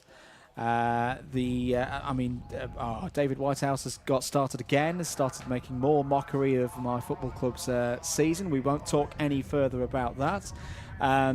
But the weather conditions here, I'm quite unaccustomed to it being sunny at PF. Admittedly, I normally only ever come here in February, March, and then October. But the wind's picked up a little bit here. It is still very good conditions, but is that something that plays on the mind of a driver as things can be a bit changeable around here in terms of weather? I think the thing is, though, with this circuit is that drivers are here so often that they get to drive the track in a lot of different conditions, because drivers come here for club rounds all the time. There's always Kart Masters, which is partway through the year, so people prep for that. So I think you get a good mix of learning the track on both wet and dry, and I think the average driver is relatively strong in both. When it comes to a day like today, where it really rubbers up, it's the type of track where you can just go so hard and so late into corners that it gets a bit ridiculous at sometimes, especially those two hairpins. I think those two hairpins, they're two strange corners where you almost forget, you know, the concept of slow in, fast out. It's not like that at all. You go in really hard and really late and ping off of it. And when it's a day like today where there's loads of rubber down, it massively helps the driver. So. Absolutely. David Whitehouse has provided us with some questions. Keep your questions coming in. We're just looking at them on the Alpha Live comments at the moment, if you're watching on other channels. So Motorsport Magpie asks, what would be Nicole's first piece of advice for any young aspiring driver? What's the first thing you would say they need to do? First thing, this is a mental thing. Just have a go. Don't be scared of what will people think. Am I going to look funny? Am I going to embarrass myself? No. I think if you're looking to get into karting, definitely I think the rental karting stuff is a really good place to start. See if you like it. And then there's lots of, you know, teams that offer arrive and drive packages after that if you're looking to maybe get into a bit of owner-driver stuff. That's where I'd start. And I think as well, don't be scared to go onto social media and just give people a message. Yep. There's plenty of drivers out there, people like Hunter Motorsports Kai Hunter, Dan Holland racing driver Matthew Higgins, that if you were to drop somebody like that a message, some advice, Yep. if somebody were to drop me a message, I'd give you some advice. How should I start? I say a testament to that was Max Jolly, who we spoke to last Yes. time at Event 1 for Rotax. He started in a very similar fashion. And again, this weekend with the Tillotson T4 and the step that's looking to be on the Motorsport UK karting pathway. You've got a lot of drivers who haven't done any competitive racing before, perhaps, and coming over from Ireland, or as I say, we've got quite a few drivers who've moved from Arrive and Drive from Club 100 into that we'll be featuring tomorrow. Hello to Chantal Finch. Oh, this is a good question. If you were to choose one driver in any class to represent the UK in the World Champs round at PFI, which driver would you choose? Be wary of who's in the paddock this weekend, Nicole. That's really, really difficult. Have they got to be still racing, or can they be I'm going to say retired? they don't have to be still racing. I think there's some rumours that there may be some retired drivers coming out do you know what? to play. It's a hard question. I would maybe go for... I'm thinking Danny Curl. Danny I know Curl, he's heard here could this be. weekend. He might even be able to Could be. hear me. I'd probably go for Danny. We're going to have to cut that conversation short. Keep it going in the comments, ladies and gentlemen, because we're getting ready for the next race here at PF International.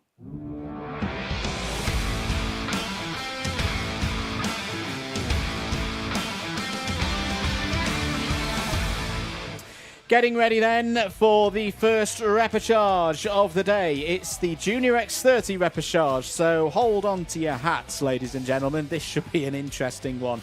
On the front row, Jack Iliff and Daniel Kelleher, Sky Parker and Hamish Forrest go from row number 2. Charlie Mayers and Alexander De Benedictis start on row 3, alongside Daniel Samir and Joey Brown. Monty Braithwaite and Louis Cochet on row number 5. Row number 6 is Ashley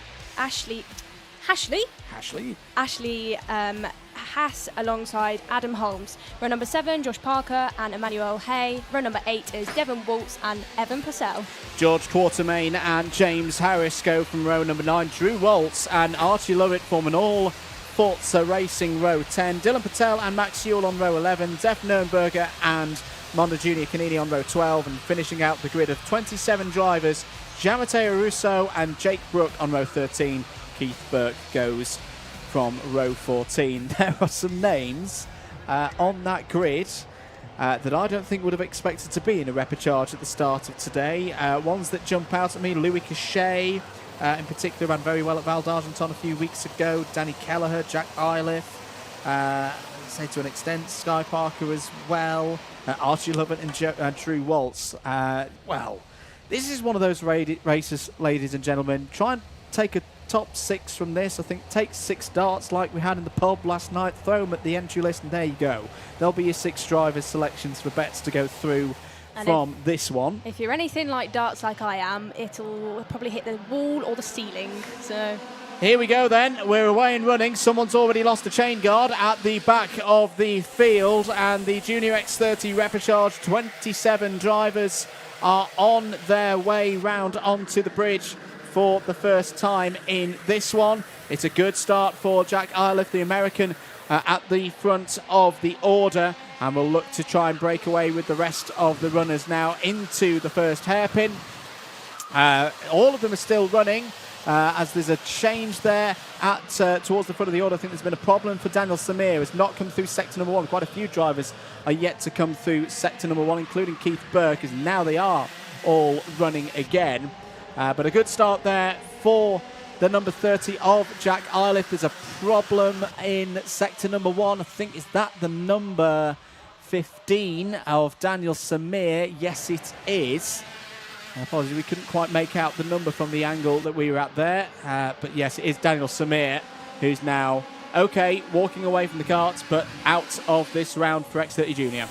Hamish Forrest as well, if you notice, his front Nasso panel has fallen all the way down behind his wheel. I don't know if a bolt has come loose there, but he's fallen down if you can see it. So I'm not sure if that's going to cause a technical flag. Oh, there is a technical flag out. That's 96 George Quartermain, so it's not Forrest.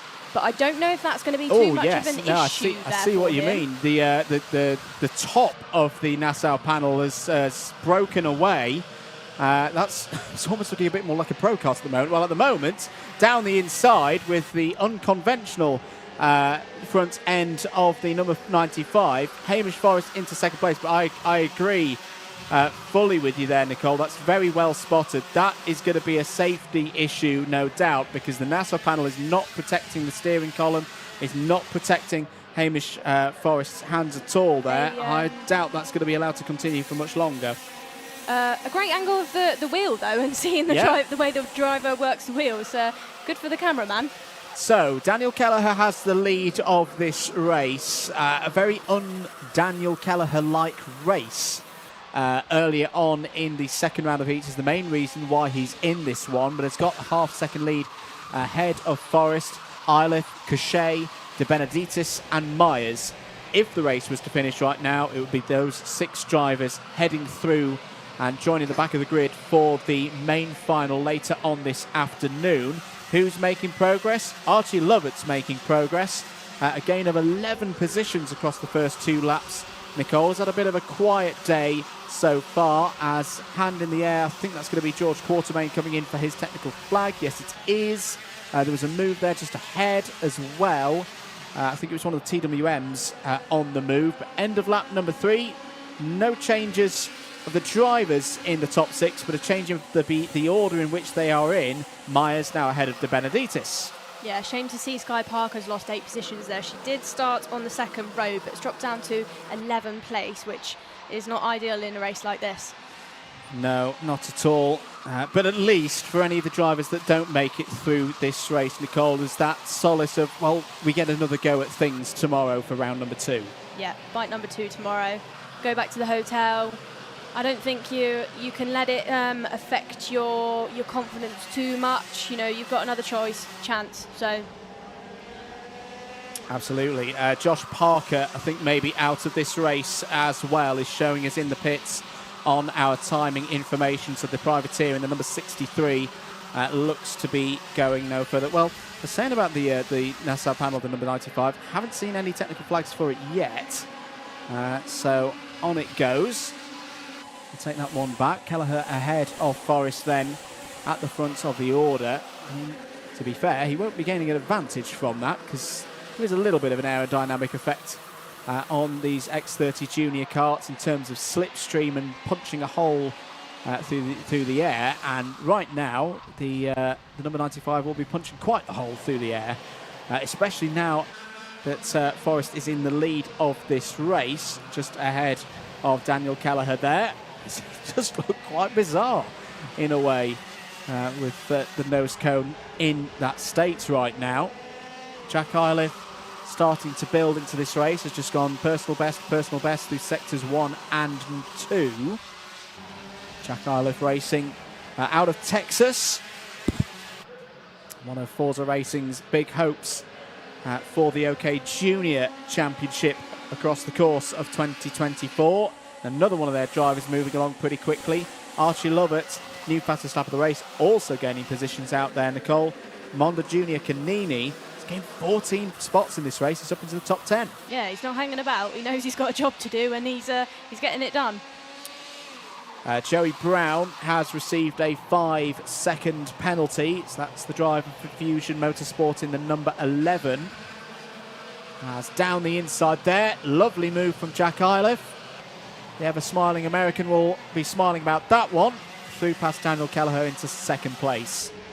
5-second penalty given to Joey Brown, number 11 there. Yeah, it's not going his way today, I don't think. Yeah, is trying to confuse us by wearing one of the Mackey's Fusion Motorsport suits. I did think earlier when I saw that it said Mackie, and I thought I didn't. There was someone with very un-Mackie-like hair. Harrison's grown a mullet in about 4 days. Yes, that was on our screens earlier. Can you imagine if it was Lewis who grew the mullet? Anyway, back to the race. 1 minute and 45 seconds to go. Monda Junior Canini, another new fastest lap of the race, needs another 4 positions to get through into the final. Change at the front of the order. Jack Iliff has got past Hamish Forrest for that position. Those 3 should be clear and gone. Having said that, they're having a good battle here. Well, this is what you don't do from a tactics perspective in a repechage, because between winning and 3rd place in this race, there isn't really much to talk about, because you'll still be on the back of the grid for the final. It's out of the race there on the inset box on your screens. That's Max Ewell. So Max Ewell joins Josh Parker, George Quartermain and Daniel Samir on the sidelines for the remaining, just over 60 seconds. So we should have 2 more laps of this one. Battle raging on for 4th place now. This is the key one for who's going to go through to the final. Joey Brown, plus 5-second penalty, we should remember. Louis Cachet, Archie Lovett. Oh dear, as out there, that's Charlie Myers, the number 22, and Alexander De Benedictis. 2 drivers who started this lap in the top 8 on the outside looking in. Well, they're definitely on the outside now of the circuit, in the grass, out the race, and won't make it through to the final. Yeah, we could see the drivers having a bit of a discussion between the 2. It was your fault. No, it was your fault. Yeah. Yeah, well, they'll discuss that one, I'm sure, on the walk back to Park Ferme after this race. Plus 5-second penalty for Zef Nürnberger in the number 76. Nürnberger currently in 18th place on the road. Right, well, the maths of this one, 4 drivers, 3 places through into the final. Not all of them are going to make it there unless there's something dramatic at the very front of the field. And at the moment, the driver who wouldn't make it through is in fact the driver at the very front of this. Now, did something just fly off one of the karts there? Is that, again, my eyes playing tricks on me? So Joey Brown's 5-second penalty would drop him down to around 14th place right now. He's just got to push, hasn't he? He's just got to push off the front of the field and hope something dramatic happens behind. That would be great news for Monday Junior, though, because that would put him into the top 6 and qualify into the finals later on. It would indeed. Through and into the Mike Wilson complex. These 3 are still having a good old battle here. Now, through there went Hamish Forrest through the Mike Wilson complex. Don't see many overtakes achieved through that part of the circuit. On to the final lap of the race. Steady on, boys. You don't want to pick up a plus 5-second penalty. As Louis Cachet now, I thought I did see something jet black, victory lane coloured, fly off a kart through the bowl. My eyes aren't deceiving me on this occasion. Number 24 of Louis Cachet is out of this race with a mechanical failure flag, so take another one out of the top 6 equation. Adam Holmes could be sat on a position on the road that becomes a top 6 by the end of it. This is a 3-way battle for the lead in a repechage on the final lap. You would think it's a final out there. Jack Iliff trying to get across the road and ahead of Hamish Forrest and Daniel Kelleher. It's a risky game they're playing here because the whole field are catching up round the outside. Forrest attempting there on Kelleher. All of a sudden, Joey Brown's down the inside. There is Archie Lovett as well, who has gained 15 positions in this race. Out of the final corner to win the repechage. Jack Iliff is going to take the checkered flag. just ahead of Daniel Kelleher. Joey Brown, but Joey Brown has a plus 5 second penalty, so will drop out of the top 6. Hamish Forrest through as things stand as well, ahead of Archie Lovett, Monda Jr. Canini. Louis Cachet would have been in the top 6, virtue of Brown's plus 5 second penalty, but has a mechanical flag, so scratch the victory lane number 24 off the result. It's Evan Purcell who gets through as a result, at least provisionally, 8th on the road, but will become 6th place once Brown and Cachet's results are amended. That was quite the finish. There's a very different repechage. The top 3, I don't know what was quite going on. You would have thought they would kind of look behind. We'll definitely get into the final. Yes. We've got enough of a gap. We've only got half a lap left. We'll just leave it. No. Not the choice made. No, not at all. Well, through from the provisional results, at least, that does need, of course, to be confirmed that it is Jack Iliff, Daniel Kelleher, Hamish Forrest, Archie Lovett, Monda Jr. Canini, and Evan Purcell through to the X30 Junior final, which will be at 4:50 local time, so just over an hour. So set your alarm clocks for that one. That's going to be a race you don't want to miss. It's going to be frantic. It's going to be dramatic. And honestly, you could take a random draw from probably the top 15 on the grid of who could win that one and still call them as having a good chance. Not done for the repechagers, though. That's the first one of 3 done. The Senior X30 repechage will be up shortly. Nicole, and another great opportunity for 6 drivers to book their way through to the final later on today. Yeah, I think I think we can expect something even more spectacular than what we just watched. The seniors have been entertaining, we could say, today, and I'd expect even more so in this repechage coming up. The pressure's on. They're all wanting to get into the final, obviously. Aidan Mitchell also makes a very good point. We won't confirm whether that is the case or not, but if one of those drivers has a drop down front bumper plus 5 seconds, we're going to be a completely different result again. So that's one of those races, Nicole, that I always say in the comms box is provisional with a capital P. Yeah. So we will keep you up to date with that one. Keep your comments coming in. Let us know where you're watching from. Let's go back to question time whilst we've got a bit of a pause. Favourite F1 driver, Nicole? Pub quiz. Favourite F1 driver? I'll expand it as well. Current and all-time as well. Okay. All-time. I'm a Niki Lauda fan. Really? Yes. The determination side of things, that is quite inspiring. So Niki Lauda, and then current. I think a few people aren't going to like me if I. Oh no. Oh no. I wouldn't say it's that. I am a Max Verstappen fan. Fair enough. I do. Someone's got to be. I do like him. I just think. I just like the way he does things. Yeah, fair enough. And of course, a Norris fan. Well, yes, I was going to say, there's my Lando hat in the back, proudly being worn around the paddock this weekend. I've heard in my ear that we can go to Dave Cam.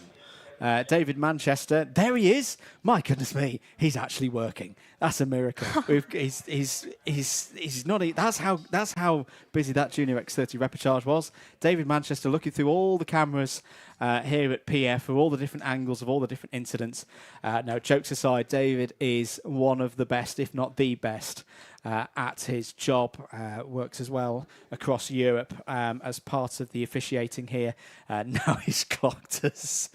They're just having a little look up to the camera. Again, a little insight into the behind the scenes here at PF International for what goes on in the world of the Wera Tools British Kart Championships.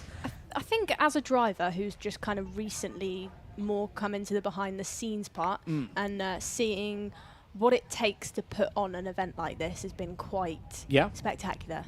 I never, in all honesty, when I raced, I just don't think you think about it so much. No. You don't have that appreciation of every small part, every person that is part of the team has to play to put on an event like this. It's quite impressive. And if one part is not there, the whole thing doesn't work. Absolutely.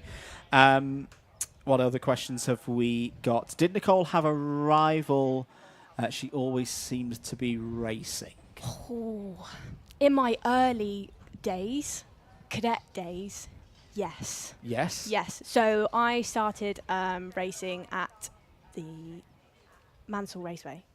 Down in the southwest, that's where I'm from. So Mansell and Clay Pigeon. Clay Pigeon was on, well, they were both on the calendar a couple of years ago. So when I was in my cadet days, there was a specific driver I always just ended up getting into a bit of a trouble with.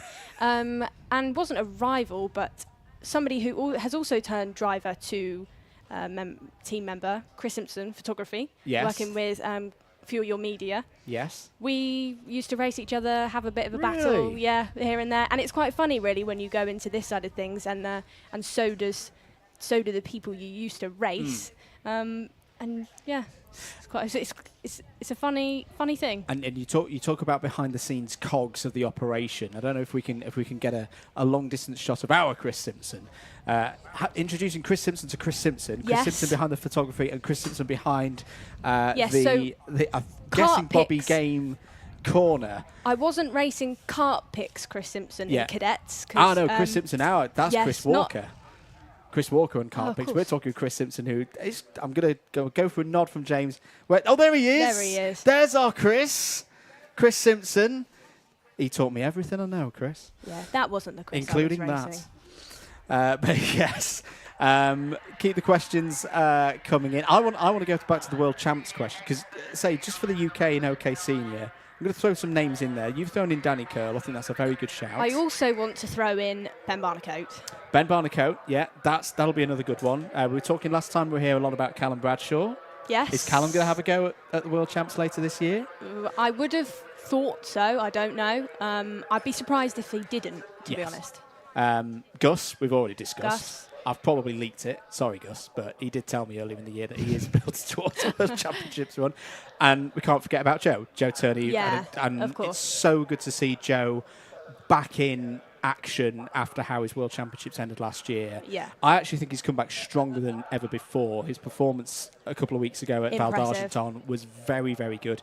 That's 5 in OKC, and Noah Wolf you could throw in there as well for 6. If you're deciding to go even further back in time, you've got drivers such as Jordan Brown-Nutley, that kind of era of drivers that you could pick from as well. It's not just the ones right now. It's almost like a never-ending answer. And I know for some people it's always banging on about World Champs again. It's like, but we are at PF. Promise, by the time we get to Lark Hall, I'll stop. For British motorsport, in the current state of play, things have changed over the years. Great that we've still got Formula 1. Great that we've still got Formula E. But we don't have WRC. We don't have WEC. The Karting World Championships later this year is one of the big, in terms of FIA officiated events, the biggest events of British motorsport. So if you ever want to give someone a bit of a kick who doesn't do karting, if you're watching it home, ladies and gentlemen, tell them to get down here in September. It's not just about supporting British karting, it's about supporting British motorsport as a whole. I think every young driver has had an experience in school with a classmate who has said, I could beat you. I think if you could say to them, go to PFI in September and stand on the bank and watch, it would probably change your mind. Yeah, absolutely. Not too long away then, you can see the drivers down in the pre-grid area getting ready for the senior X30 repechage. And again, the top 6 drivers will go through. Drivers getting out of karts, though. I wonder if we're just having a bit of a rejig here. Keep your questions coming in. Motorsport Magpies throwed some names into the list. Ben Hanley could also be a good wildcard runner. Lando would be amazing, but I don't think McLaren would allow him. A young gun as well, still very early in his career, but Freddie Slater. That would be incredible if Freddie was to come back. Brilliant last week in Misano, if I'm not mistaken. Took a clean sweep in Italian F4. won the KZ2 European Championship last year, of course, as well. Was the first driver since Jenson Button to achieve that for Britain. But yes, that's all for future discussion. For now, though, let's get ready. The Senior X30 Repechage is next.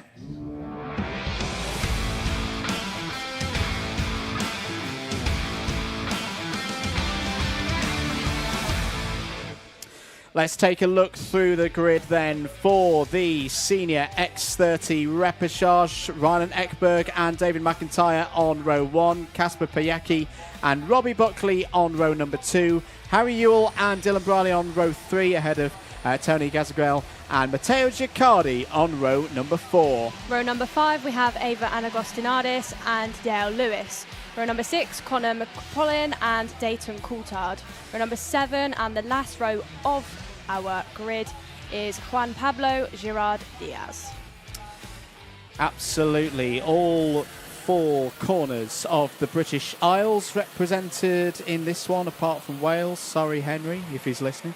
But he won't mind that because he'll know that all the Welsh drivers are already through to the final, of course.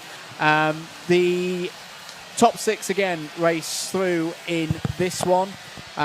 For any of them, I think this is a good opportunity. I think the fact that you've got less numbers on the field, I mean, you have got a better opportunity to make it through. Hope you can take it a little bit calmer. You're not going to need any 20 place gains. Oh my goodness me, that was nearly an embarrassing moment for one of the drivers there. Dayton Coulthard there in 12th place, had a difficult start to the day, a retirement. Let's see what he and the other 12 drivers on this grid can do. Make that 11 because we do not have Matteo Giaccardi. The driver for Forza Racing does not take the start. Are we good for a start? Yes, we are. Lights out. 8 minutes plus 1 lap for the Repechage. In Senior X30, 1 kart is already off the road. It is the 83 of David McIntyre. So for McIntyre, who started on the front row of the grid, has got it all to do now from 12th place onto the bridge for the first time. Robbie Buckley looking down the inside for positions. Couple of drivers running out wide as they head down towards hairpin number 1. But for Rylan Ekberg, that is a good start. That is what he needs to do. From pole position, holds the lead. In fact, is growing the lead now against the rest of the field. It's the number 99 of Kasper Pajacki, who's come up into 2nd place. Good start from Ava Anagostinadis there, up into 5th. She got some moves done into the 2nd hairpin. She's with Argenti Motorsport this weekend in the IAME category instead of, we've seen her in Rotax previously. So not the best day today, but hopefully a better day tomorrow for her. Yeah, I was having a chat with Ava and her mum yesterday whilst we were doing some of the photos. This weekend is all about race preparation, fitness, looking to move potentially and hopefully into F4s very soon. Yeah. Brother James as well raced as part of the Argenti team as well. We saw him here last time for event number 1, another one of the Mercedes AMG junior drivers. Yeah, great start there up to 4th place. I could be wrong, but I believe his brother out in the FIA Academy this weekend. Quite possibly so, yes. Yeah. I haven't looked at the full entry list that they've got out there in Valencia, but yeah, has been racing alongside Kenzo Craigie, for example, in the OK categories so far this year. 6 minutes to go in this one. At the moment, it would be Ekberg, Ewell, Pajacki, Anagnostiadis, Briley and Buckley, your top 6 to go through. If we learnt anything from the Junior X30 final, anything can change across the remaining 6 minutes. I said that, Ryan Ekberg is looking very strong right now. This is exactly where you want to be in this kind of race, Nicole. You know, when you know there's that promotion aspect, get out front, 1.5 seconds clear, let everybody else fight for 2nd place. You have a nice cruise through to the final. Yeah, it's a shame that he's obviously going to have to take some life out the tyres by doing this extra race. But now he just needs to, you know, drive smooth, drive calm, doesn't have to impress anybody, just get it done. 5 minutes left, just a bit of a Sunday stroll, really. Absolutely. Anagnostiadis having a look down the inside of Pajacki there. That was for 3rd place. And another driver's mindset right now here, Nicole. Anagnostiadis looking for that move past Piecki. I'm guessing this is all about just having a bit more of a buffer to not be too on the bubble, not be too far back and on the threat of losing that top 6 spot. So Ava has just got that move done. I think if you're 4th, 5th, 6th, you've got more to think about, Yep. and you would probably be going for those moves. But so Harry Yule, Ekberg, and Ava now. I just think just stay calm, but you are going to see the 4th, 5th, and 6th making a few more ambitious choices, shall we say? Absolutely. Well, we've got our first penalty of the race, and it's a start infringement, plus 3 seconds for Dylan Briley in the number 31. So for Dylan Briley, he's just made a move there on Piecki for 4th place. This now becomes time trial mode to try and get more than 3 seconds away from the drivers ahead. That's a side-by-side battle between Dale Lewis and Tony Casagel, the Frenchman. He did Through not, goes Casagel. Yeah, did not want to give that one up, I don't think. But this is now a very interesting thing that you've got Briley, Piecki and Buckley 1.5 seconds almost clear of everybody who's going out at the moment. Surely right now, this is when you just keep in formation and break away from the rest of the others. Oh, saying that, is that Piecki facing the wrong way in the number 99? Yes, it is. I think a bit of a broken Nasso panel there as well. I wonder if somebody maybe has gone over the top of him coming off of the bridge. Possibly so. Either way, for Piecki, all the hard work of the first half of this race has just been undone, and a lot of time to make up now to get back into this group. Dayton Coulthard's come through this order nicely. He's up to 6th place. Well, the Scotsman has been patient here in this race so far. Started from 12th on the grid. And as things have started to get a little bit boisterous in the middle of the pack into the last 3 minutes, it's Coulthard who's come through. Ekberg with the fastest lap of the race, a 57.61. Yule, Anagnostiadis and Briley, you'd now think are safe. That's a great move from Coulthard down the inside of Robbie Buckley, up into 5th place. Effectively 4th when you consider that Briley, in the number 31, has that 3-second penalty. But at the moment, Coulthard is only holding in that gap by about half a second. So all of these drivers in this group need to keep pushing on. Oh, as round there goes the number 29 of Conor McPollen through hairpin number 2. That got very close with another driver there. And that split the field up, and now this is a really good opportunity for Coulthard and Buckley because they haven't got immediate attentions in the shape of Dale Lewis and Tony Casagel right behind them. Now they've just got to go and book their spots through into the final. 5-second penalty there for Robbie Buckley as well. So that is another penalty for a driver in the top 6 that at the moment is likely to leave them outside of the top 6. Dylan Briley, though, should say, has at the moment negated his penalty. Plus 4.17 behind the race leader. He moved into 3 seconds back. He'd still be ahead of Dale Lewis and Tony Casagel. So that's good work from Dylan Briley. Dale Lewis, though, up 3 places in this race. Now that Robbie Buckley's got that penalty, he'll be saying thanks. Well, it's just one of those curious situations, isn't it? Again, comes back to, do the drivers memorise and know all the numbers? Have they read the full race situation? Because Lewis and Casagel have been fighting each other very hard in this race so far. They actually now need to work together to make sure they're still within 5 seconds of Buckley come the end of this race, because then the winner from those two will take the last spot in the final. But if they fight too hard, they're going to take themselves out of that story. Less than a minute to go. Ekberg looking comfortable. Yule also looking comfortable, but being closed in a little bit by Anagnostiadis right now. Briley, with that 3-second penalty, is falling back behind Dayton Coulthard, but only Dayton Coulthard. Robbie Buckley, 6th on the road, but has a plus 5-second penalty at the moment, is giving that final spot in the X30 Senior final to Dale Lewis. Back with our battle for 2nd place, Yule and Anagnostiadis for a moment. Yeah, Ava into the first hairpin compared to Harry Yule, so late on the break, really caught up to him then. So I don't know if she'll have a look for the move. I'm not sure if she'd want to risk that, but is catching up to him. the other way of looking at it, by just sitting there, you're going to be on the inside of the driver ahead going into turn 1 for the final. So again, there's not really a lot to be gained for Anagnostiadis. If the move is to be made, as there's 2 drivers off, one of them to driver's left, just out of our commentary box window. I think, is that the number 12? No, it's the number 13 of Robbie Buckley is off the road through sector number 1. There was another kart involved as well. So we'll try and assess the situation there in due course. There is Robbie Buckley. That is the service road on the way up to well, that's where we saw Kai Hunter have an alternative way into the bridge during event number 1. But either way, that is Buckley out of this race. Back at the front of the order, Ekberg about to see the last lap board. Ewell P2, Anagnostiadis in P3. Dylan Briley doing enough despite having a start infringement to go through as well. So that battle for Lewis and Kazagel is now for a straight 6th place on the road. There are yellow flags out through turn number 1.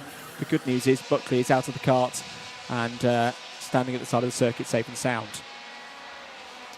Here is Ekberg though, leading on the final lap. Very good job from Ryan Ekberg in this race. Will have been disappointed to be in the repechage, but has taken the opportunity from pole position, capitalised on it and done a solid piece of work. Got himself 3 seconds out ahead of the rest of the pack, and now can cruise this one home into the final couple of corners. Towards the final corner, Ryland Ekberg wins the repechage in X30 Senior here today at PF International. Will be joined in the final by Harry Ewell, Ava Agnostiadis, Dylan Briley, Dayton Coulthard and Dale Lewis gets the 6th and final spot from the repechage into the final. Unfortunately for Tony Kazagel, David McIntyre, Conor McPollan, Juan Pablo Girard, Kasper Pajecki and Robbie Buckley, their round ends there. But for Ekberg, a nice win there. Yeah, I think these drivers will be feeling a bit less pressure now. I think once you get to the final, you're feeling. I think it's getting to the final a lot of the time, and getting into a good grid spot is the bit that a lot of drivers get nervous for. Once you're at that stage, you've not got a lot to lose. Putting my Northerner hat on, he's got a free race. That's always a good thing in my book. There have been changes straight away. Penalty for the number 81. So Dale Lewis will get plus 5 seconds. That will put the number 12 of Tony Kazagel back in to that top 6. So it'll be the Frenchman, at least provisionally, who goes through into the X30 Senior Final. That X30 Senior Final will be later this afternoon at 5:15 local time. So again, just over an hour away here at the circuit and around the world, because that's how time and clocks work. But for Ryan Ekberg, yeah, it would have been a bit of a surprise to see him here in the repechage, but didn't make too much of a fuss of it. Got on with the job and got the win through and into the final. See other drivers there, Max Ewell, Ava Agnostiadis.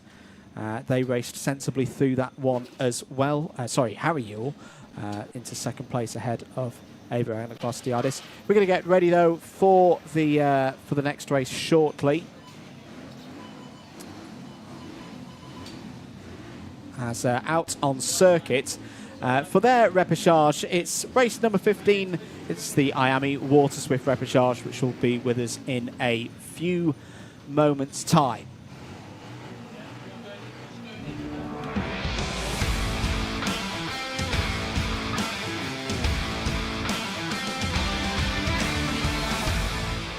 Let's take a look through the grid then for the IAME Water Swift repechage. Xavi Fonge on pole position, the 9-year-old sharing the front row with Luke Narroway. Sophie Campbell and James Nolan on row number 2. Johnston Stewart and Henry Clark go from row number 3. Mexico's Pato Medina is joined by Northern Ireland's Andy Stewart on row number 4.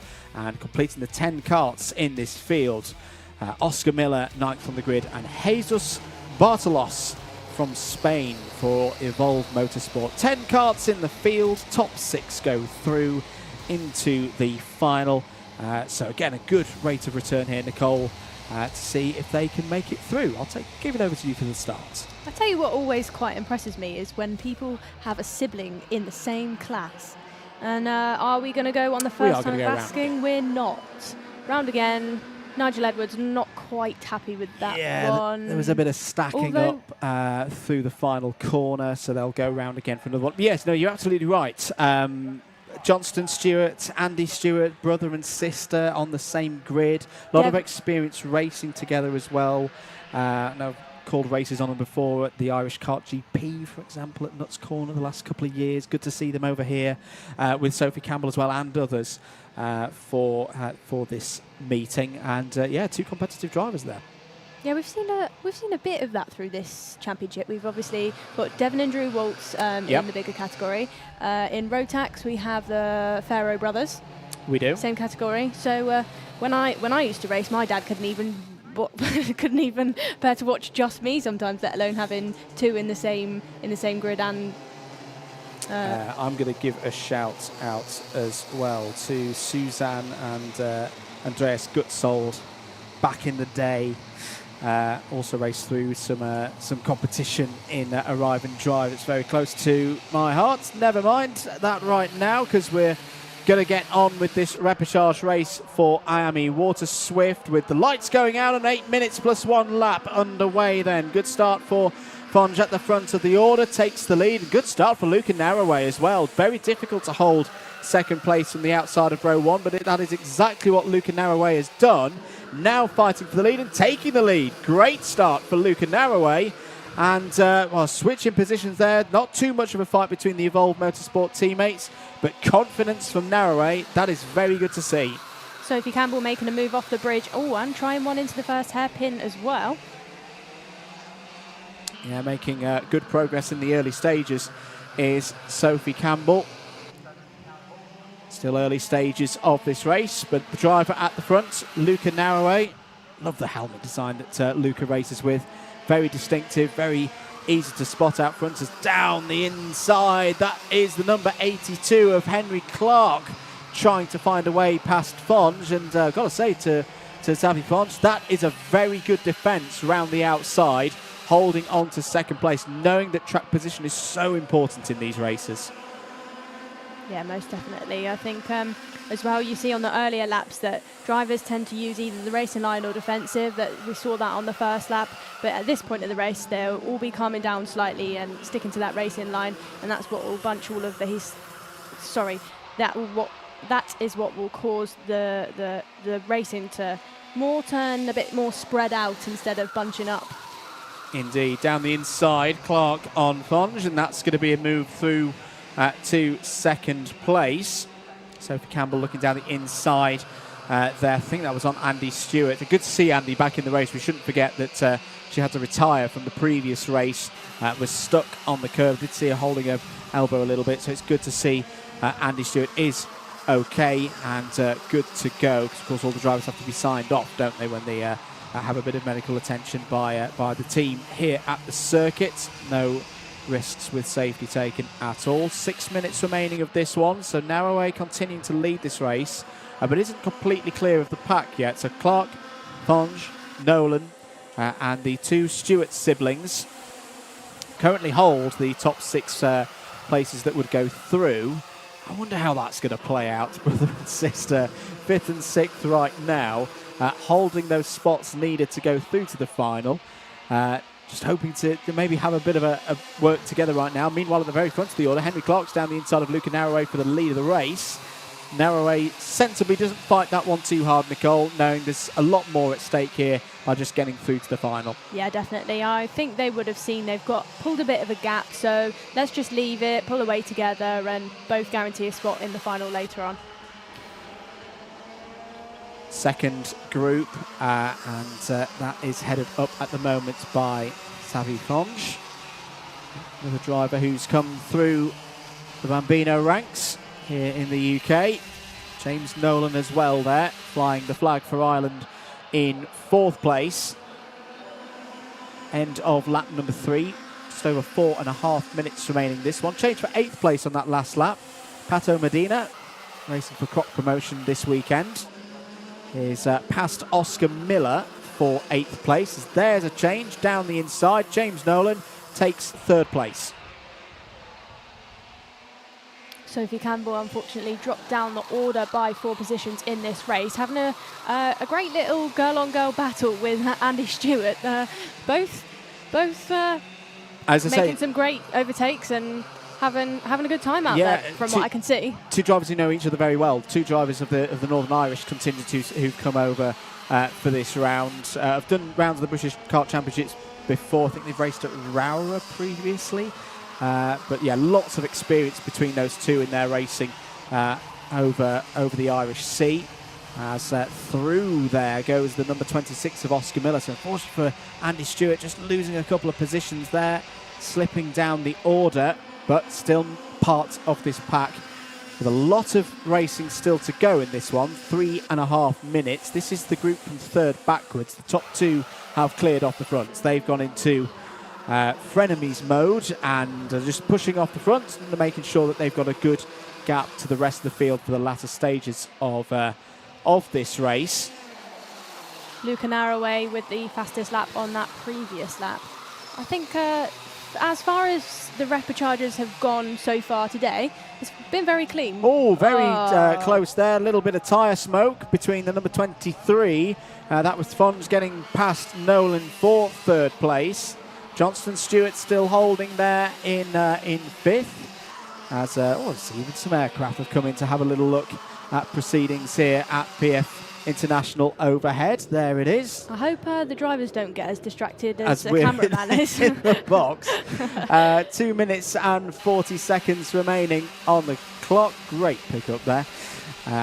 Great to see some British aviation history flying on in. Back to the racing though. Fonge ahead of Nolan still. Stewart, Pato Medina now up to 6th place. It's a great run for the driver representing Mexico. We should remember as well that these races do count towards the international, the FIA International Karting Ranking. So that is another thing for drivers to think about, with a lot of nations represented here this weekend. Down the inside, Andy Stewart moves through. Nice move from Andy Stewart. That's 7th place for her now, past Oscar Miller. And Sophie Campbell in that group as well, 2021 Northern Ireland Female Driver of the Year. And Sophie started racing. 1 minute and 45 seconds to go. Fonz and Nolan, I think, have got the tactics right at this moment, Nicole. They're edging away from the 5th, 6th, 7th, 8th and everybody else battle. Yeah, definitely work together, like you said previously. I liked your phrase, frenemies.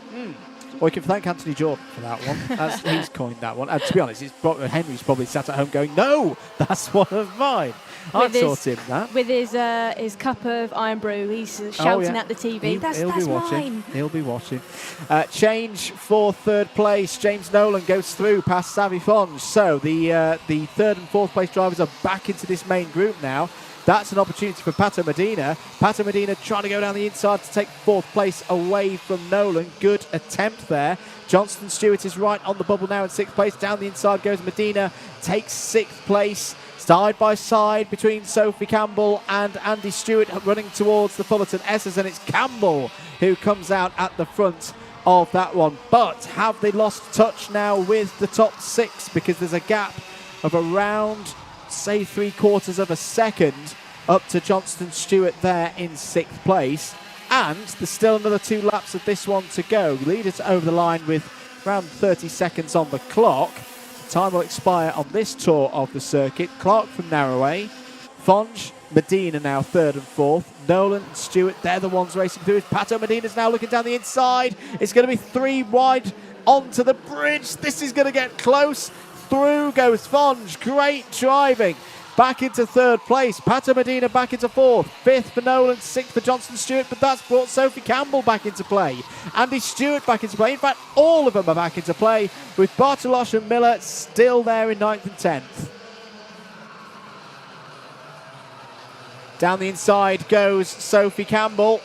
gets through past Johnston Stewart. That is for 6th place. So Campbell back into the positions that would go through into the final. Last lap board about to be out here. Routine for Clark and Narroway. They just need to bring this one home.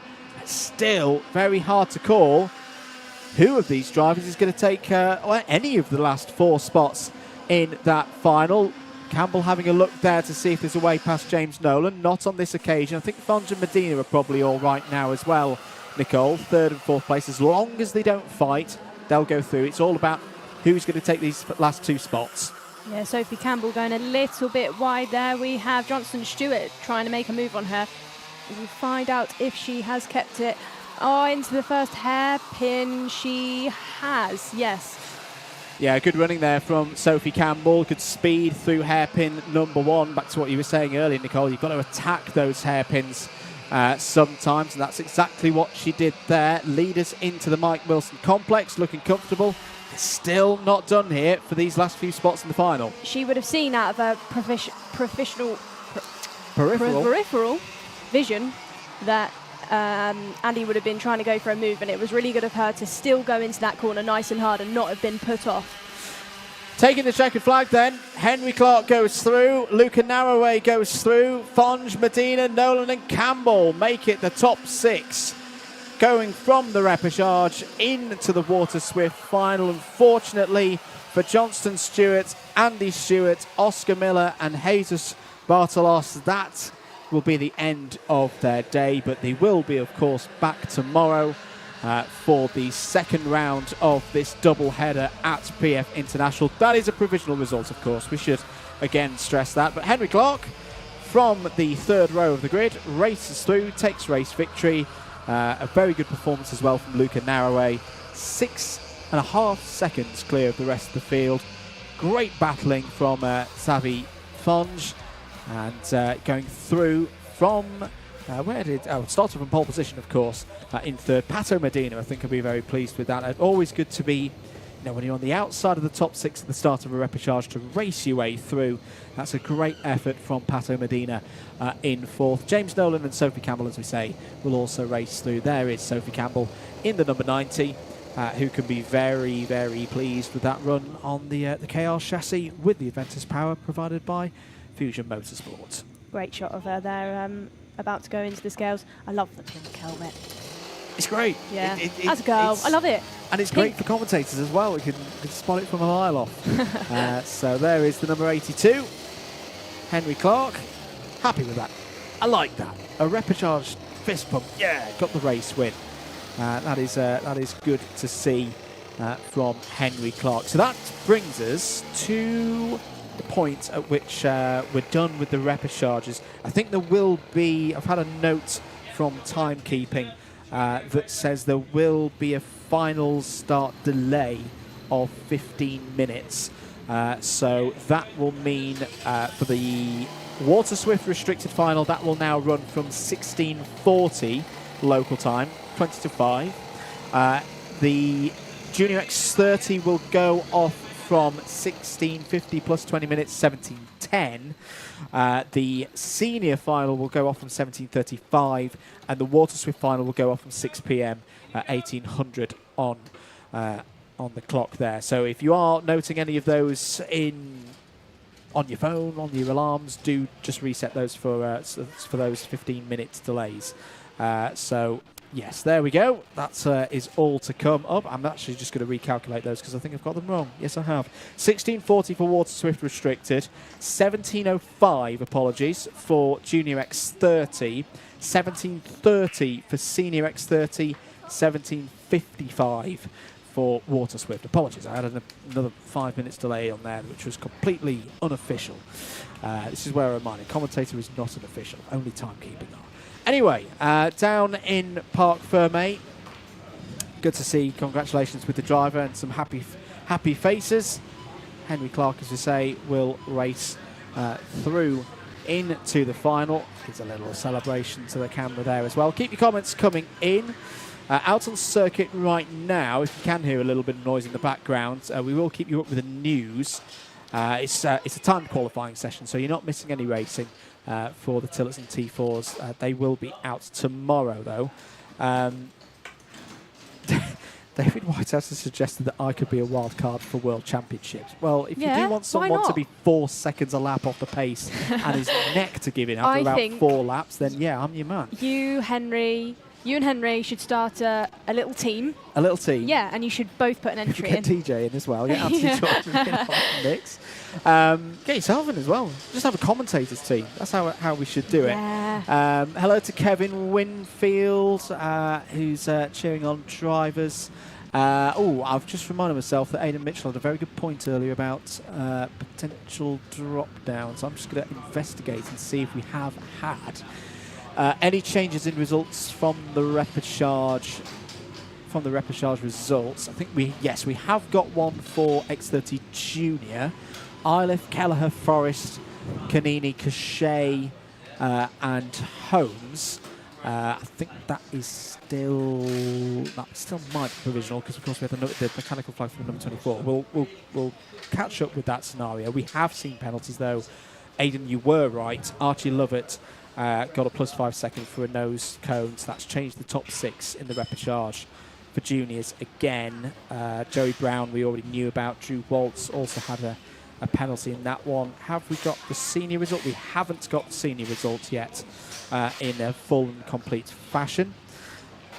We are going to take a short break here on the commentary after that exciting few repechages. We'll be back with some interviews from earlier in the weekend after these short messages.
We're in the Croc Promotions tent here at PF, first round for the IAME classes in the Wera Tools British Kart Championships. Taylor Orridge, great to see you again, back for 2024. We thought you were retiring last year. What instigated the change?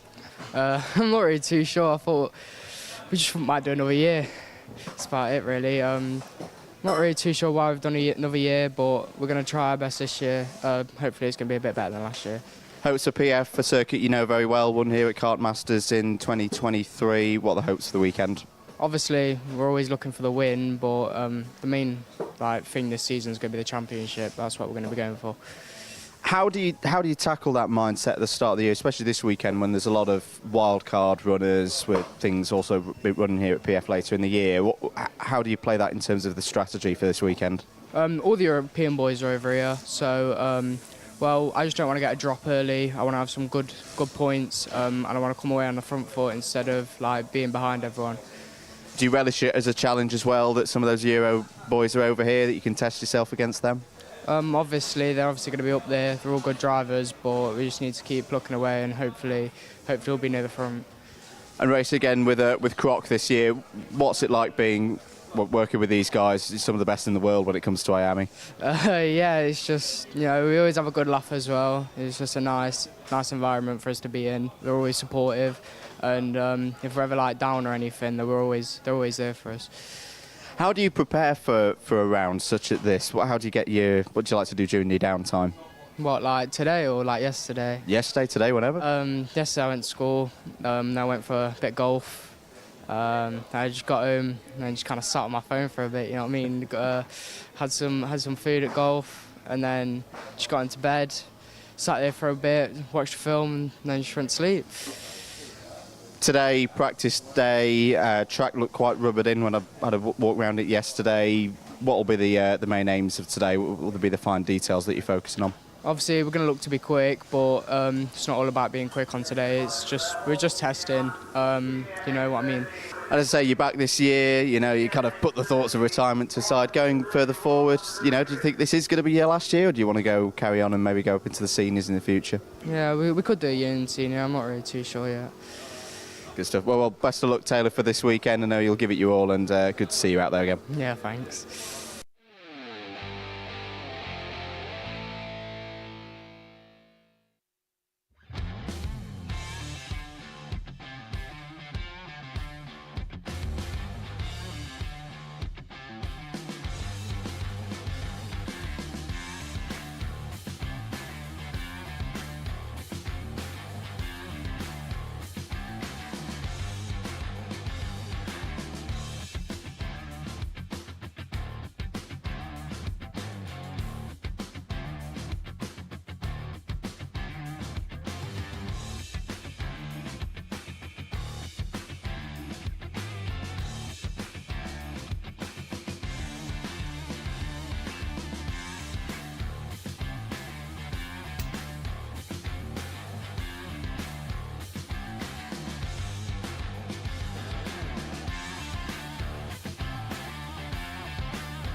Welcome back to PF International here in Lincolnshire, event 2 of the Wera Tools British Kart Championships, and not too far away from the finals here this afternoon for the first round of things for the IAME categories. IAME Water Swift Restricted, IAME Water Swift X30 Junior and X30 Senior. If you've missed any of the action so far today, don't worry, you will be able to watch it back in full here on the Motorsport UK platform of channels, including the new Karting UK YouTube channel, the home of all things karting, there on the YouTube platform. Here were some of the beautiful drone shots from earlier in the week on Thursday when we were having setup day here at the Premier Kart Circuit in the UK. It looking absolutely resplendent in the May sun. Perfect conditions for racing. Dry, rubbered in after the club round last week. Not too hot for the drivers to deal with out there on track. The grids have started filtering through for the finals. I've had one given to me for the senior final, and you know what, I've had one for the Water Swift final as well. So starting to get that information coming into us here at the circuit. Do hope you're enjoying the day. We're back tomorrow. We do it all again for round number 2 for the IAME classes for this year's Wera Tools British Kart Championships. It'll be the same format, 2 heats for each driver. Repecharges for those who don't quite make it through into the final directly from those heats, and then of course the finals again, issuing full championship points for them. And we'll be joined by the Tillotson T4 series, their one event qualifier for places at the T4 Nations Cup later in the year in Valencia has just had its timed qualifying that sets the grid for the races tomorrow. Philip Rawson on pole position provisionally with a 65.05 second lap time there. These are all, I say, provisional results right now. Bradley Beavers, great to see Bradley back out on circuit. P2. Aaron Coogan, the first of the Irish drivers there in third place. Anwar Marul Smith in fourth place ahead of Mike Coppin, Matt Wildman, Jason Bradbury, George Townsend, Chris Alcock and O-plate holder Owen Roberts all in the top 10. But as I say, that's all for tomorrow when we'll see the T4, the Tillotson T4 senior class in action. For now though, we're getting ready for race number 16 on the schedules here today. It is the IAME Water Swift Restricted Final, and you can see the drivers and their mechanics starting to emerge from the pre-grid area onto the race circuit itself for this walk. We always like to do these walks at PF International for our finalists. And all of our drivers who've raced through 2 rounds of heats earlier on today can be very proud of their achievements so far today. It will be 12 minutes plus 1 lap for all of our finals here this afternoon. In saying that it's the first round of the season for all of these drivers, for some this could be the longest race they've done so far in their young careers. Drivers as young as in the year of their 8th birthday, so some of them even could be still 7 years old, having their 8th birthday later in 2024 out there on circuit. And yeah, some great talented drivers will be taking part in this one. On the front row of the grid, you can just about see the number 46 of Alfie Davidson on the front row, a first and a second place earlier on this afternoon. Took a pole position as well in time qualifying. For now, though, let's head down to the grid. I believe Nicole Sutherland is going to be talking to some of the drivers. We're down on the grid ahead of our first final of the first round of the IAME British Kart Championships. Just going to quickly catch up with Fusion Motorsport driver Ethan. How's your weekend been so far? Good, but I've had about 5 crashes in one race. So you've been on the move then, making lots of overtakes. And so this weekend is a double header. You get to have finals tomorrow as well. Does that change anything you do for this race? Not really. That's great. We'll catch up with you a little bit later on, and good luck for your race. We'll just head up to the front row of the grid. So throughout all of the heats, we've seen our pole sitter and second place pretty much replicate the races. We've seen them follow each other through the whole race, and then moves on the last lap will just go past Daniel Ferguson, who is sporting the Ram Racing graphics. As you can see, blue and yellow, very bright. Probably one of my favourite liveries this weekend. We'll just catch up with Alfie. Alfie, what are you thinking for this race? Are you feeling confident? Yeah, I'm feeling confident. You just have to keep your mind in the game, because people will throw moves on you if you don't. And we've seen in the races so far, you've had a battle on the last lap. It's pretty much been you've been leading the whole race, and then it's gone to battle at the end. How have you managed to keep your head strong and keep confident? Well, you just have to look at your mechanic once and again down the straights, and they tell you if to defend or not. So, yeah.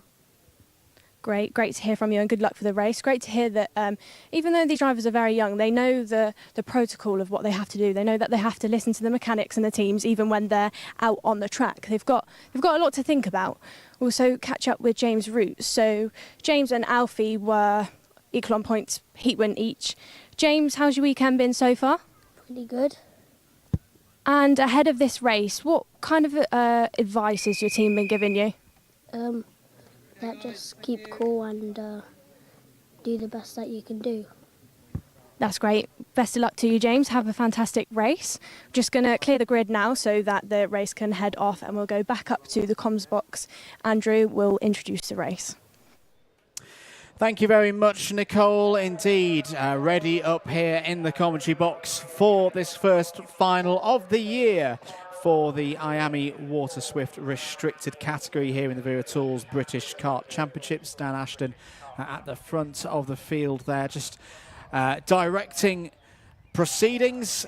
The time board has already been up in the air. The yellow lights flashing on there to indicate less than 30 seconds to go. We're getting ready for the first final here today at PF International. It's IAME Water Swift Restricted up next.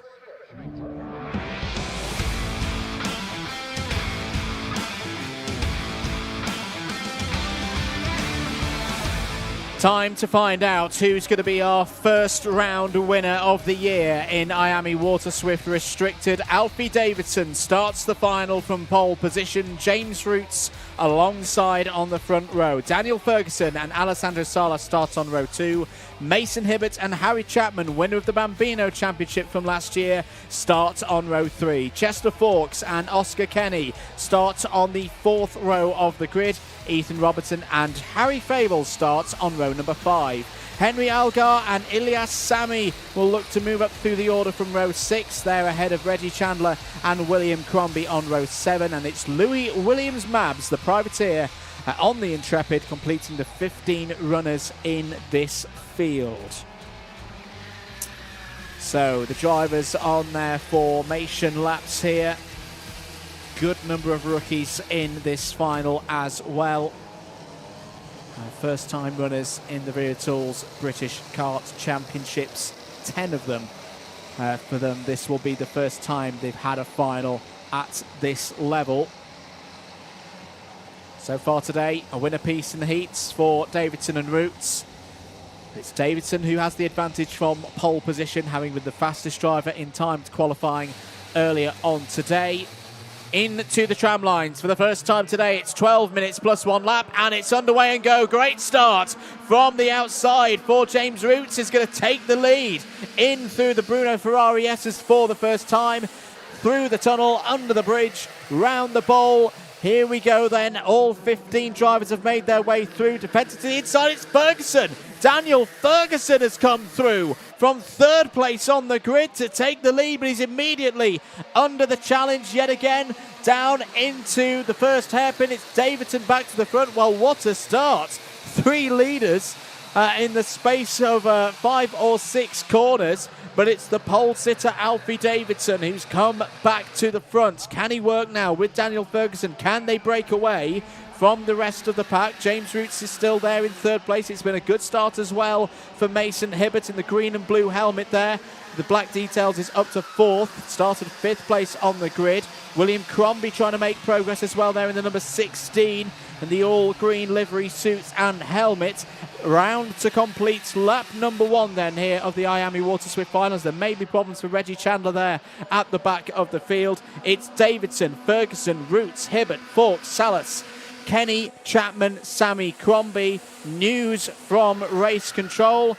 It was a good start for James Roots. Was it too good a start for James Roots? Plus 5 second penalty doesn't absolutely remove the chance of a win away from James Roots, but he's now got to get 5 seconds down the road from the rest of the order. He's got to get into the lead first to set about that. We have seen it done in Wera Tools British Kart Championship finals before, but in a category such as that's going to be a tough ask for James Roots to break away to that extent. He has got through past Daniel Ferguson into 2nd place though. 10 minutes remaining in this one. Great start for Chester Fawkes as well.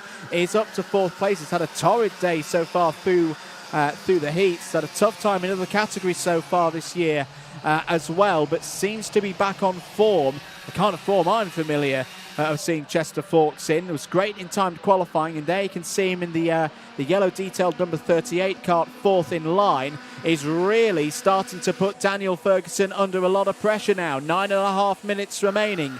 We're on to lap number 3. Alfie Davidson trying to break away from the rest of the pack. Very difficult to do in this form of racing, but right now he is doing. He's 0.4 clear of Roots and the rest of them behind. Chester Fawkes at the back of this group had a little look down the inside of Daniel Ferguson, but elects to just stay there. That's a sensible choice. These 3 work together. They can pull the race leader back in.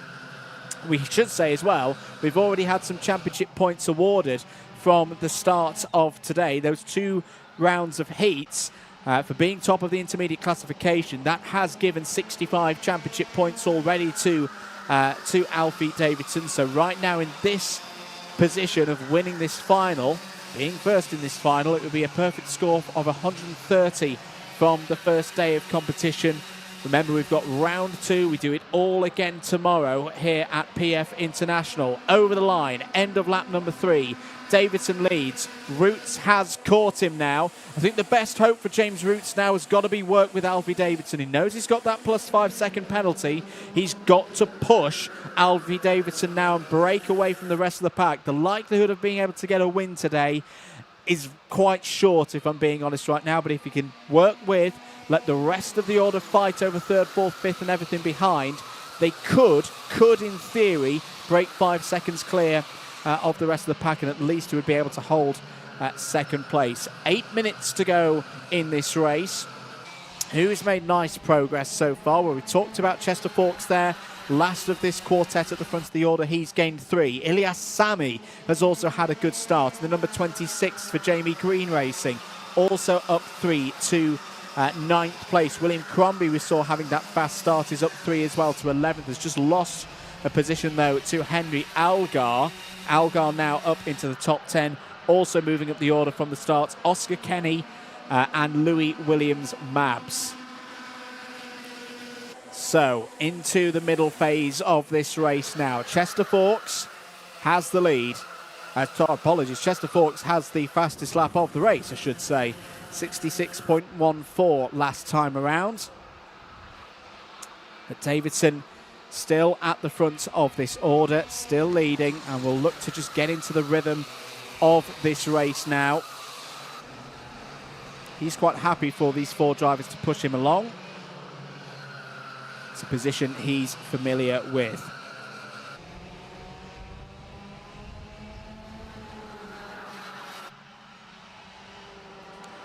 Through into Bobby Game corner then. No changes in positions. You see a little bit further back there. Mason Hibbert in 5th place.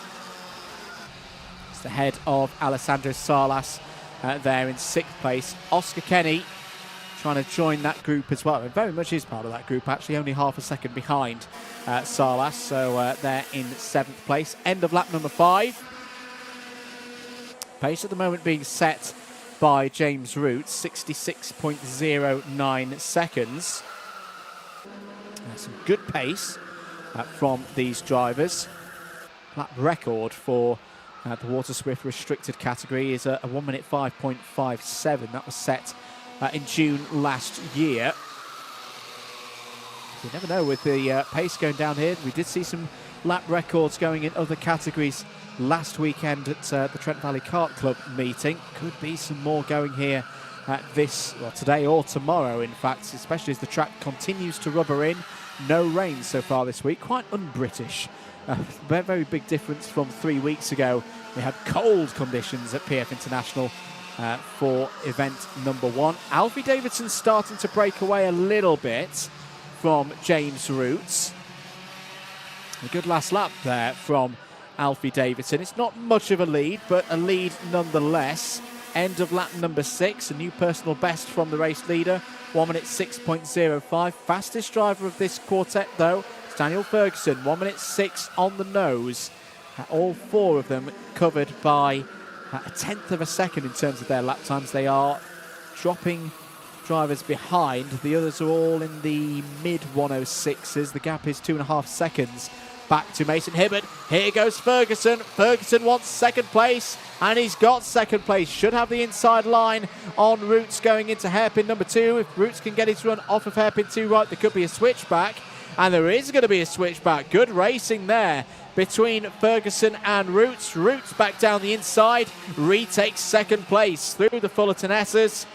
Very entertaining stuff. Great news as well for Davidson round the outside. Roots holds it. A nose was shown down the inside there by Ferguson. That was well dealt with by James Roots. Not to panic too much there. Use his experience coming through the cadet classes. Raced for many years in the Bambino categories as well across the UK. And a very accomplished racer in his own right. can be happy with that. What that has done, though, is down the inside again. Ferguson attempting running into the banking, round the bowl and onto the bridge. I think that time that was a better move, a more secure move that has given Ferguson second place as they come back down the hill. Yes, it has given Ferguson second place down the hill. What this is doing, though, this is great news if you're Alfie Davidson for Fusion Motorsport in the number 46. He is now nearly a second clear of the rest of the pack. The work is not done yet. 3.5 minutes plus 1 lap remaining on the clock. But he can start to get into a rhythm now, not have to think about defending, not have to think about going off the Optimum Racing line. He can start pushing on now and letting the rest of them fight over second place. If you're just joining us, it's Davidson from Ferguson, Roots, Forks, your top 4. James Roots does have a 5-second penalty. From what we understand here in the box is a start infringement, possible jump start at the very start of the race from from the opposite side of the front row to pole position. So that's got to be considered as well for Roots right now, that 5-second penalty would drop the number 21, I reckon, down to 7th place, would just be ahead of Henry Algar once that time has been added. Changes further down the order. Henry Algar has got through past Harry Chapman for 8th place. William Crombie has continued progress, is back up to 11th place, has got past Harry Fable in all of that. Oh, a bit wide there for Ferguson, out of the Fullerton S's. Got away with that one. Carried good speed towards the Mike Wilson complex. Here is the battle between the number 32 and the 26. This is the Harry Chapman, Ilias Sami duel. We had a good chat with Ilias Sami in the Paddock show yesterday, about yesterday lunchtime. Said he was loving driving this circuit. Big smile on his face and having a good scrap at the moment there with Harry Chapman. If you're at the circuit as well, there will be a Paddock show being filmed tonight after the podium ceremonies. Stick around, say hello, invite us into your motorhome. Just make sure that it's yours. People from round 1, event 1, will know what I'm talking about on that one. 1 minute and 30 seconds remaining on the clock. Davidson and Ferguson still first and second, with James Roots there in third. James Roots working with Ferguson right now to clear Chester Forks. Chester doing a great job here. This is a great recovery. He's had a difficult start to 2024, has Chester Forks. Oh, now this is a fight. This is William Crombie down the inside of Harry Fable for 11th place. And Crombie's made it work. Good move there from William Crombie. It's there with the kind of grey background on the number board on the timing tower on the left-hand side of your screens. That's to denote drivers who are rookies. This is their first time racing in any class in the Wera Tools British Kart Championships. Fable's going to come back down the inside of here of Crombie, but Crombie's got the speed to hold into turn 1. All the ones with the Wera Tools green background, those are drivers, same machinery, same formula, but have raced in other classes before. Harry Chapman being a good example of that, champion in the Bambinos less than 12 months ago. 20 seconds remaining on the clock. Fable's having a look down the inside into hairpin number 1, but Crombie's good on the brakes and holds on to 11th position. Championship scenario right now, still very early days. 8-round championship, of course. 2 scores from each of the rounds, 1 for the intermediate classification, 1 for the performance in a final. And it's the worst 3 results that are dropped across the course of those 8 rounds. So of course, still very early days. But right now, Alfie Davidson would be taking an 8-point lead into tomorrow's second round, ahead of James Roots. Daniel Ferguson would be third, separated on a tiebreaker there with Roots. Mason Hibbert is looking good as well. 5th in this final at the moment, scoring a good haul of points from day 1. We are on the final lap of this final, which at the moment is looking very good for Alfie Davidson. Clear at the front of the field. This is the fight for second place. Ferguson defending from James Roots. Roots trying to find a way once again, trying to do that switchback that he did early. He's going to have a chance here, side by side towards the Fullerton S's, and he's got through. Really good work there from James Roots. The 5-second penalty that he got earlier in the race isn't, it's going to mean he's not going to be on the podium, but that could still result in some extra points depending on where others finish on the road. But for Alfie Davidson, a brilliant day, first day of the season, and a victor here at PF International. Alfie Davidson takes the first round in this year's IAME Water Swift Restricted category here at the Wera Tools British Kart Championships in a brilliant display. 2 seconds, nearly 2 seconds clear of James Roots. Daniel Ferguson will inherit that position virtue of Roots' 5-second penalty. The podium will be completed by Chester Fawkes in the number 38. But what a day for Alfie Davidson. Twice on the podium. Last year was 7th in the category, and now is a winner in the Wera Tools British Kart Championships. Has looked on top form throughout the whole day. Took timed qualifying pole position earlier on this morning. Took the first heat, second in the second heat, and the win in the final. And yes, that is going to be one happy driver who will go into Sunday's round 2, your championship leader. 130 points from a possible 130. Job done on Saturday for Fusion Motorsports and Alfie Davidson. Let's run through the rest of the provisional classification for that final. Davidson from Roots, Ferguson, Fawkes, Hibbert, your top 5 on the road. Oscar Kenny P6, Alessandro Salas 7th, Henry Algar 8th. Should note, where does Roots' penalty drop him down to? It drops him down to 7th, so Henry Algar will remain in 8th place. Harry Chapman 9th, Ilyas Sami raced well there through into the top 10 ahead of William Crombie. Harry Fable in 12th, Ethan Robinson 13th, Louis Williams Mabs 14th, and Reggie Chandler finishes in 15th. Well, the drivers will go through all the procedures at the end of that final. For Alfie Davidson, after 12 laps here of PF International, he can say he is a winner in the British Kart Championships.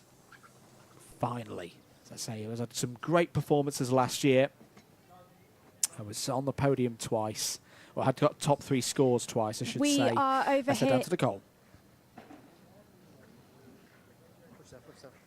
We are over here in Parc Fermé with our provisional final winner of the day, Alfie. Alfie, how was your race? Can you talk us through it a little bit? Yeah, just at the start you had to keep your head because you just could go in for any move. At the start I was in second and I thought I need to go for the move. So I went for the move and then we just pulled away then. And obviously tomorrow you get to do it all again. It's the same setup as today, heats and a final. How are you feeling about that? Very confident, just like the same. Hopefully we can do the same but win the second heat. Congratulations, Alfie. Provisional final winner. Very well done. We'll catch up with you probably tomorrow at some point. And then we'll just go up to some highlights from our highlights from the race, and then back over to Andrew to introduce the next race of the day. Indeed, let's have a look at the highlights. This was a key point of the race. James Roots getting a great start, but we reckon in the box too good a start. A plus 5-second penalty would come early on lap 2. We'll confirm that was for a jump start, but didn't see any other problems for James Roots out there. So it would be a change at the front though. Daniel Ferguson would have a really good run up onto the bridge, take the lead of the race. Davidson would retake the lead, though, down into hairpin 1. So a number of drivers at the front of the order there across the course of the first lap. It would be a top 4 breaking away at the front of the field of Davidson, Roots, Ferguson and Chester Fawkes. This was a good attempt down the inside. Daniel Ferguson going for second place there.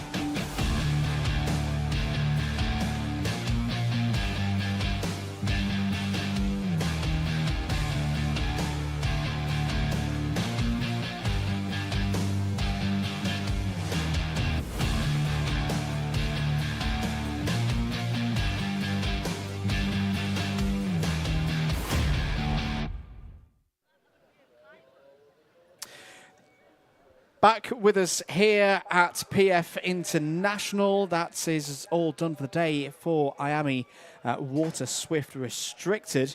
But 3 more finals to come here in Lincolnshire, starting with the Junior X30 final. That will be next up out on circuit for their 12-minute final. Let's head down to Nicole Sutherland, who's ready and waiting for the drivers ahead of this next race. So Nicole, we're going to walk onto the grid with Harrison Whitcomb. Harrison, you've had a great weekend so far. We've seen you have some brilliant results in Rotax. You've come over this weekend to do some IAME at PF. Yeah. How are you feeling about the weekend so far? Yeah, feeling really confident. We've been managed to adapt to the kart quite well, and we've been able to keep with the front runners and even drop them a few times. So yeah, hopefully we'll keep up for the final and do the same. And obviously you were our winner at the Rotax round 1 here. How's that helped you going into this weekend, confidence-wise and mindset-wise? Well, it's really boosted my confidence because now I know how to run at the front and I know how to manage with situations like this. So yeah, now going into this kind of situation again, it's a bit easier for me. What do you find is like the differences between Rotax and IAME? How do you find that you swap between the two and continue being so fast? IAME's got a lot more grip, so you have to kind of adapt to the grip levels of the IAME. There's also a lot less bottom end, so when you're coming through a few different corners, it's a bit more flat out now. So yeah, we've had it last weekend then here testing, so now yeah, should be on the pace again. Great to hear from you, Harrison. We'll let you concentrate and we'll go up to the front row of our grid. I'm going to go and catch up with Harrison Mackie. Harrison, great success last weekend at French Quarter. Were winner, very successful and big moves made. We've said a few comments this weekend about your sunglasses, which you haven't got on this at the minute. How are you feeling ahead of this race? Oh, obviously we had the speeds at the start, obviously all weekend, but we put it where we should be and just hope to do the same as we did in last week. And you've got your brother Lewis on the tools for you this year. We've seen Lewis in this championship before himself, but racing with the same team with Fusion Motorsport. Any clashes between you and your brother, or does the dynamic work quite well? No, we argue a lot, but once we sort it out, figure it out, we put it all back together and we're fast. So I suppose when you win as well, it's probably like a little bit more exciting, that like family team kind of thing. Yeah, all the love and emotion comes out and all the tears and everything. So. Well, great to hear from you, Harrison. We'll let you get on. Best of luck to you for this race. We'll also go and catch up with Morgan Moore. Morgan, premium karting team, breaking up the grid of Fusion karts. Nice to see premium up at the front. Morgan, can you tell us a bit about your weekend so far? Yeah, it's going well. Nice quali, and then made up positions in the heats, so we're happy. And so for obviously today and tomorrow are completely separate. Nothing that you do today really affects tomorrow. How does that adjust the way you drive today? It doesn't. I'm just going to go out every single time and just give it my best. Well, very best of luck to you, Morgan. We'll head back up to Andrew to introduce our X30 Junior final. Thanks very much, and don't miss any of the action. Thank you very much, Nicole. Yeah, this is sure to be some race. If you're just joining us, if you missed the heats, they've been quite some races. A lot of action. Very, very high quality standard grid here this weekend. As Nicole mentioned, we've got our winner from Event 1 of the Wera Tools British Kart Championships in Harrison Whitcomb at the junior level, starting alongside Harrison Mackie, who took a magnificent victory last weekend in the IAME Euro Series in this category, in X30 Junior. Mackie will have the advantage of pole position, but well, the races that he had last week, very strong through the heats, finished second in his super heat, but then had a really, really tough final. Was in fact all the way down to 7th place in that final against some of Europe's finest, but fought his way back like a lion, and an almighty move around the outside on turn 7 at Franciacorta gave him the victory. It was a win or bin moment. This start of a championship, the things are a little bit different for him today. It's all about just getting some points on the board, I think, for all of these drivers. But that being said, you've got a lot of drivers from Europe in this race, racing this weekend in the Wera Tools British Kart Championships, very much with an eye on later in the year when, in the 30th year of PF International, the FIA Karting World Championships come to this circuit. A lot of the OK Junior drivers who are regulars in the European Championships are here this weekend. You've got to keep an eye on the likes of Ian Crailing starting on the 4th row of the grid and others. More of that to come because the X30 Junior Final is next.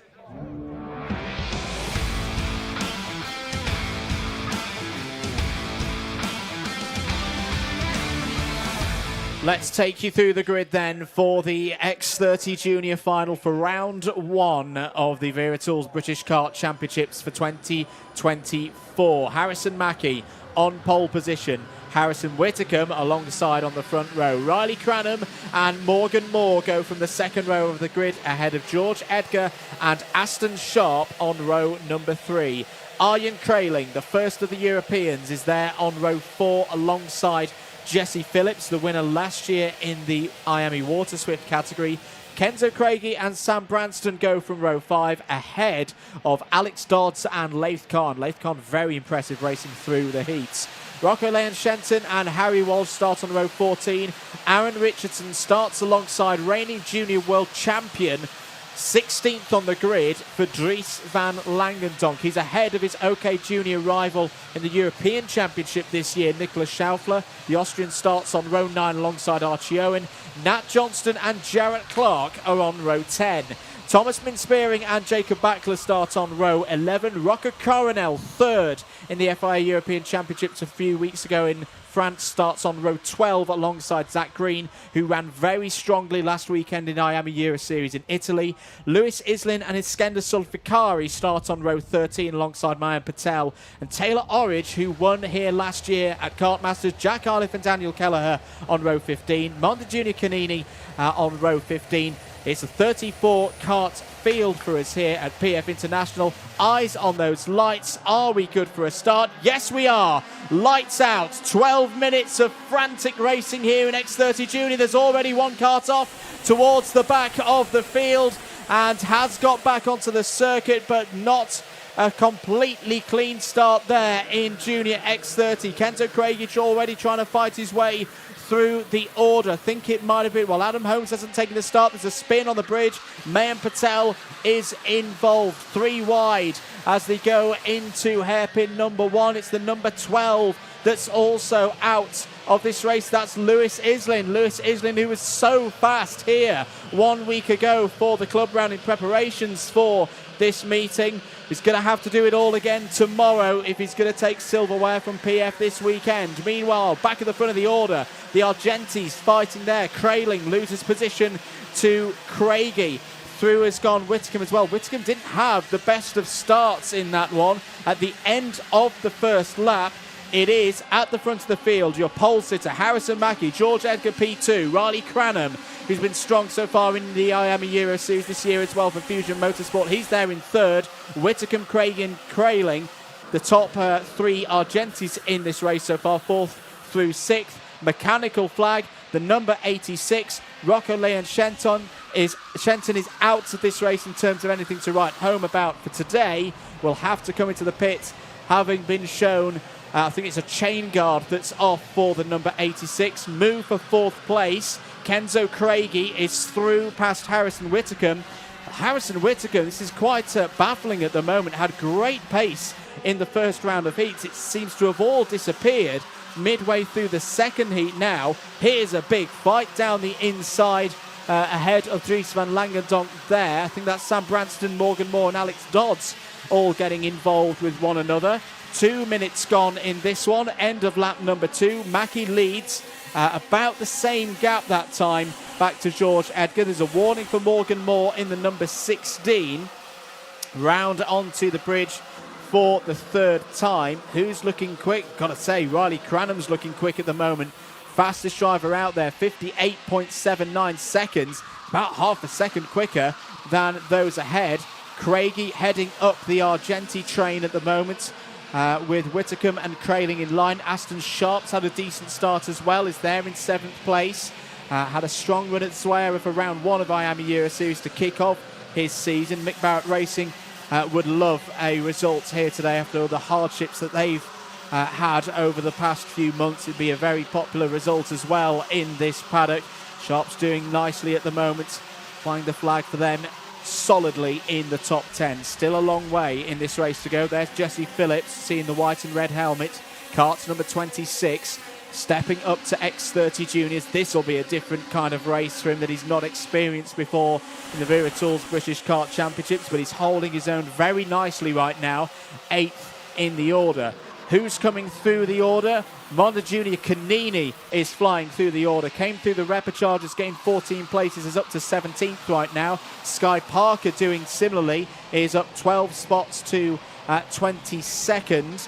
Also coming through is Dries van Langendonk, up 5, 3 wide into hairpin number 2. There is Dries van Langendonk as down the inside. Whitcomb on his teammate for this weekend, Arjen Kraling, wrestles his way back into 5th place.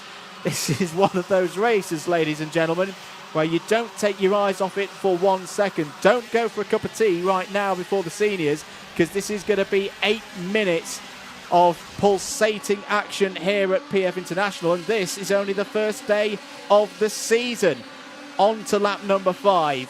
Cranham, new fastest lap of the race, has closed into the back of George Edgar now. Now he's got a situation. George Edgar, we should mention as well, of course, racing for Mick Barrett Racing. He's in fact the top running MBR at the moment. But he's in a bit of a Fusion Motorsport sandwich now at the very front of the field. Dries van Langendonk's gained another position. Is up to 11th spot now, as out of the race is the number 12 of Lewis Islin. Not what the Jade Racing team would have expected at the start of the day. 1 week on from Islin setting the lap record round this circuit. Change for second place. Riley Cranham through past George Edgar. Great move there from Cranham. Now he can set about working with his teammate Harrison Mackie. Two drivers who know each other very well, of course. Have both had strong starts to their 2024 IAME seasons. There is a quick look at further down the order. All around 15th, 16th place. New fastest lap of the race for Harrison Whitcomb, 57.71 seconds. They're in 5th place. What can the Argentis do right now? They've got a good formation going, but right now they haven't got the pace to close down on the top 3. Plus 5 second penalty for Morgan Moore, where we'd already seen a warning for Morgan Moore. That is now plus 5 seconds for Morgan. There's also been plus 5 second penalties for the number 30 of Jack Iliff and the number 38 of Iskender Sulfikari. Tough days for both of those drivers. They'll come back for more tomorrow, of course.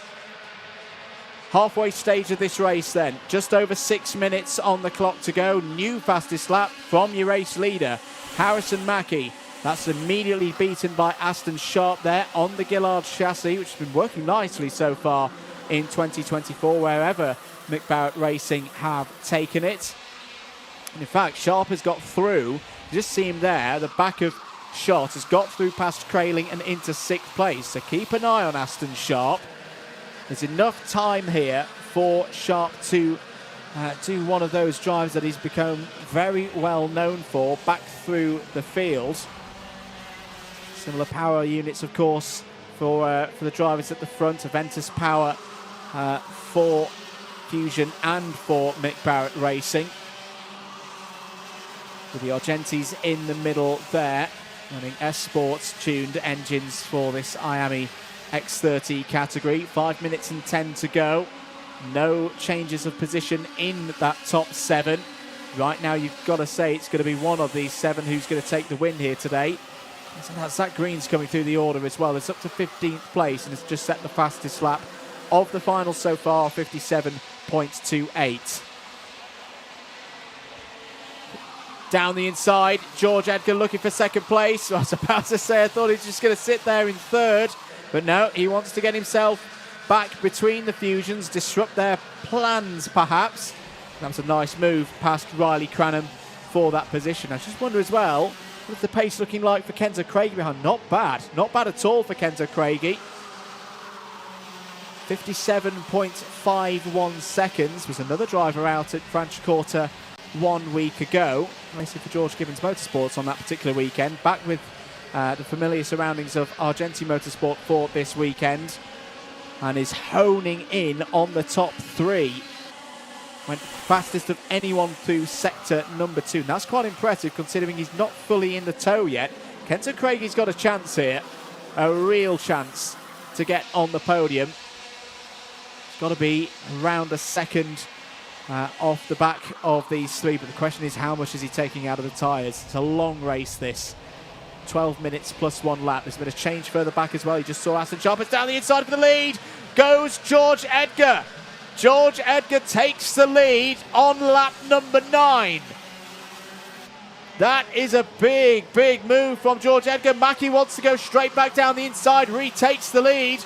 Well, this has got scenes of 6 days ago once again for Harrison Mackie. He's cruised through the heat. He's got a much bigger fight now in the final. George Edgar has showed his cards, showed he's not afraid to go for the lead here at PF International. Craigie has now caught them.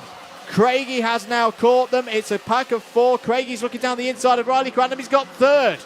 Great move from Kenzo Craigie to take that position. Down into the first hairpin. There's a proper race on here for the first round of the season. Round the outside is looking George Edgar. Surely there's going to be no way round there. Side by side with Kenzo Craigie off of hairpin number 1. Towards hairpin number 2 is Harrison Mackie. Going to do one of those jobs. Oh, very close there. Craigie onto the dirt. 3 wide for a moment and back through comes Cranham. Well, Harrison Mackie 1 week ago did a lot of defensive work through his heat. He was controlled. He was quite happy to soak the pressure up as George Edgar is now going backwards, back behind Harrison Whitcomb, into the clutches of Arjen Trailing now. But we saw 1 week ago in Italy, Harrison Mackie quite happy to go, come on, give it all you've got, rest of the X30 juniors. I will soak up this pressure. If you overtake me, I'll go straight back down the inside of you. He likes controlling these races from the front of the field. And that backing up of everyone has just disrupted the flow of everyone but his own teammate Riley Cranham. They're all now a good 2.5 seconds off the back of the leader with less than 2 minutes to go. Crailing down the inside of George Edgar for 6th place. Alex Dodds is coming through as well. Keep an eye out for Dodds. Back down the inside goes Edgar on Crailing. Returns the favour. Edgar back into 6th place. Dodds has also potentially got some help from Dries van Langendonk behind. There they are in the background. Dodds in the red suit and the white helmet. 1.5 minutes to go then. Mackie continuing at the front of the order. Momentarily lost the lead of this race, but crucially, at the end of lap 11, he's got it by 0.5 seconds clear of his teammate Riley Cranham now. Are Mackie and Cranham on for a Fusion Motorsport 1-2? Are Mick Barrett Racing going to get a podium here in the shape of Aston Sharp, who's brilliantly moved his way through this order? Has got Kenzo Craigie for company there, who surely is just going to sit there right now. There's not much to be gained from going for a move down into the first hairpin. You've got to catch those leaders. There is something to be gained if you're George Edgar going down the inside there for 5th place, and Harrison Whitcomb, who's now side by side with Ian Trailing for 6th. A bit of a thumbs up there from Whitcomb, knowing there's still time here. Still could be happenings up front. There are the chasing pair, Sharp and Craigie. They're going to have 2 more laps to get on top of things here and break up this Fusion Motorsport 1-2 at the front of the field. Out is Whitcomb. Oh my goodness, Harrison Whitcomb is out. Mechanical failure on his number 66. The winner in Junior Rotax in Event 1 will not see the checkered flag here for the first IAME Junior final of the year. And that is a real surprise. He will have another go tomorrow, of course, but that's not how he wanted his round one to finish. Craigie's down the inside for 3rd. He's got it. What a move by Kenzo Craigie on the brakes. Aston Sharp fought that one all the way, but couldn't do anything about Craigie's persistence down the inside. Now Craigie is free. Has he got enough time to close in? We saw him hitting purple fastest lap after fastest lap after fastest lap in his second heat earlier on today.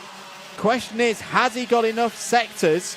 He's only got 1 lap to close in and maybe take 2nd place away from Cranham. Final lap board is out.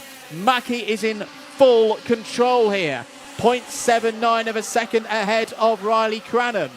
Is he going to take another victory? Last week he did it with a spectacular round the outside overtake in Italy. This week back home here at PF International in the UK for the first round of the Wera Tools British Kart Championships. He has got it all in the palm of his hands. He's ticking off these corners now through hairpin 2. Surely Craigie's going to have a go here at Riley Cranham for second place, potentially into the Mike Wilson complex. Mackie checks over his shoulder. Craigie thinks about it. He thinks about it, but he knows that this is a good result today, fighting back from the 5th row of the grid. But Harrison Mackie, he is the talk of the town in X30 Junior. Harrison Mackie wins round 1 of the Wera Tools British Kart Championships for Junior X30. He continues the form that he has showed in Europe across the course of 2024 so far and shows he is the man, he is the driver to beat here in PFI this weekend. A fantastic run, comfortable in the end by 0.8 of a second ahead of Riley Cranham. A fantastic result for Fusion Motorsport. 1-2 on the podium. Huge haul of points from this first day of the championship, and plenty to go on ahead of round 2 tomorrow. Kenzo Craigie fights through to take a podium for Argentine Motorsport. Great efforts as well for Aston Sharp and George Edgar, 2 Mick Barrett Racing drivers in the top 5. Arjen Kraling, the first of the guests in a way, the first of the international drivers there. Great effort from Arjen Foos into 6th place, 7th for Morgan Moore, but remember he does have a penalty which will promote the likes of Dries van Langendonk, Zach Green, Alex Dodds, all up spaces. They all finished in the top 10 on the road there. 11th for Sam Branston, 12th for Jesse Phillips in his first X30 Junior final for these British Kart Championships.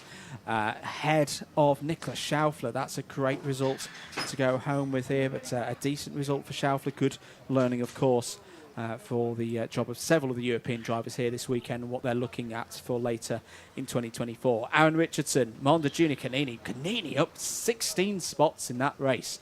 What a drive from Canini into the top 15. Rocco Coronel, the first of the rookies. He is a rookie. He's not raced in the Wera Tools British Kart Championships before. P16, Jack Iliff, 17th ahead of Thomas Binspearing, Taylor Orridge, and Daniel Kelleher. Jacob Backler, 21st ahead of Sky Parker. Great drive from Sky, up 12 spots in that race.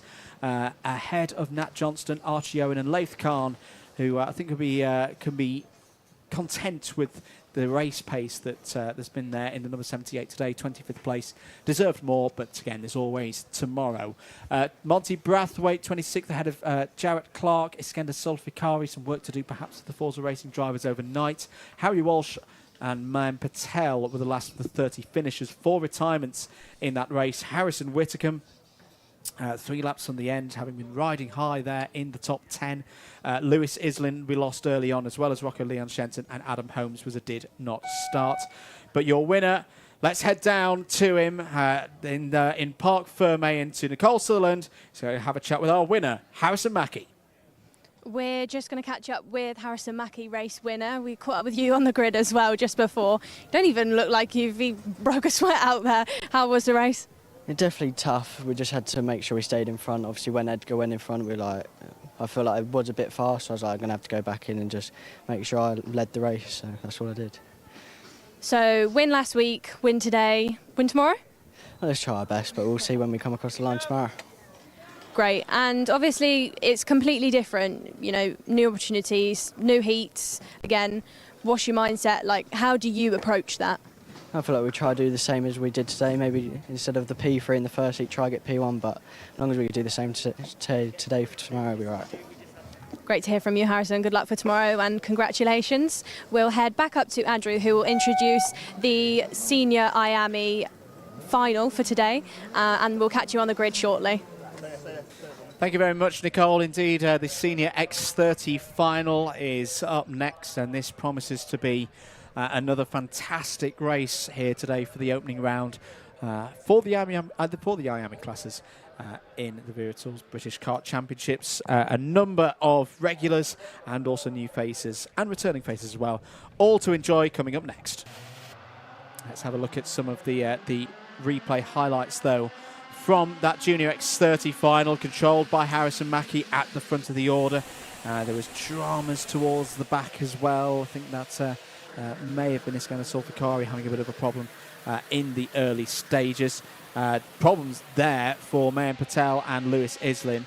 Patel would rejoin the race. Islin will be a retirement after 2 laps. Jesse Phillips in his first race at this level for a final in the British Kart Championships would valiantly fight through and take a 12th place in the end. But it was all about these 3 drivers at the very front of the order. 2 Fusions and a Mick Barrett Racing entry. George Edgar trying to get in between the 2 teammates there and successfully doing so in the middle of the race ahead of Riley Cranham. He'd then go on the attack, somewhat quite unexpectedly, getting past Harrison Mackie through hairpin number 2. Mackie, though, in typical Mackie fashion, would bolt back down the inside, retake the lead of the race, saying, no, I'm the man to control these. All this fighting, though, brought Kenzo Craigie back into the equation. Has been having some great pace so far this weekend as Kenzo Craigie. He would go through into 3rd place ahead of Riley Cranham and then set about trying to get past George Edgar. George Edgar, in terms of delivery to the end of the race, may have regretted a couple of decisions. This was a very close moment between Craigie and George Edgar. George would slip back a bit and eventually fight back into 5th place. But in terms of the lap chart, it was a bit up and down. He'll look to deliver with a bit more efficiency tomorrow, but knowing that the race pace is definitely there. Aston Sharp was fantastic. He came through the order as well, got ahead of Kenzo Craigie before the quite dramatic retirement of Harrison Whitcomb. Imagine looking down there at the engine, that is power unit troubles for the winner in Junior Rotax during event number 1. Craigie down the inside. That was a brilliant move on the brakes. Fair play to Aston Sharp as well, giving him the racing room through hairpin 1. But there was simply no catching Harrison Mackie, who takes his first win of the season in the Wera Tools British Kart Championships and really does set himself up for a great season. Karts on the grid, we'll be down with them in a moment. Up next, it is the Senior X30 final. We're down on the grid with Cian Geraghty. Cian starting 11th for this race. I know you said earlier to me in the day you're not quite happy with that. Can you explain to us a little bit about what happened today? Yeah, we've had a few issues with the kart throughout the day, so we're not starting where we want to be. We're going to try a few things for the final now, so any time will tell how that's going to go. And then we've got a few more things, if not, we'll try tomorrow. And I know I can see by your livery and your suit, you and your dad have set up Geraghty Motorsport. Can you tell us a little bit about that as well? Yeah, so it's a new team we set up at the start of March. We had a few good results out in Europe with it so far. 3rd at Wera in the first round of the IAME Euro Series. The second round hasn't quite gone our way and today hasn't, but I think with the things we've tried now, we might be able to get something out of it. Well, great to speak to you, Cian, and very best of luck. We'll catch up with you a bit later on in the weekend or even after the final. We'll also just try and catch up with Noah Wolf, who is a bit further up the field. Noah, as we mentioned a little bit earlier on in the stream, partnered with Van Amersfoort Motorsport. He is racing with Jade this weekend. Noah, can we grab a quick word? How's your weekend been going so far? Pretty average, if I'm being honest. We've got a lot of pace, I just got to use my head a bit more. So when you say average, obviously everybody's definition of that is a little bit different. Yeah. Can you tell us about what yours is? Obviously we want to be fighting for the top 3, but top 5s is decent. That's great. Great to hear from you, Noah, and very best of luck for the race. Also head up to the front row. We've got Gus Lawrence and Finn McLaughlin on our front row. We saw a great battle between them two earlier on in the heats. Both very, very quick drivers. Finn, Irish driver, and Gus obviously partnered with Paul Fletcher himself. Catch up with you, Gus, quickly. Let you concentrate, though. Gus, how's your weekend been? How are you feeling about the race? Yeah, we've been quick in practice and had a sensible day today, starting 2nd rather than 1st throughout the heat, so yeah, see how we go. Very best of luck to you, Gus. We'll speak to you a little bit later on. Thank you. Great, so we'll head off for the Senior IAME final and we'll go back up to Andrew in the box.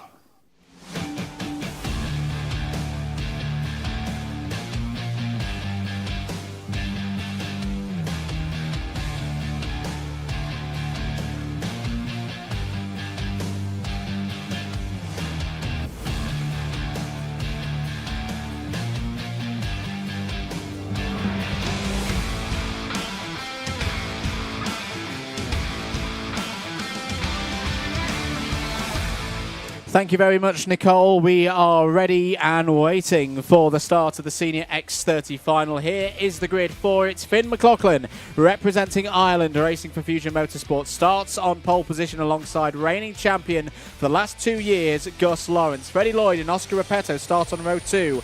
Aaron Brown and Fred Green go from row 3. Noah Wolf, back in the UK, starts on row 4 alongside Henry Gregory, Oliver Stilp and Lewis Bird from Paul Croc Promotion row 5. Cian Geraghty and Joseph Smith start on the 6th row of the grid ahead of Hayden Eldridge and Australia's Lewis Francis on row 7. Ty Stansfield and Archie Tillett on the 8th row of the grid. Freddie Housley and Guy Albag on row 9. Oliver Rands and Alfie Gallagher starts on row 10 ahead of Dominic Simic and William Smith on row 11. Josh Palfreman and David Marshall starts on row 12 ahead of Harvey Roth and Jimmy Elias on row 13. Alistair Cresswell and Michael Gray go from row 14, and then it's Rylan Ekberg, winner of the Repechage, through on row 15 ahead of Harry Ewell. Ava Anagnostiadis and Dayton Coulthard go from row 16. It's Dylan Briley and Tony Cazagel of France completing the 34 kart field. Well, we saw a brilliant battle at the start of the day between two drivers in this category, reigning champion Gus Lawrence and Finn McLaughlin. On that occasion, the Irishman was able to catch up to Gus Lawrence, hunt him down, and to the surprise of us here in this box, overtake Gus Lawrence at his home circuit. This is an opportunity, you could say, for Lawrence to return the favour, but if there's something we know about Finn McLaughlin so far in 2024, he is a fighter. We're ready for 12 minutes plus 1 lap. Green lights, away we go for the start of the final in X30 Senior. Good start for McLaughlin's, good start for Lawrence as well. All of them are through. Under the tunnel, one driver off, and there's a bit of chaos in the second half of the field. Sol got a little bit, I think the number 18 of Alistair Cresswell was half round there on the run up towards the bridge. But it's McLaughlin and Lawrence off the front of the field straight away. Freddie Lloyd, who had a good race himself with Gus Lawrence in the second round of heats, is there in third place. They're all quite strung out for the start of, for a first lap. There is a yellow flag out towards the bridge. Two karts have only just got going. I think it's William Smith and Josh Palfreman. Both of them haven't come through sector number 1. Back at the front though, McLaughlin is being hounded now. It's roles reversed. Gus Lawrence wants his lead back here at PF International. End of that first lap. It is McLaughlin by Lawrence by a 10th. Lloyd, Repetto, Brown, Gregory, Wolf, Bird, Green and Geraghty.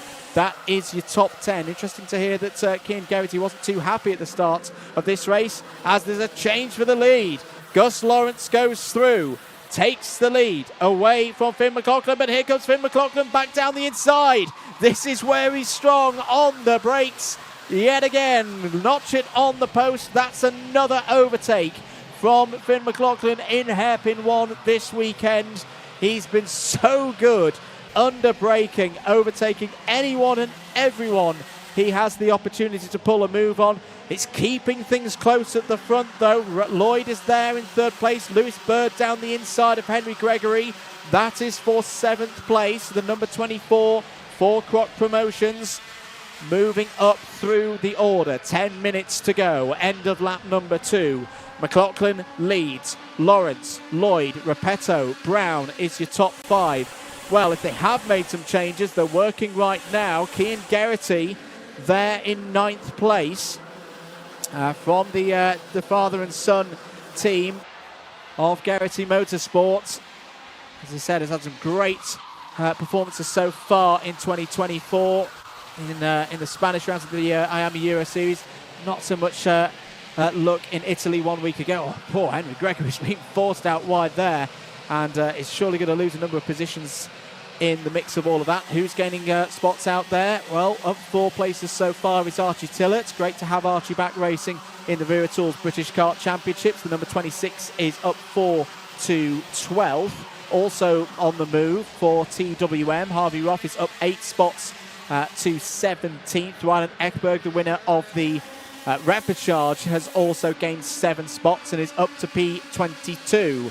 New fastest lap of the race. Noah Wolf for 57.48 is down the inside goes Lawrence. Lawrence for the move. And this time he's been followed through by Freddie Lloyd. Freddie Lloyd has a little look coming off the bridge. But it's Gus Lawrence time. Back to the front of the order. McLaughlin down to third. Here goes Lloyd down the inside for the lead. Well, how about that? Freddie Lloyd takes the lead and they're all ganging up on the champion now. Down to fourth, down to fifth. Through goes Repetto. Wolf's on the grass. Round the outside has got through. Lewis Bird's now down the inside. It's all gone wrong for Gus Lawrence. He's down to 7th place. It could be 8th place. He points Cian Geraghty through. I think that's quite a wise move right now. He's got to get back in the order, get back in the train of momentum.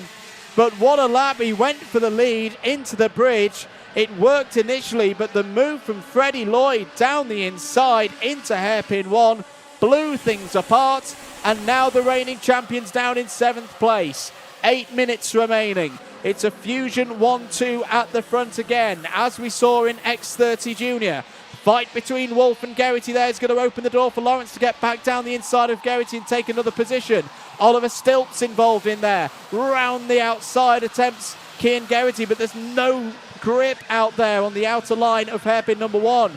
He loses a part of that. Fred Green's also on the scene, up to 8th place. My goodness me, what a frenetic race again here in Senior X30. Wolf's checking over his shoulder, seeing Gus Lawrence there. Is this as a Britain versus Britain fight that we're going to see later in the year here at PF International?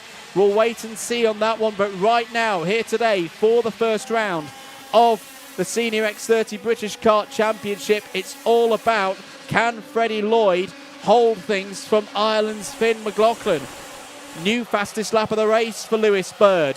This is the kind of race that Lewis Bird can win, I feel. He's been getting on quietly with his work so far this year. You can see him there in 4th place, trying to close in on Oscar Repetto. Repetto racing for Jade Racing Team this weekend. That's a move from Oliver Stilt down the inside, getting himself further up the order and into the higher reaches of the top 10. It's been a change at the front. There has been a change at the front. McLaughlin has taken the lead. So McLaughlin back ahead of Freddie Lloyd now. 6 minutes and 20 seconds to go.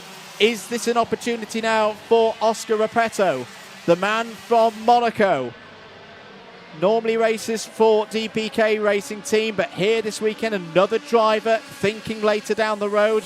Also thinking that this is a great opportunity to get some FIA International Karting ranking points on the board for this weekend. They're in 3rd place. We've got less than 6 minutes on the clock. We're into that calmer phase of one of these races in Senior X30 now. We've had some drivers, unfortunately, retire from this race. Darren Marshall and Lewis Francis are not circulating. They were out on lap number 1. William Smith looks to have had a problem as well. Is circulating, but some 30 seconds off a main pack. The top 31 drivers are covered by less than 15 seconds. 5 minutes and 20 seconds of this one remaining. This is definitely not done. End of lap 7. McLaughlin, new personal best, 56.85, but it's not the fastest of anyone. It's Noah Wolf, very wide there. There's a problem for one of the drivers. I think, is it Fred Green? Is it Fred Green? The number 51 is in trouble, has had a problem under the bridge. That was well avoided by Noah Wolf. But for Fred Green, that is him out of this final. Noah Wolf defends now. This is ahead of the number 54 of Henry Gregory. Cian Geraghty's in this group as well. Through the Fullerton S's once again. 4.5 minutes remaining. Henry Gregory down the inside. That's a lovely move on Noah Wolf. Cian Geraghty's going to follow through as well. Oliver Stilt gives him a little bit of an assist. Is he going to be able to take advantage now? No, I don't think so, because Archie Tillot's right there in the number 26 on the Charles Leclerc chassis this weekend. Another new fastest lap of the race from the race leader. Here comes Tillot down the inside. Has got ahead of Gregory. Joseph Smith is also going to try and get involved as well there in the red helmet and the black and white victory lane machine. Fred Green is confirmed as unfortunately out of this race. 4 minutes of it remaining, and there are battles everywhere you look out on this near 1.4 kilometre circuit. That's a nice move from Joseph Smith down the inside, gets through and back ahead of Hayden Eldridge. That's for 12th place. And Joseph Smith's got some work to do here. Eldridge is fighting back. They both give each other racing room through the Fullerton S's. Here comes the number 19 of Guy Albag, another one of the victory lane karts, and Albagino is on the move. That's him up to 13th place. Right, let's take stock of what this all means. Right now, Finn McLaughlin is looking at a perfect 130-point score. Freddie Lloyd there in second place. Gus Lawrence, new fastest lap of the race, will be third in the points. Fairly academic, though, at this stage of the championship, not just because it's the first round, but again, we have so many drivers who are effectively wildcards this weekend, won't unfortunately be with us for the full course of the 2024 season. But whilst they are here, this is thoroughly enjoyable karting at its best to enjoy here at the home of British karting. 2.5 minutes to go. McLaughlin comfortable at the moment by nearly 0.4 of a second. We're having a look at Cian Geraghty trying to close in and find a way past Henry Gregory for 6th place. I think this is about as good as it's going to get for this group here today, because they're some 3.5 seconds back from Gus Lawrence there in 5th place. That's all as a result of how fierce the fighting has been out there. Ryland Ekberg's continued to progress through the final. Well, we said earlier that he would have an extra race on his tyres, but sometimes a repechage can just get a driver into the groove of running quickly. He's gained 15 places as Ekberg and is now up to 14th.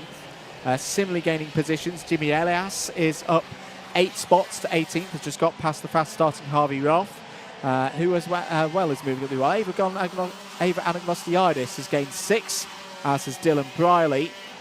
Into the latter phases of this one, though. Freddie Lloyd hasn't given this one up, I feel. He's just closed the gap at the front, down to 0.31 of a second. Here are your race leaders. Reckon they'll have 3 more laps here. McLaughlin from Lloyd, Bird, Repetto.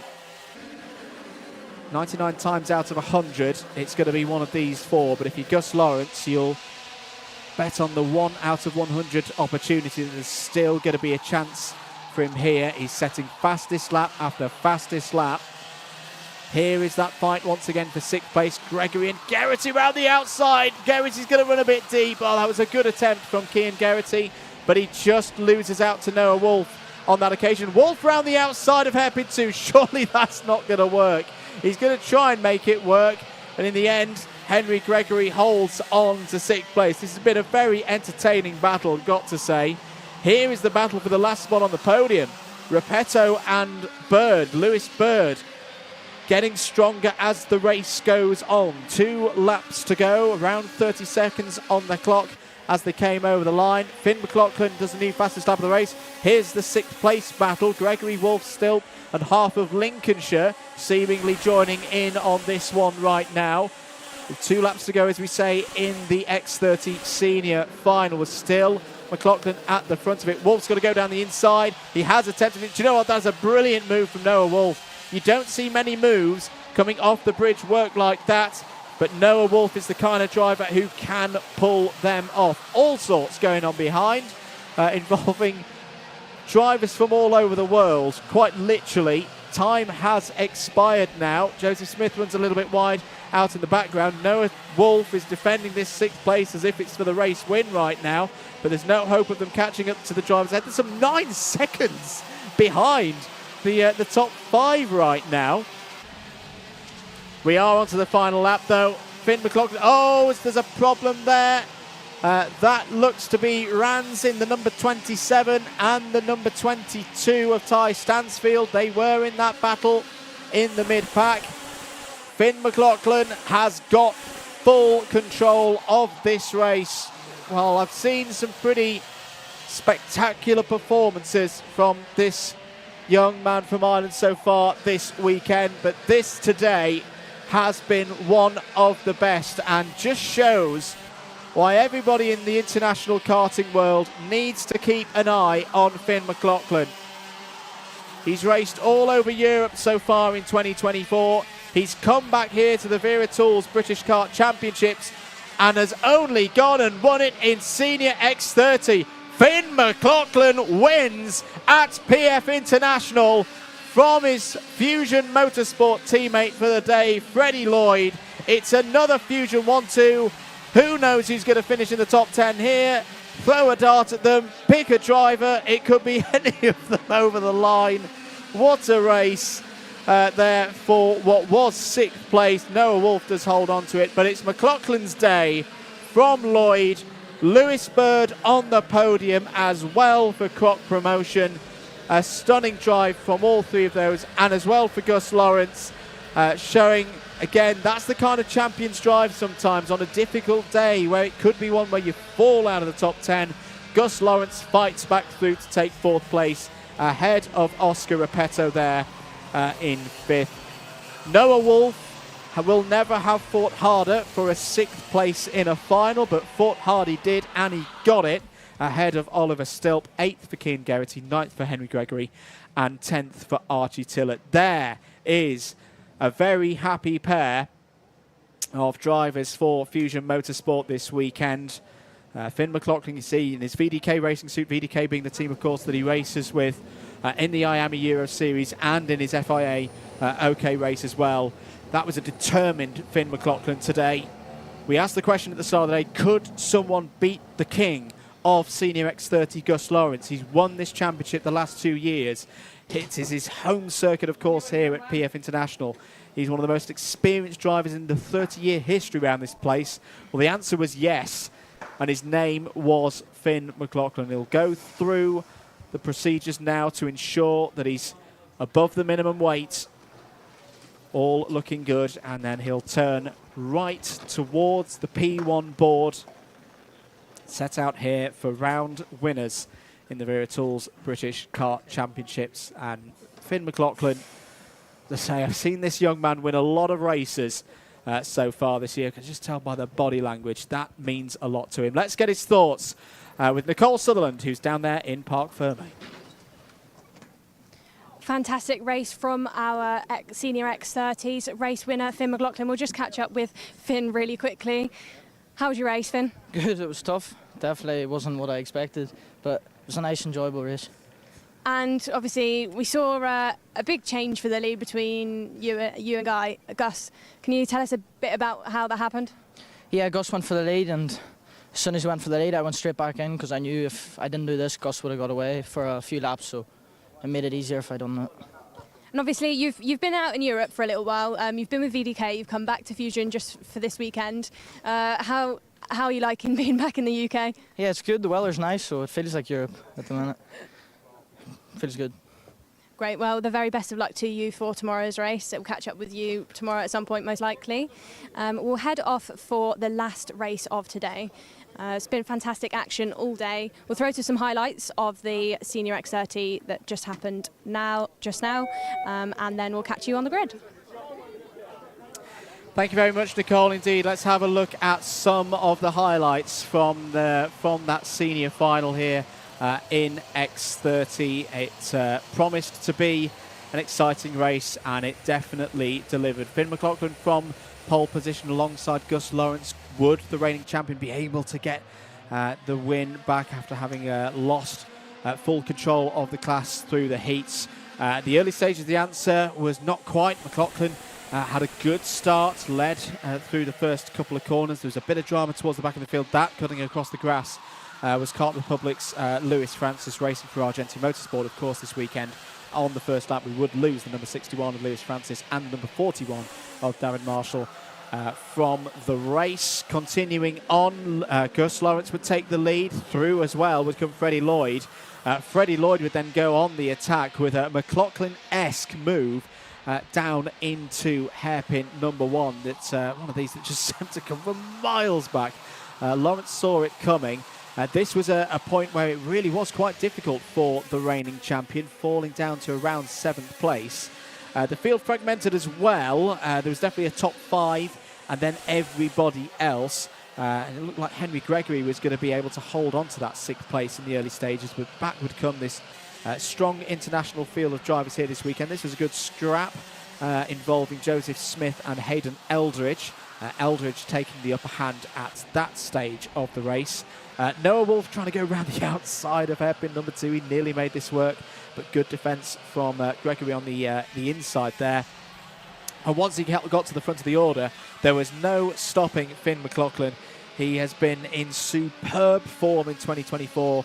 And that, I think, is one of the most animated victories that I've seen from him so far this year in all the racing, all the race meetings that he's taken part in. That was a pumped-up Finn McLaughlin who takes the race win and will return tomorrow for round number 2 to, for his perspective, hope to do it all again. We've got one more race to go here at PF International here on Saturday. Let's head down to Nicole Sutherland on the grid, who's with our drivers getting ready for the IAME Water Swift final. Thank you, Andrew. We're over on the grid with George Clark. George starting 21st. George, how's your weekend been going? It's been all right, but it's been a bit rough because first heat we had 4th on track, but then after penalties 18th, and then second heat 9th. And you've been out in Europe recently. You've been doing a lot of work out there. How's that helped you when you've come back to your home turf, back to the UK? It's helped me quite a bit because the racing out there is a lot more experienced, and you've got to be a lot better, obviously, to race there. Great to hear from you, George. Very best of luck for your race. Hope to see you make up some positions. We'll just take a quick walk up the grid. We'll also speak to Austin Newstead. Austin, you're a bit out of position. We normally see you probably a lot further up the front. What's been happening this weekend? So in the first heat, it was a bit unfortunate. I was quite good until on one of the last laps. I had a little bit of contact with George Clark, which ended up me dropping back and not being able to finish the race, ending up in a DNF with 24 points. And then I started at the same place again in the second heat, and then made my way back up all the way to 3rd. And how are you feeling about this race? Are you feeling confident? Yeah, hopefully I can get as many positions gained, as obviously there's a big grid ahead of me, so I just need to get as far front as forwards as I can. Best of luck to you, Austin. Great to speak to you, catch up with you later on this weekend. Also just want to catch up with Finley Lines. Finley, we've had quite a few chats already this season. You've been up the front a lot. We caught up over in Park Ferme earlier where you had a bit of bad luck. Can you tell us a little bit about that? Oh, it was a bit of a 50-50 incident we had at the second hairpin where I got driven over. But we won the first heat, which was quite strong, and we're just hoping to get as further as we can to get as much championship points as we can in this race. Like you said, won the first heat, so feeling strong, feeling confident. Best of luck to you for the rest of the race.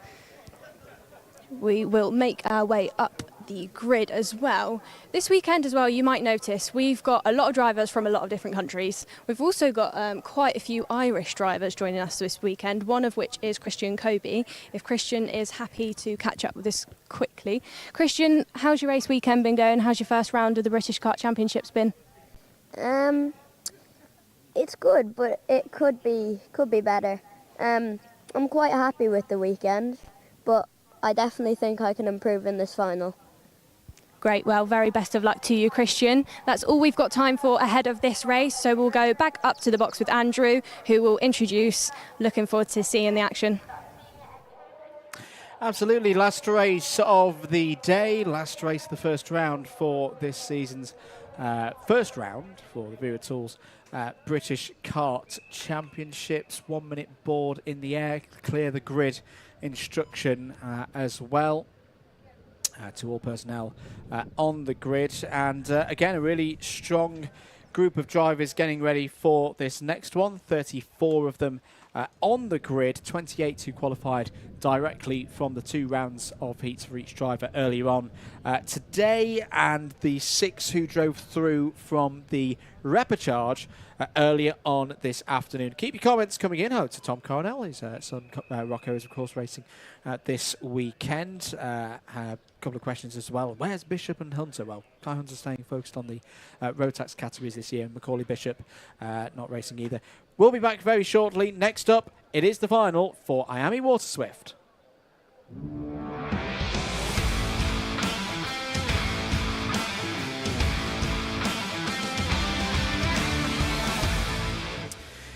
Green flag in the air. It's the formation lap for the Water Swift final. Here is your grid. Will Green on pole position. Harry Williams alongside on the front row. Jarlath Sayer and Sukhmani Kira on row 2. 4 drivers very strong in French Quarter a week ago. George House and Colby Patterson were there as well. They start on row 3. Harley Musk and Grayson Wortley go from row 4. Teddy Porter and Freddie Wood complete the top 10 there on row 5 ahead of Jensen Ackerman. And Austin Gibson, the restricted class winner from last year, moving up here in the IAME ladder. Max Mason and Mason Brooks go from row number 7 ahead of Christian Kobe and Blair Smith on row number 8. Row 9, John T. Restrick and Finley Lyons. Charlie Clough and Austin Newstead will look to move up the grid from the 10th row of the grid. On row 11, it's George Clark and Knight Measures. Row 12, Zednek Babicek and Ian Carey. Row 13, Arian Singh and Callum Graham. Cooper Snedden and Aryan Naya go from the 14th row of the grid ahead of Henry Clark and Luca Narroway on row 15. The first of the drivers through from the repechage. Joining them from that true repechage, Xavi Fonge and Pato Medina. James Nolan and Sophie Campbell complete the 34 runners in this final. Well, 1 week ago in the IAME Euro Series, the X30 Mini category was dominated by drivers here who call the Wera Tools British Kart Championships home. This is going to be a European quality level of race for the IAME Water Swift final. Are we good for a go? I think we're going to be going round again. Yes, the yellow lights are still on the start gantry. Race director Nigel Edwards not satisfied with that to be good for a race start. So they will go round again for another formation lap. Hello to Kevin Winfield again. He's cheering on Henry Clark, number 82. Henry, one of the 6 drivers to race through from the repechage early this afternoon. If you have missed any of the races, if you're just joining us here on this beautiful Saturday evening in Lincolnshire, don't worry. You can watch all of the racing from today back, whether that be on the Alpha Live YouTube channel, the Motorsport UK, the Wera Tools Motorsport channel as well, new for this weekend, and also, of course, the Karting UK YouTube channel at our Karting UK. Do make sure that you subscribe to that, because that's where all the extra bits are, like the Paddock shows and the interviews and the features and the behind the scenes. That's all over there as well, in addition to your live broadcasts for 2024. Hello to all of our followers on Facebook as well at the Wera Tools British Kart Championships page. Hope you're all ready for this last race of the day before we move our focus to round 2, which will be here tomorrow. We do it all again on Sunday. Green and Williams on the front row. Sayer and Kira row 2, ready for racing once again here at PF. And away we don't go. No, we don't go away, because it's another false start. And it'll be another formation lap. That gives us enough time to just talk through, of course, the Virtual Championship, which is quite simple. It is the grid order. 65 championship points have gone the way of Will Green already for his efforts through the intermediate classification. Second to Harry Williams on 62, Jarlath Sayer on 60, and then a point down from each position down. So Sukhmani Kira there on 59 points.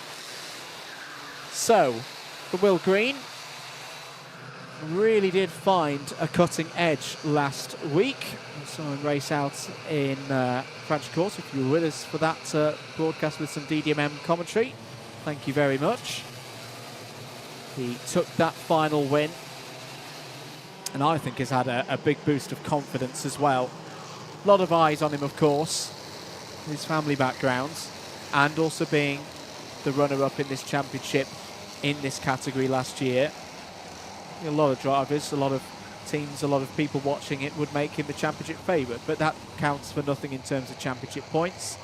He started his championship well through the first part of this first round. Can he continue it here in this final? Are we good for a go this time? Yes, we are. Lights out. 12 minutes have begun. Good start for the number 44 of Harry Williams. Through into the lead of the race from the outside of row number 1. Well, that is perhaps not what Will Green would have expected. Two karts a little bit further back off the main pack as they go through over the bridge for the first time, heading down towards the first hairpin. Green moving to the outside there of Sukhmani Kira. Sukhmani Kira's had a good start. Is up to second place. The driver who's just signed an extension on the Alpine Formula 1 race her program. There's two karts out of the race. One of them is the number 23 of Xavi Fonge. Oh dear, for Fonge after coming through from the repechage will go no further. I think Aryan Singh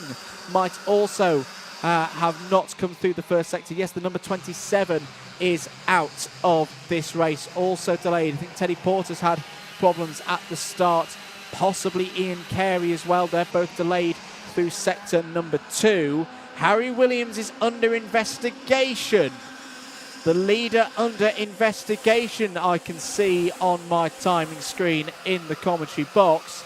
Again, we're only on lap 2. You would presume that is for the start.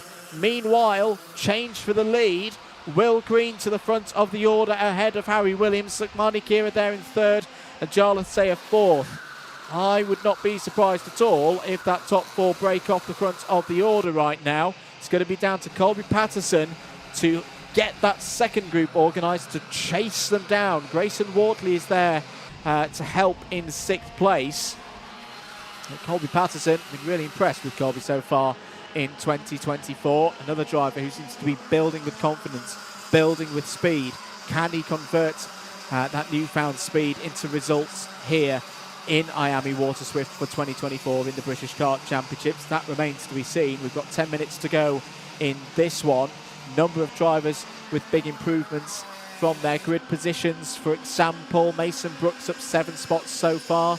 Has gone from 14th to 7th. Blair Smith as well, who had a very difficult start to the day. Had to start from the pit lane in one of his heats. He's up 7 as well. There's a change for second. Through goes apologies, no, it's Sayer who's come through. So Jarlath Sayer is up to second place now, ahead of Harry Williams. Jarlath Sayer, another driver who's had a very good 2024 season. Hasn't just been racing in European level series. Has had a go in the Italian Championship as well. Won one of their rounds on a guest appearance, similar to what we're of course seeing this weekend with the junior and senior categories. Right now, though, in IAME Water Swift, this is the best of British. This is arguably the best of Europe in this formula of racing, and it's got Will Green at the front of it. Oh, that was a bit wide, though, for Sayer out of the final corner. Harry Williams is not going to need a bigger invitation than that to step down the inside and retake second place. Mason Brooks is going along very nicely, though, in the number 84 driver who finished third in the championship in IAME Water Swift Restricted last year. This had a bit of a quiet day, has Mason Brooks, but right now he is setting the timing screen alight. Fastest of this group of 5, and it is now a group of 5. Watch out for Mason Brooks here. This could be a very good final. We do sometimes see this with drivers, that they work their way through the heats. They maybe have a bit of a compromised time qualifying. We don't really see them coming through and blooming until the final. But right now, Mason Brooks is going to be patient. He's caught this quartet at the front competing for the race win, but doesn't want to throw himself back out of it with a rash move, perhaps. There's a little thumbs up from Sukhmani Kira there in 4th place. As down the inside for the lead of the race. Harry Williams wants to take this one from the front, and he's made it work. He's got through. Sayer has followed through as well. Green down to third place. And here goes Charlotte Sayer for the lead of the race. Into hairpin number 1. Spot on. Absolutely spot on from Charlotte Sayer. He knew that'd be a great opportunity to pounce, but that's even better from Will Green. Will Green back down the inside, retakes the lead. Went from first to second to third to second to first in the space of one sector of this circuit. But look at this. This is bringing everybody back into play down the inside. Mason Brooks makes a move for third place. Has got past Sagmani Kira. Has now got past Harry Williams as well. But what has this done? It's brought the whole field back into play. Colby Patterson back into play. Blair Smith, Freddie Wood. What a race this would be for Freddie Wood if he could come back through. Had a little chat with him on the aftermath of things last weekend, and it was a question mark, of course. Had a retirement from his race in Italy. He's done brilliantly to fight back here and even take part in this round, and has a chance here. Sagmani Kira is looking down the inside of Harry Williams there. That's a good move from Sagmani Kira. She's up to fourth place, but back comes Harry Williams. Good racing, as we have seen a lot so far in this formula of racing in 2024. It's great to have it here as well in the Vera Tools British Kart Championship. It's the first time we've seen it on British shores for 2024, but these drivers who already know each other very well are putting on a racing clinic right now, including Finley Lines. Finley Lines, who started in the middle of the pack, of course, started 18th, is up to around 8th place now. End of lap number 6. Green, Sayer, Brooks have broken away. There's been a very quiet, very, very efficient couple of laps from Green, Sayer and Brooks. They have now got themselves the top 3 positions, and the rest are going to have to fight 4th, 5th, 6th, a little bit what we saw with the Junior X30s earlier on this afternoon. Down the inside, though, Sayer wants that race lead. He also wants his teammate coming through into second place. Mason Brooks is fighting for that one. Will Green's going to have to concede and slips back down to third place. Well, this time, can Charlotte Sayer control this one? The big question is, Mason Brooks' pace in this final has been phenomenal. Right now, I think you'd say Mason Brooks is the favourite to win this race if he picks his moments in the correct manner. This is a tough stage for Will Green. He's going to have to dig deep now. He's dropping off the back of those 2 Fusion runners. He could drop back into the pack of Patterson, Kira, Smith, Lines, Williams, Newstead, Austin Newstead coming through the order as well. Paddock goes all the way back to Zednek Babacek in 15th place.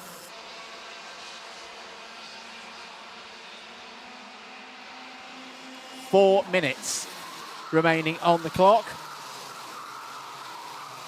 There's Austin Newstead gaining another spot. That's 8th place past Harry Williams through hairpin number 1. Finley Lines, likewise, has just taken 6th place away from Blair Smith. 3 3/4 minutes to go. I think Green's best hope right now is to use that group of drivers, Kira, Patterson, Lines.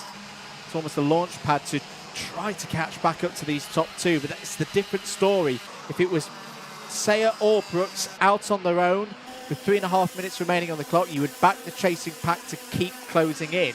The fact that you've got 2 drivers and 2 teammates clear of the rest of the order does make it a much harder prospect for everybody else behind, especially now when it's a 1-2-3 for Fusion.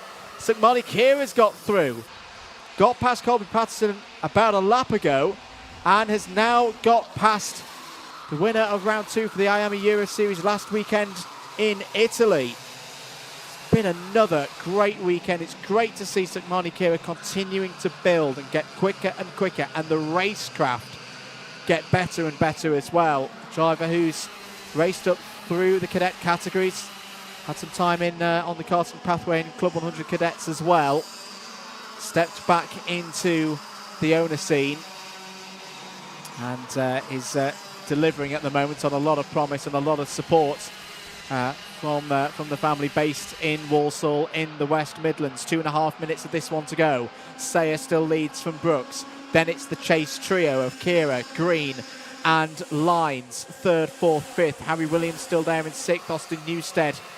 Could he have one of his characteristic charges through the field in the last few minutes of a race? There down the inside for 3rd place. That's Will Green going back through past Sugmani Kira. Finley Lines just holding there in 5th place right now. Lines down the inside for 4th place. Chopping and changing all the time. It's great racing. It's very entertaining to watch. But it's not the kind of move that's going to close in on Sayer and Brooks at the front of this pack. Through into the 3rd sector then. This is the part of the circuit that really tests the skills of a driver. Corner into corner into corner. But as we say, these are some of the best, if not the best drivers with these engines in this formula of IAME 60cc water-cooled, water-swift engine racing. But it's still Jarlath Sayer at the very front of it. It's Finley Lines fought through to 3rd. Finley Lines has fought through to 3rd place. Makes the move. Well, we saw a bit of that in event 1 3 weeks ago back here at PF International, and that is another great piece of driving from Finley Lines down the inside. Harry Williams and Austin Newstead going side by side. And Will Green, I think, has been shuffled all the way down to around 8th place. Yes, he has. Well, Will Green, who started this race from pole position, this is not the race, based on the form book for the last few weeks, that I was expecting at all. And Will Green is going to have to really fight for his championship points now. Still very early stages of the championship, of course. But right now, he's losing his very early lead in the championship stakes. It would be Jarlath Sayer taking the advantage. Green slipping to 2nd place. There he is now in 7th in this race with 2 laps to go. Sayer and Brooks still out front, but I just feel with Mason Brooks, he's just biding his time. He's just keeping himself within striking distance going on to the last lap, and we're not quite there yet. 3 wide as we go down into hairpin number 1. That's Zdeněk Babicek in the Czech colours there. The white, the blue and the red. Kart's number 35. Not for that unfortunate incident with Finley Lines earlier on today. Oh, very close there between the number 44 and the 71. That's Harry Williams getting involved with Max Mason. Drivers competing because there's all championship points all the way down to 34th place, of course, in these finals. Every position counts for a championship point, and you never know how crucial those points could be at the end of an 8-round championship. We're on the final lap of this one now. Jarlath Sayer and Mason Brooks have done a tremendous team job so far. Could it be another 1-2 for Fusion Motorsport on what's been an amazing day for Fusion Motorsport to kick things off for their Wera Tools British Kart Championships? Sayer's going to move to the inside. Brooks will look to the outside, maybe a switch back in the run to hairpin number 2. Brooks has got his nose ahead, he's got the lead. He's got it done. What a brilliant piece of driving by Mason Brooks. He didn't go too deep. He didn't go for the outside. He went for the cutback, got the chute out of hairpin number 1, has got the lead. The corners are ticking on by. Mason Brooks, who started this race 14th on the grid, is heading through the final couple of corners now. What a drive. Mason Brooks has arrived in IAME Water Swift and is going to win at PF International, take the first round of the year in the Motorsport UK Wera Tools British Kart Championships by 0.2 of a second ahead of Jarlath Sayer. Sayer will take the early lead in the championship, and Sugmani Kira is on the podium. It is a podium lockout for Fusion Motorsport. What a performance from all 3 of those drivers. Finley Lines in 4th, Blair Smith in 5th, Zdeněk Babicek in 6th, ahead of Harley Musk, Will Green, Harry Williams and Freddie Wood. That is your top 10. Christian Kobe raced well, home to 11th place. Austin Newstead in 12th. Colby Patterson 13th. 14th for Max Mason. Grayson Wortley completed the top 15 ahead of his teammates George Clark. Jensen Ackerman, Teddy Porter, Austin Gibson and Henry Clark all inside the top 20. Great drive there from Henry Clark, through from the repechage, up 9 positions. Luke Arroway 21st. John T. Restrick P22. Cooper Snedden, Knight Measures, Callum Graham, Arian Nair, James Nolan, Ian Kerry, George House, Charlie Clough, all in the top 30. Sophie Campbell, the last of the finishers, in 31st ahead of Pata Medina, Arian Singh and Xavi Fonch, all retirements. But what a drive!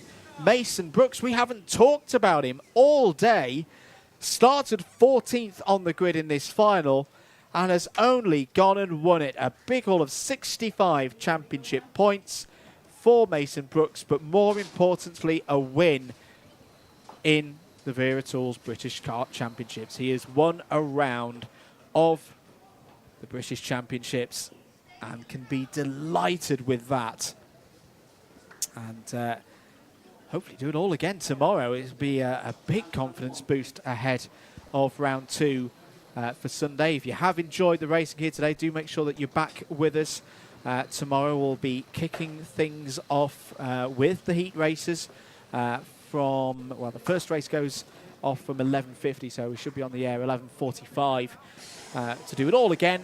2 heats for every single driver, and we'll have, of course, the Tillotson T4 series as well to enjoy for their Nations Cup qualifier here this weekend at PF International. Mason Brooks, from his body language, it's one of those of like, what have I just done? What has happened there? The brilliant, which we saw from the early stages. He charged through the field, had the race pace, great setup work as well. Let's head down to Parc Fermé. Let's head down to Nicole Sutherland, who's going to get the thoughts of our winner, Mason Brooks. What an absolutely fantastic race from our mini class. It's a Fusion Kart lockout and 1, 2, 3. Absolutely fantastic to see. Mason, firstly, congratulations, you're our provisional winner. I don't believe we've seen you win a final in this championship so far. Yeah, I did win in GYG last year, but that was in the restricted class. It was absolutely amazing to see you up at the front. And how are you feeling about the race? Can you talk us through it a little bit? Me and Charlie got away from Will, so I just pushed instead of battling and bringing the pack towards us.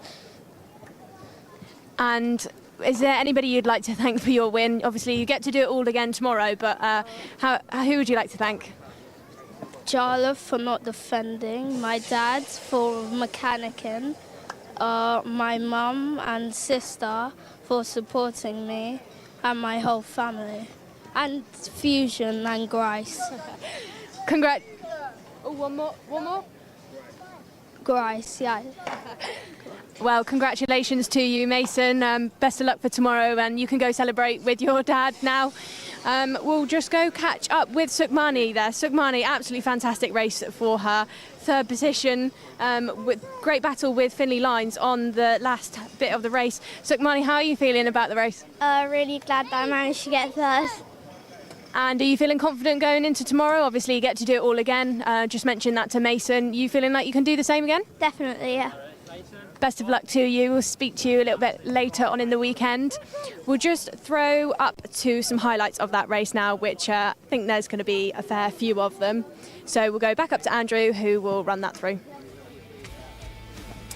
Absolutely. Let's have a look at, as you say, some of the highlights from that final for IAME Water Swift. The start, Harry Williams did get a 5-second penalty. Apologies, I don't think we noted that. But there was under investigation, and a minute later came through that we reckon was a jump start in the commentary box. But we do know that there was a plus 5-second penalty for the number 44. Early stages, Will Green fighting in there, looking to repeat the P1 that he had from the intermediate classification. And back through would come Williams. But it was the Fusions who really came to the fore in this one. Down the inside, Jarlath Sayer going for the move there in the number 8 with some great support from the likes of Sukhmani Kira and Mason Brooks behind. To say Mason Brooks' first 5 laps just tore through the order, got himself across a gap that had formed. Remember, that top 4 had broken away in the early stages, and he raced across that gap and just kept going and going and going. There was a key move, getting past Will Green for second place. Unfortunately for Will Green, he would fade across the course of that race. Maybe a bit of setup work to think about for tomorrow. It should be similar conditions here. But that was a beautiful move from Mason Brooks. Sayer went defensive. You see many times drivers trying to go round the outside through hairpin number 1. There's not a lot of grip on drivers left, and he just held himself back, knowing that there'd be a good chance for him on the run down to hairpin 2. And that is how Mason Brooks, on his first run here in IAME Water Swift, took the win in the final. Great day here at PF International. Do hope you've enjoyed it. We'll be back tomorrow to say 11:45 for round number 2. We'll do it all over again. But for now, let's head down one more time today, down to Nicole Sutherland in Parc Fermé. So an absolutely action-packed day here for the first round of the IAME British Kart Championships. We've seen returning drivers like Noah Wolf and Finn McLaughlin come back to the championship and really show us what they're made of. It's been fantastic to see some drivers who have made improvements throughout the winter season come up to the front. Mason Brooks, fantastic result for him to take the win in the mini category. We will join the action again tomorrow. Same setup. It's a double header, so the drivers that missed out on a good result this week, today, will get to do it all again tomorrow, and the drivers who have had a fantastic day get to do it again tomorrow. So double points for this weekend, 2 bites of the cherry, or sun's out. I said it to Andrew earlier, 2 bites of the ice cream. It's been fantastic to be with you. Thanks to my co-commentator as well, Andrew Mather, for all of his fantastic insights.